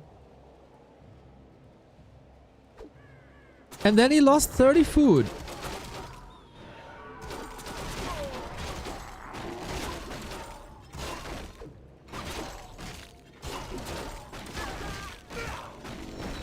And that's game.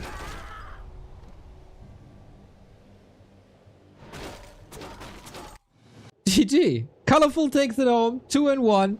Match points now. Yeah, literally, right? It was even.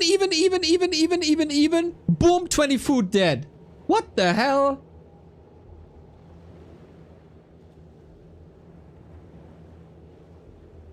What the hell?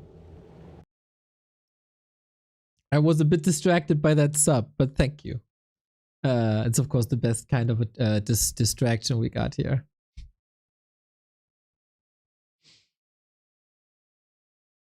Go Night Elf. Yeah, Mr. Kovacs, thank you very much. Mr. Kovacs is currently preparing the new War 3 Champion season for you, everybody. Give it up for Kovacs, aka Bandylock.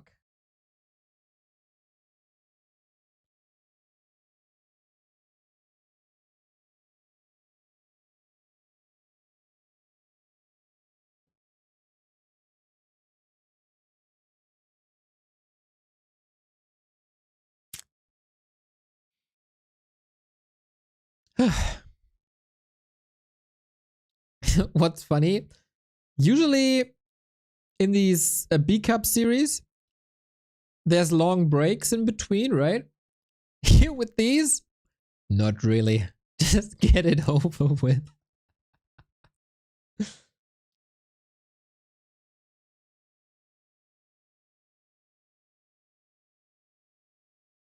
Colorful need to lose for the greater good. If he won, Nightlife doesn't have a chance against the upcoming Undead.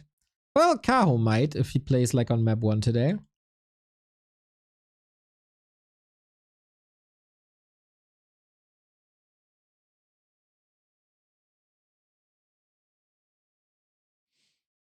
I don't know.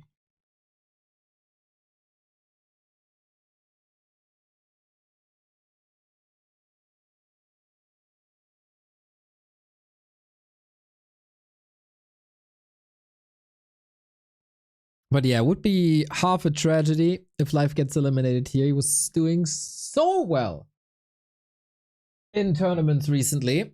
But yeah, Night Elf Mirror has some intricacies that Colorful just does better than anyone else. I think if Life is up against anyone but Colorful, even Kaho, he goes into the final, probably, or at least lower bracket final.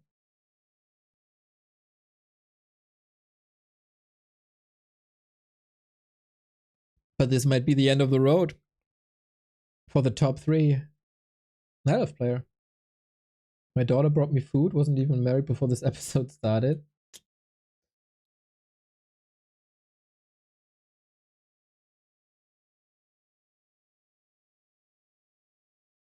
Kaho was doing good map 1. Don't act like Kaho can't play the game. Kaho was doing fantastic game 1.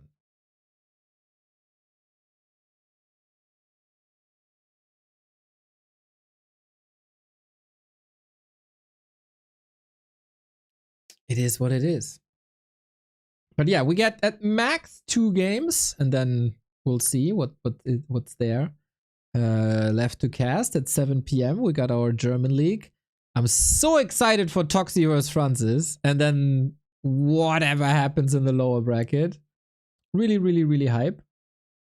Thank you, Link, for taking care Love behind you. the scenes. Yo, Ben, thank you.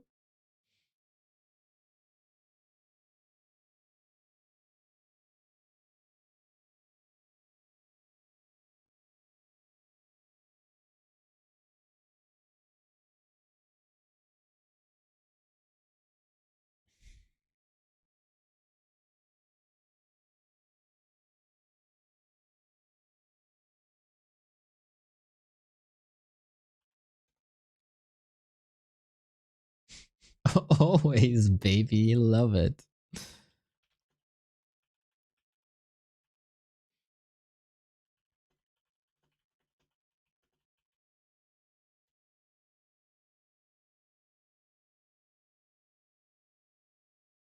Yeah, it is really fascinating how, like, our scene is pretty globalized, right?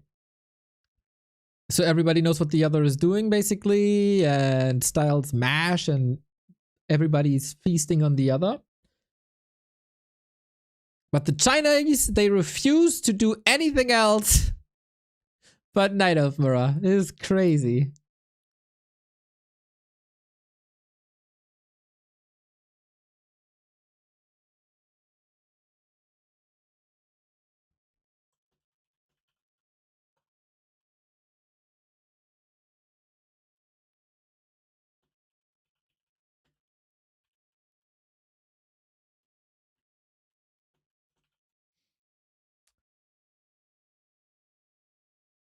Do you know a Warcraft player from Latvia? There was one.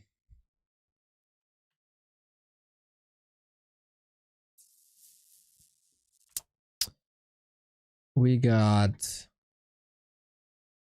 Rise, Sauron, Windfox, Rainman, Furioso, and Vivi.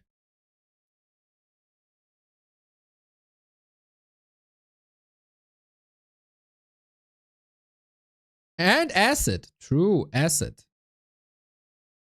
As well. But that's a long time ago.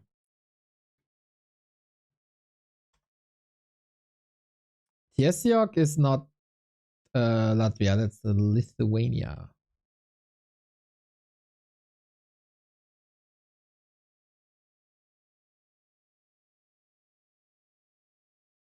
Not the same. Isn't there... Wait, how do you do that again on War 3 Champions? Oh, what's the country code for Latvia? LA? No, that's Lao People's Democratic Republic. LV? Yes, LV.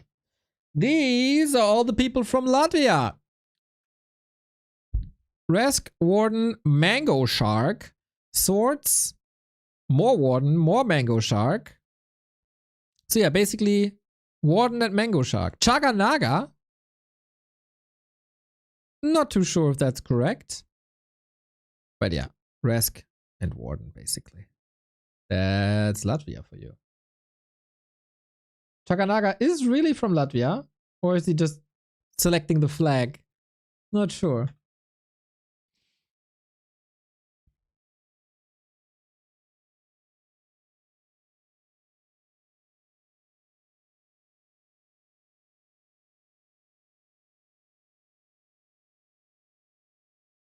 He is? Okay. Yeah, and War 3 Champions you never know if pick builders pick the flag or if it's real. So we got live facing elimination after all that hype that he's been through and this crazy series versus Happy that he's been through. He might get eliminated by Colorful in a mirror match if he's not getting his shit together. Go, go!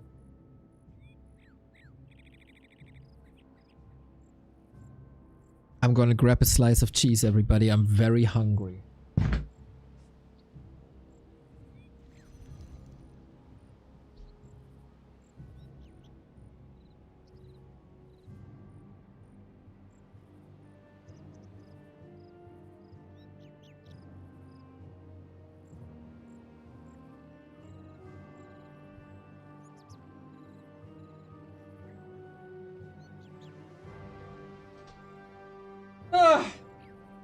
Round 4, let's go.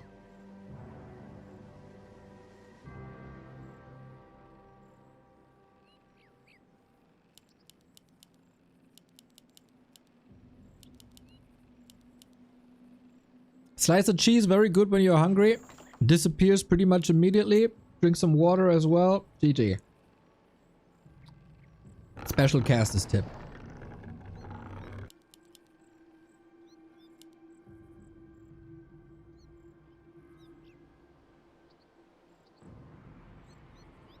A player's forces are under attack.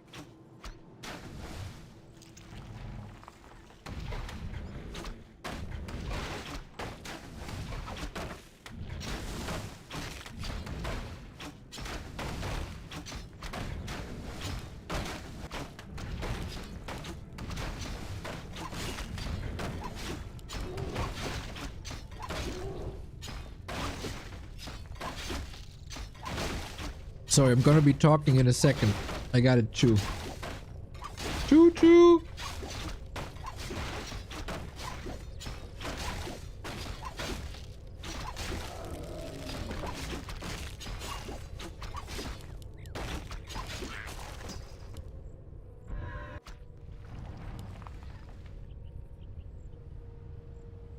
A player's forces are under attack.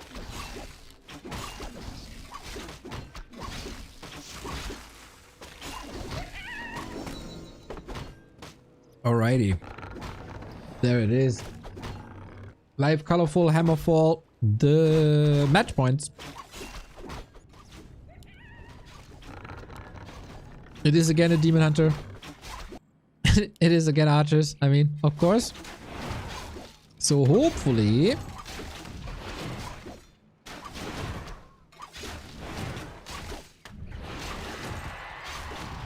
Hopefully we see some action. Inventory is slightly better for colorful immediately, but not the end of the world, is it? Both with similar creep routes. Seems like life is a little faster in the middle. Wonder what he's doing with that. Tech unfolding, more archers, more creeping, not taking too many risks. But it seems like... Wait. What's the difference? Why is there a 0.2 difference? I kinda didn't pay attention.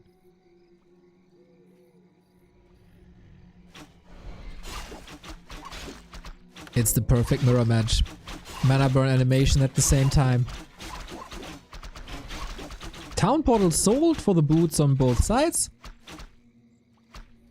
And we chase, and now life can turn around and hunt these archers. Yep, and if the demon hunter comes back, boom, we exchange blows again.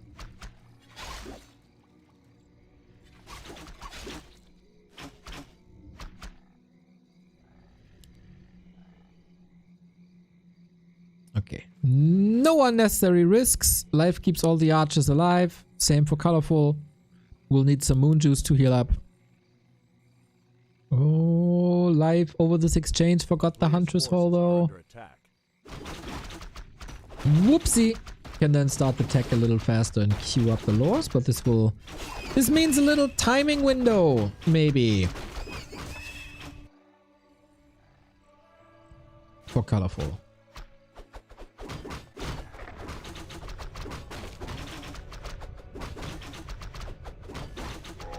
So did life realize now that he can't win the fights?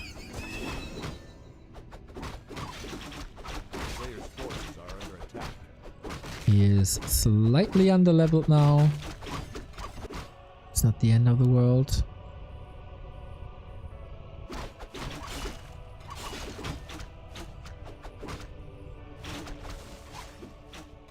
Thanks Twitch for unsubscribing me. Why? Oh, Knoob! Do you still have the badge though, right? Is the streak over then though? It still says you're 78 month. I mean, this was an issue last month or so. Can I have a controversial take? Oh, Mr. Knubbe, please.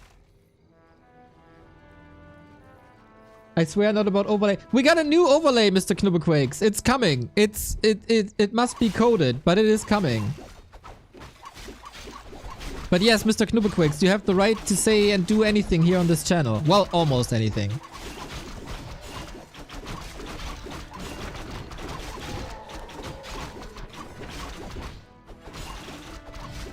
I'm a bit worried now. Mr. Knubbequakes is typing a lot, probably. It's a long take. Oh. Wait a second, we gotta watch if this hero falls or not. There's no TP anymore. Double kill on the archers. At least he keeps the demon alive. But yeah, colorful. Solid exchange, I'd say. But life got a lot of XP on his keeper, and that might help. AI text-to-speech is a bit TikTok-y, especially when having stream on TV and loudly announcing around the house. Totally get it though. Needed to get it out. Totally fine. It's probably something that we can improve on. It does work though. But yeah, we can surely make improvements there. Absolutely fair enough. Did you see the new overlay already, Mr. Knubbequakes? I don't know. You were in chat, I think, at some point. But I don't know if you saw the final version.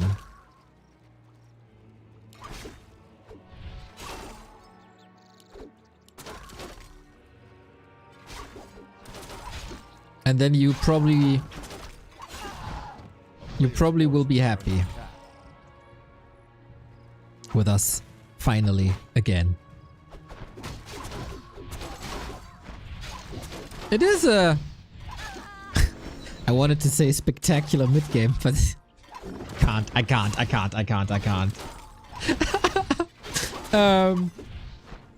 It's a very good and very successful mid-game so far for life, but we learned that that doesn't have to mean anything. The Dryad block. Look at this! We got action in the mid-game! Dispel immediately! Life with the sweet sequence! The best play! Yup! The best play this entire series! Flexing,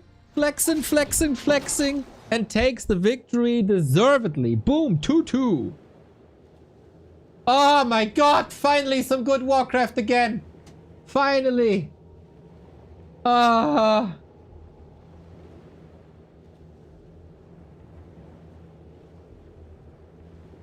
That was good. That felt good. That's what we're here for. That was well done, well put together, well set up, and well executed. This is the Warcraft I want to see.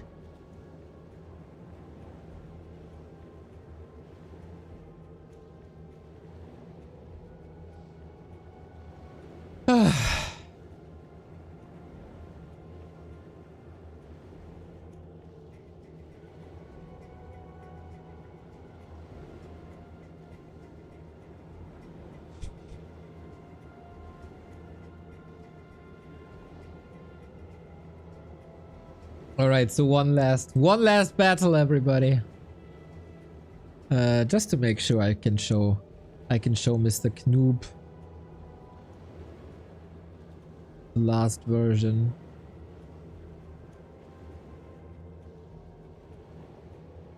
Oh, I don't know if you saw the latest winning animation and stuff.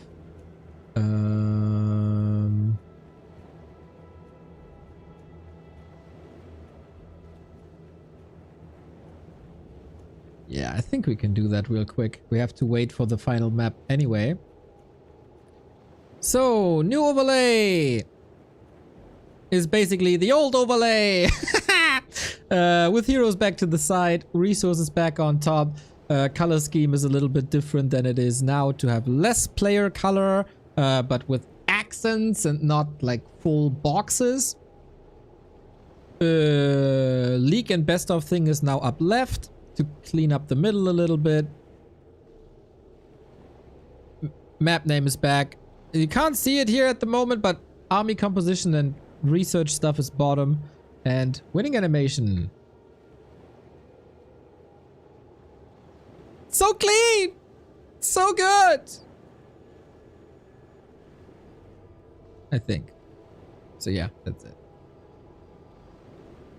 Got some little gimmicks there as well. Once the coder finally finds the time.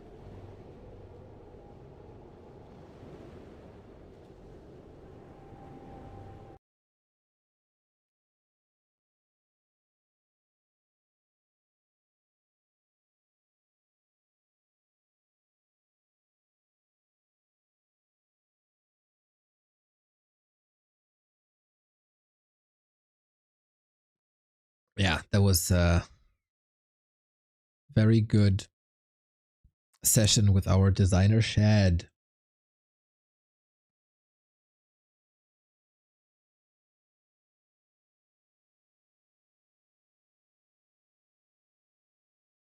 Very nice. Love the Warcraft 3 theme graphics integrated overlay, but this looks more TV stream presentable in a way. Nice. Now that the info location is intuitive, it's easy to see what you mean by overlay, not sharing game graphics. Thank you. Love it. Nice. Very good. Pleasing the Knubbequakes is always my deepest desire. It shall be done. Has nothing to do that it's way better for shorts and reels, only to please the Knoob.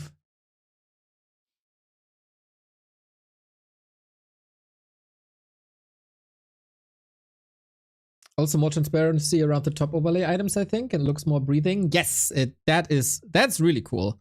We had to... This cost us like, I don't know, 40 iterations to come up with that. Man, sometimes you're so blind when you're like stuck to do things in one way. And then you wake up one day and it's like, nah, let's just throw it all away. Happens. Happens.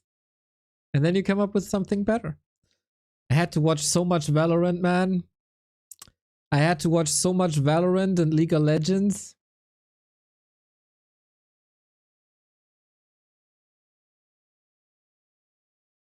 You were ready to die on that hill? I am sad that we are taking a conservative approach to the overlay and not a progressive approach, but the community isn't ready for it, and that's about it. I would have never changed it if not for reels and stories, to be honest with you guys.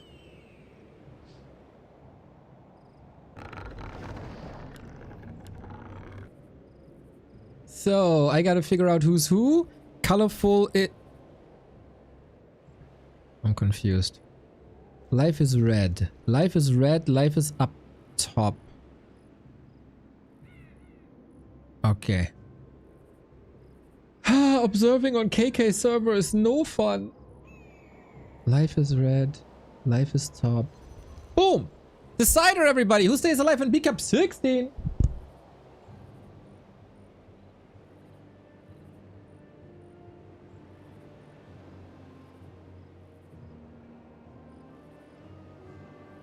And yeah, the boxes will disappear once we hit the 130 mark. This goes back and forth, back and forth, back and forth. Let's see if life can edge out the victory here. It did not look like he would be able to do that. But then last game. Ooh, last game was a banger. Is Colorful running out of steam? Is life finally gaining momentum?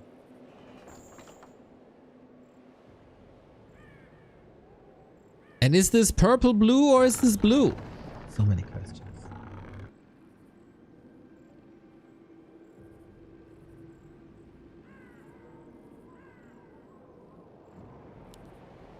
Okay, to nobody's surprise, it's two Demon Hunters again. But I mean, you know this by now. Can I have one more? Yes, please.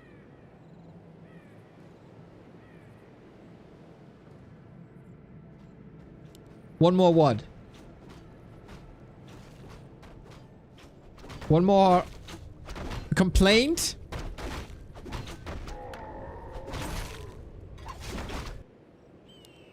One more nitpick? One more controversial take?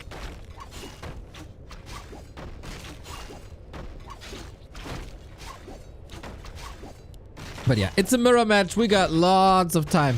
Let it all out, Knuppe. Whatever you have to criticize, we got all the time in the world here. No, it's not criticism, it's feedback. URLs at the top right scroll are inconsistent with casing. God damn, you're the only one that ever noticed this.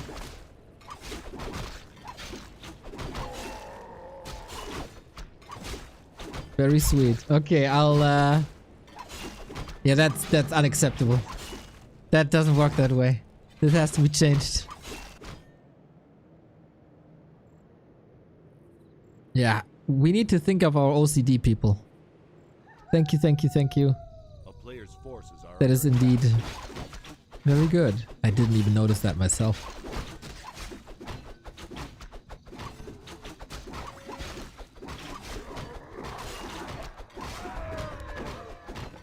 This is a lovely, lovely Demon Hunter inventory, but on the other side, it's even lovelier.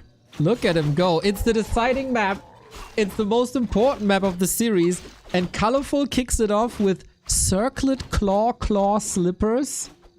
Are you effing kidding me, bro? That's insane. Damage-wise, though, if not for the slippers, I think it would be very competitive.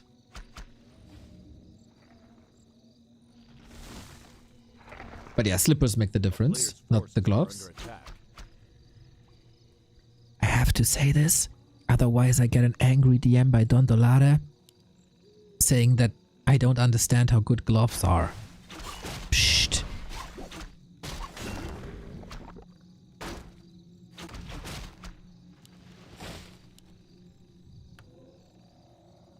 Ooh, this is something that Life has been doing quite frequently recently, but you always did it here, so it was oftentimes exposed.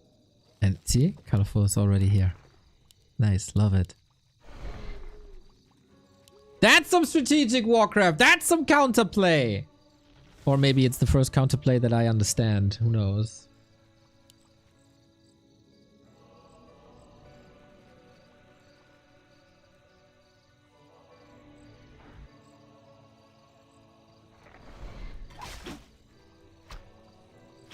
A player's forces are under attack. Alright, so we move away from the lab. Oh, we got slippers now on Life as well. Oh my god, this is a killer inventory. If these archers show themselves, 2 hit each.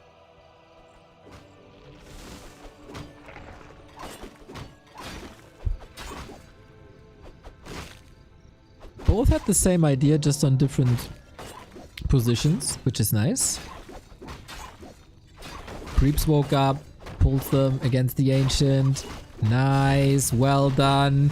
Oh, the lads are starting to play Warcraft.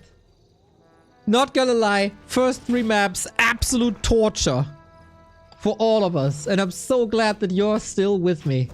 Because you ain't here for the Warcraft. Look, the first 3 maps of the series, you weren't here for the Warcraft. You stuck here because I said something that kind of somewhat entertained you. Or you were here to see me mauled. But now we got some quality Warcraft.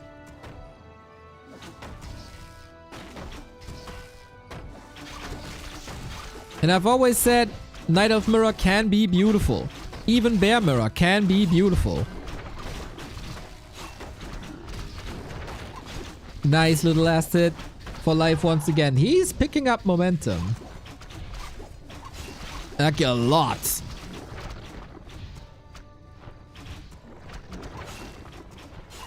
Maybe it's coming from age. Life being a little younger, fresher, quicker.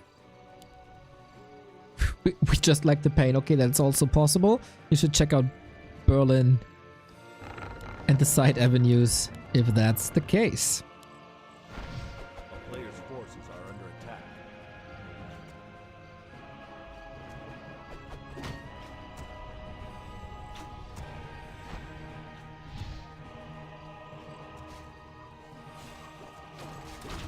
Okay, Life now getting the consumable here. I don't think this will be intercepted. Or can he? Nope, just a little mana burn. Book of the Dead. Shouldn't be a big deal.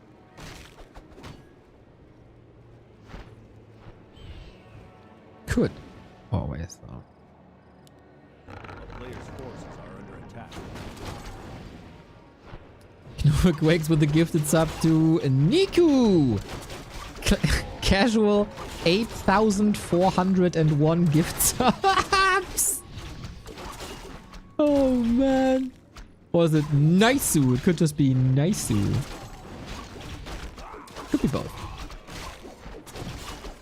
Lovely, lovely, lovely.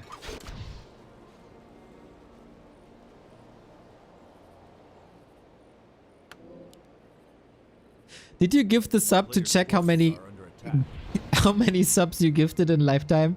Just to have it more convenient to check for you?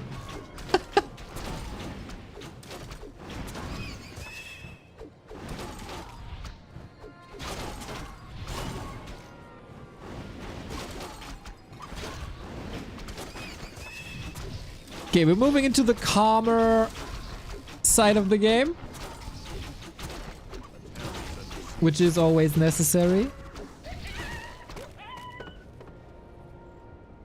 In a bear mirror, of course, you gotta wait for the bears, but here it comes. Still quite something to creep. Strong, I knew it, man. I knew it. I so knew it.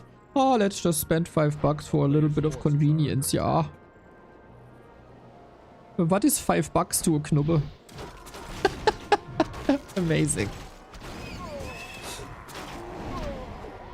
Feels good that I know you a little bit by now.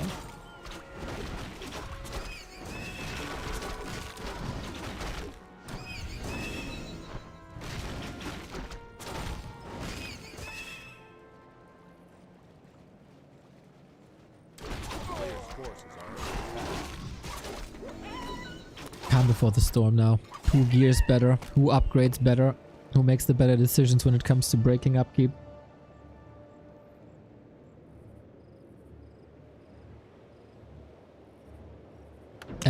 I bet he doesn't even play, bro. Knubbequakes won games at Raraland. Duh. Don't underestimate the guy in anything. He's a gamer. Players' forces are under attack.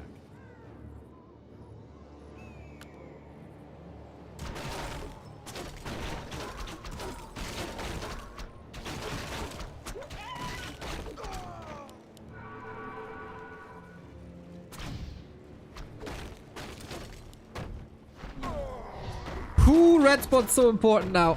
Movement speed amazing, endurance aura amazing, stat boosting items amazing. Even Katga's pipe. A lot of people still underestimate Katga's pipe and Night Elf Mirror. I think it's fantastic. What we got? Can't see it. Where is it? Eh? Is it close plus 12? Can't hover over this, but it has to be, right? That's another claw. Damn. Also, I've met Knubbequakes and Tower Survivors at like 3 AM. So... Yeah. Wait, did both get the claws plus 12? Okay, at least the red spots are fair. That's good. That's good.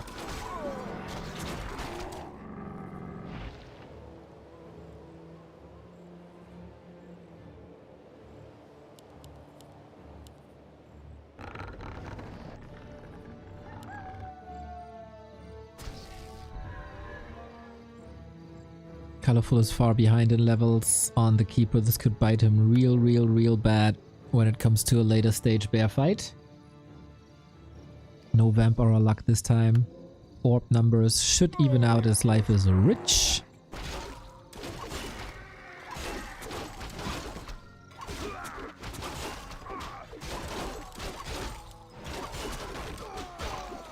Ooh, he finds illusions.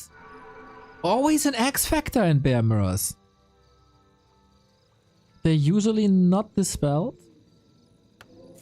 And soak up a lot of damage. Yeah, I like that. That's a little bit of a lucky draw here.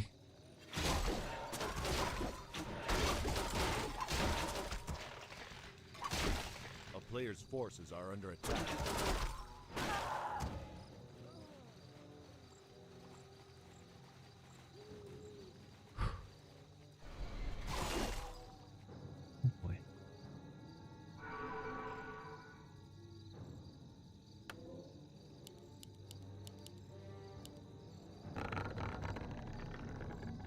It's always a little bit of a question, why not go for a third hero? Well, you really want that Keeper level 5, and a third hero would just absorb more XP. That usually would end up on the first and second hero. Demon Hunter super strong on 5, Keeper super strong on 5. That's the reason for now. Staff out, bit of damage done. Every single bit of moon juice important. What are the upgrades saying? I gotta check. 1-2 on the way to 2-2. 1-2 as well. A player's forces are under attack. With this experience that the Keeper would need. Can't give up the middle though.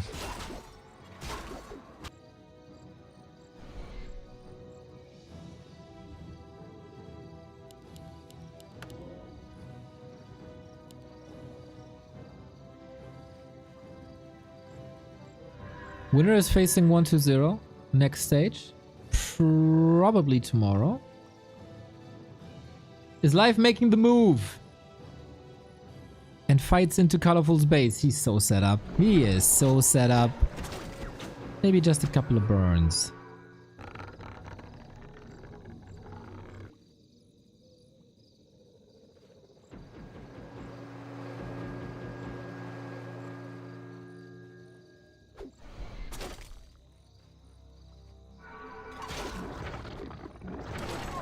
Okay. Gentleman's agreement. Let's fight in the middle. It's a bit of a choke. This could be ugly for Life, to be honest. Supply-wise, very, very, very even. We got illusions on the heroes, which should be the spell, to be honest. Reju running. This is the fight for lower bracket round 3 and the survival in B Cup. Heal scroll used on life side. That was the only one. Colorful doesn't have one, actually. And Colorful is ahead for now. Who has the better concave? I think the left-hand side, clearly Colorful. And on the right-hand side, I don't know if Life can catch up, but Bears start to fall quickly. So quickly! 3 in quick succession, but also Life. Uh-oh, not looking good for him here now. Detonates? I don't see many of them. This could be a neck-and-neck 50-50 food situation in a second. Demon Hunter has to leave the fight for Colorful while Life is still standing strong. That's his moment to wipe the floor with what remains of these bears, and also with the keeper. Gets the level, gets the kill with the whisk block. Life insane. When it counts most, he wins the fights. Still a couple of losses. Colorful level 5 on the demon, but the level 5 on the keeper is most important for Life. And the young Night Elf protege beats the best Bear Mirror player of the past 1.5 decades. Sick fight to the end. He had the level advantage, of course, but that is something. And that's, I think, way more important than what actually happens on the maps. Life has been grinding thousands of games, right? Thousands of games. And on the ladder, he was always freaking amazing. But in tournaments, he oftentimes struggled. May it be like nerfs or tournament environment or whatever. But in tournaments, it never really worked for him. And oftentimes it was like, oh, I'm not owning the series. Well, then when he lost momentum, it looked bad for him. But he's a tournament player now. 2025 Life has become a tournament player where he can convert his ladder performance into tournaments. Nerfs to the side, pressure situations, he doesn't care. Was 0-2 down against Happy, forced him all the way to the full best of 5. Whereas Colorful, let's be honest, after springtime, this looked horrible for Life. But he turns it around on Hammerfall, domination, takes all the momentum, full speed ahead into map 5, where he also owned. And that's a sign of greatness. And that's why Life is the best Night Elf player at the moment. And that's why he's the one who will beat Happy as the first Night Elf in 9 months. That's why. That's what it is.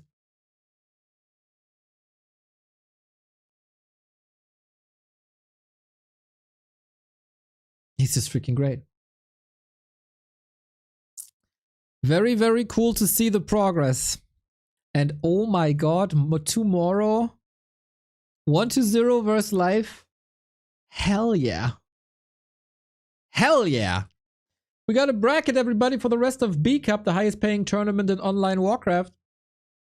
We got, well, that's technically not true, as we have dwcc, the highest paying regular tournament that we have. Happy versus Starbuck is our winner bracket final. Look at that. That's going to be February 28 at noon. You don't want to miss this at all. This is going to be bonkers. If someone can beat the Pally Rifle, it has to be Happy. 1-0 today. Incredibly disappointing. Starbuck, good. Not overwhelming whatsoever. He got invited to easy games and he took the easy games.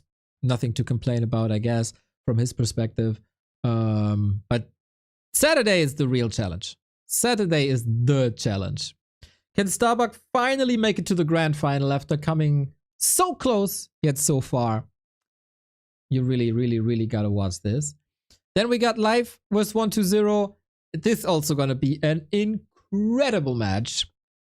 Life in the best shape of his life, took 2 maps off of Happy. 1-0, very different style though. So we'll see what happens there. 1-0 looked good against Moon at the end of the series, but he was struggling before. I think Moon got a little bit tired, and Life showed today that he's not getting tired. So epic matchup coming up there. And Focus and Sok, the last remaining Korean players, will challenge Kaho It's not gonna be easy for them at all. So yeah, hard to predict lower bracket, hard to predict upper bracket. Literally everything could happen here, I guess. And then, of course, the finals on Sunday. Great tournament. Great tournament. Wait, that's Saturday. Of course. The final isn't Sunday. The final is Saturday. Then Happy versus Starbuck is also not Saturday, but Friday. Yes. So tomorrow's Thursday. That's okay. We have to do this again. Sorry, I effed up the schedule big time. Tomorrow's Thursday. Focus versus Sock starts the day. Then we get Life versus 120. Then we have Kaho versus the winner of Focus and Sock. Friday, winner bracket final of Happy and Starbuck plus lower bracket final, semi-final.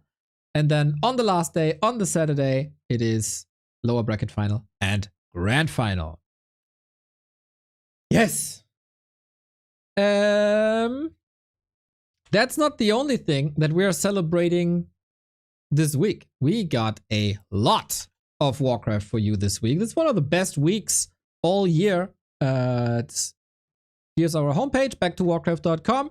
We have tonight our German, Austrian, Switzerland League, the Dach Inferno with the relegation. We got Toxie and Francis in the upper bracket final.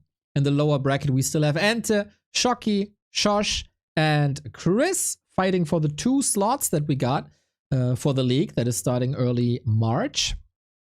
Creepjack tomorrow, where I have my last league match. Then Friday, maybe Grubby vs. Tyler. We don't know how late it is. Otherwise, we might do a weekly cup because the weekend. Wait, it's not in the schedule? Shit. The weekend has a lot of bad songs, but also the Dolphin Warcraft Championship Cup. It's a $27,000 circuit with a $21,000 grand final and regional qualifiers for China, for Korea, and also for the Western players. The CIS region has their own qualifier. So if you sign up here, you will not be facing Happy, Hawk, Dice, Death Note, Sheik, whomever. Western qualifier for everyone else.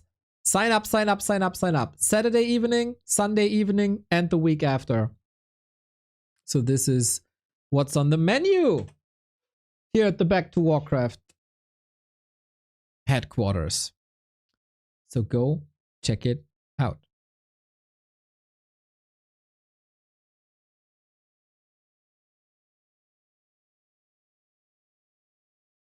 Yes, yes, yes, yes, yes.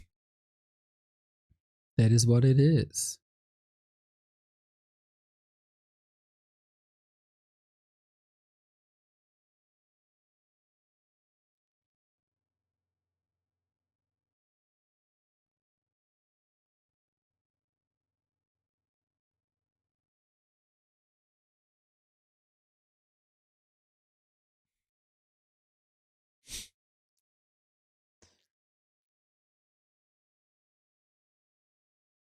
Why CIS have their own qualifier? They wanted that way.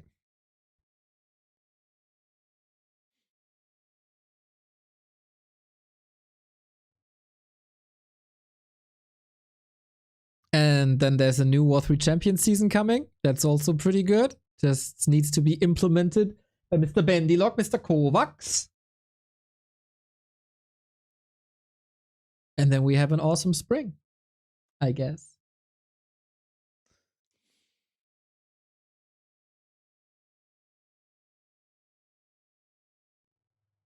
I think I'll rest a little bit before the Dach Inferno starts. Otherwise, I'm going to be here like... Keep up the great work, Remo. Thanks for everything.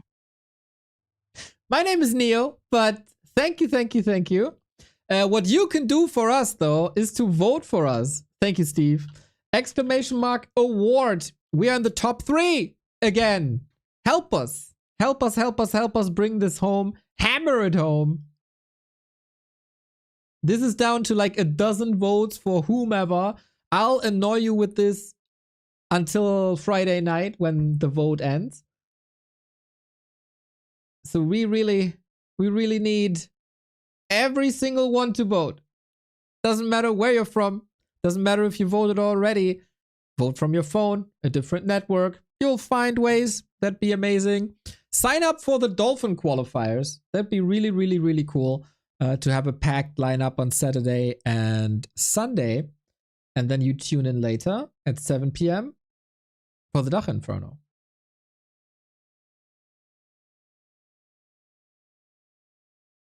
Yes, please. I want Neo announcing Neo wins. Exactly. So now I get a little bit of food. I hope you enjoyed whatever we had here. And let's see who's online.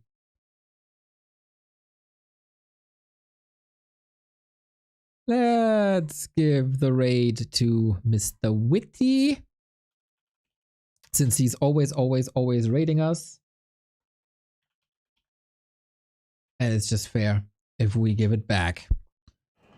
Yep, that's exactly what we're doing. Thank you, everybody. Take care. See you later. 7 p.m. Dach Inferno relegation. The finals.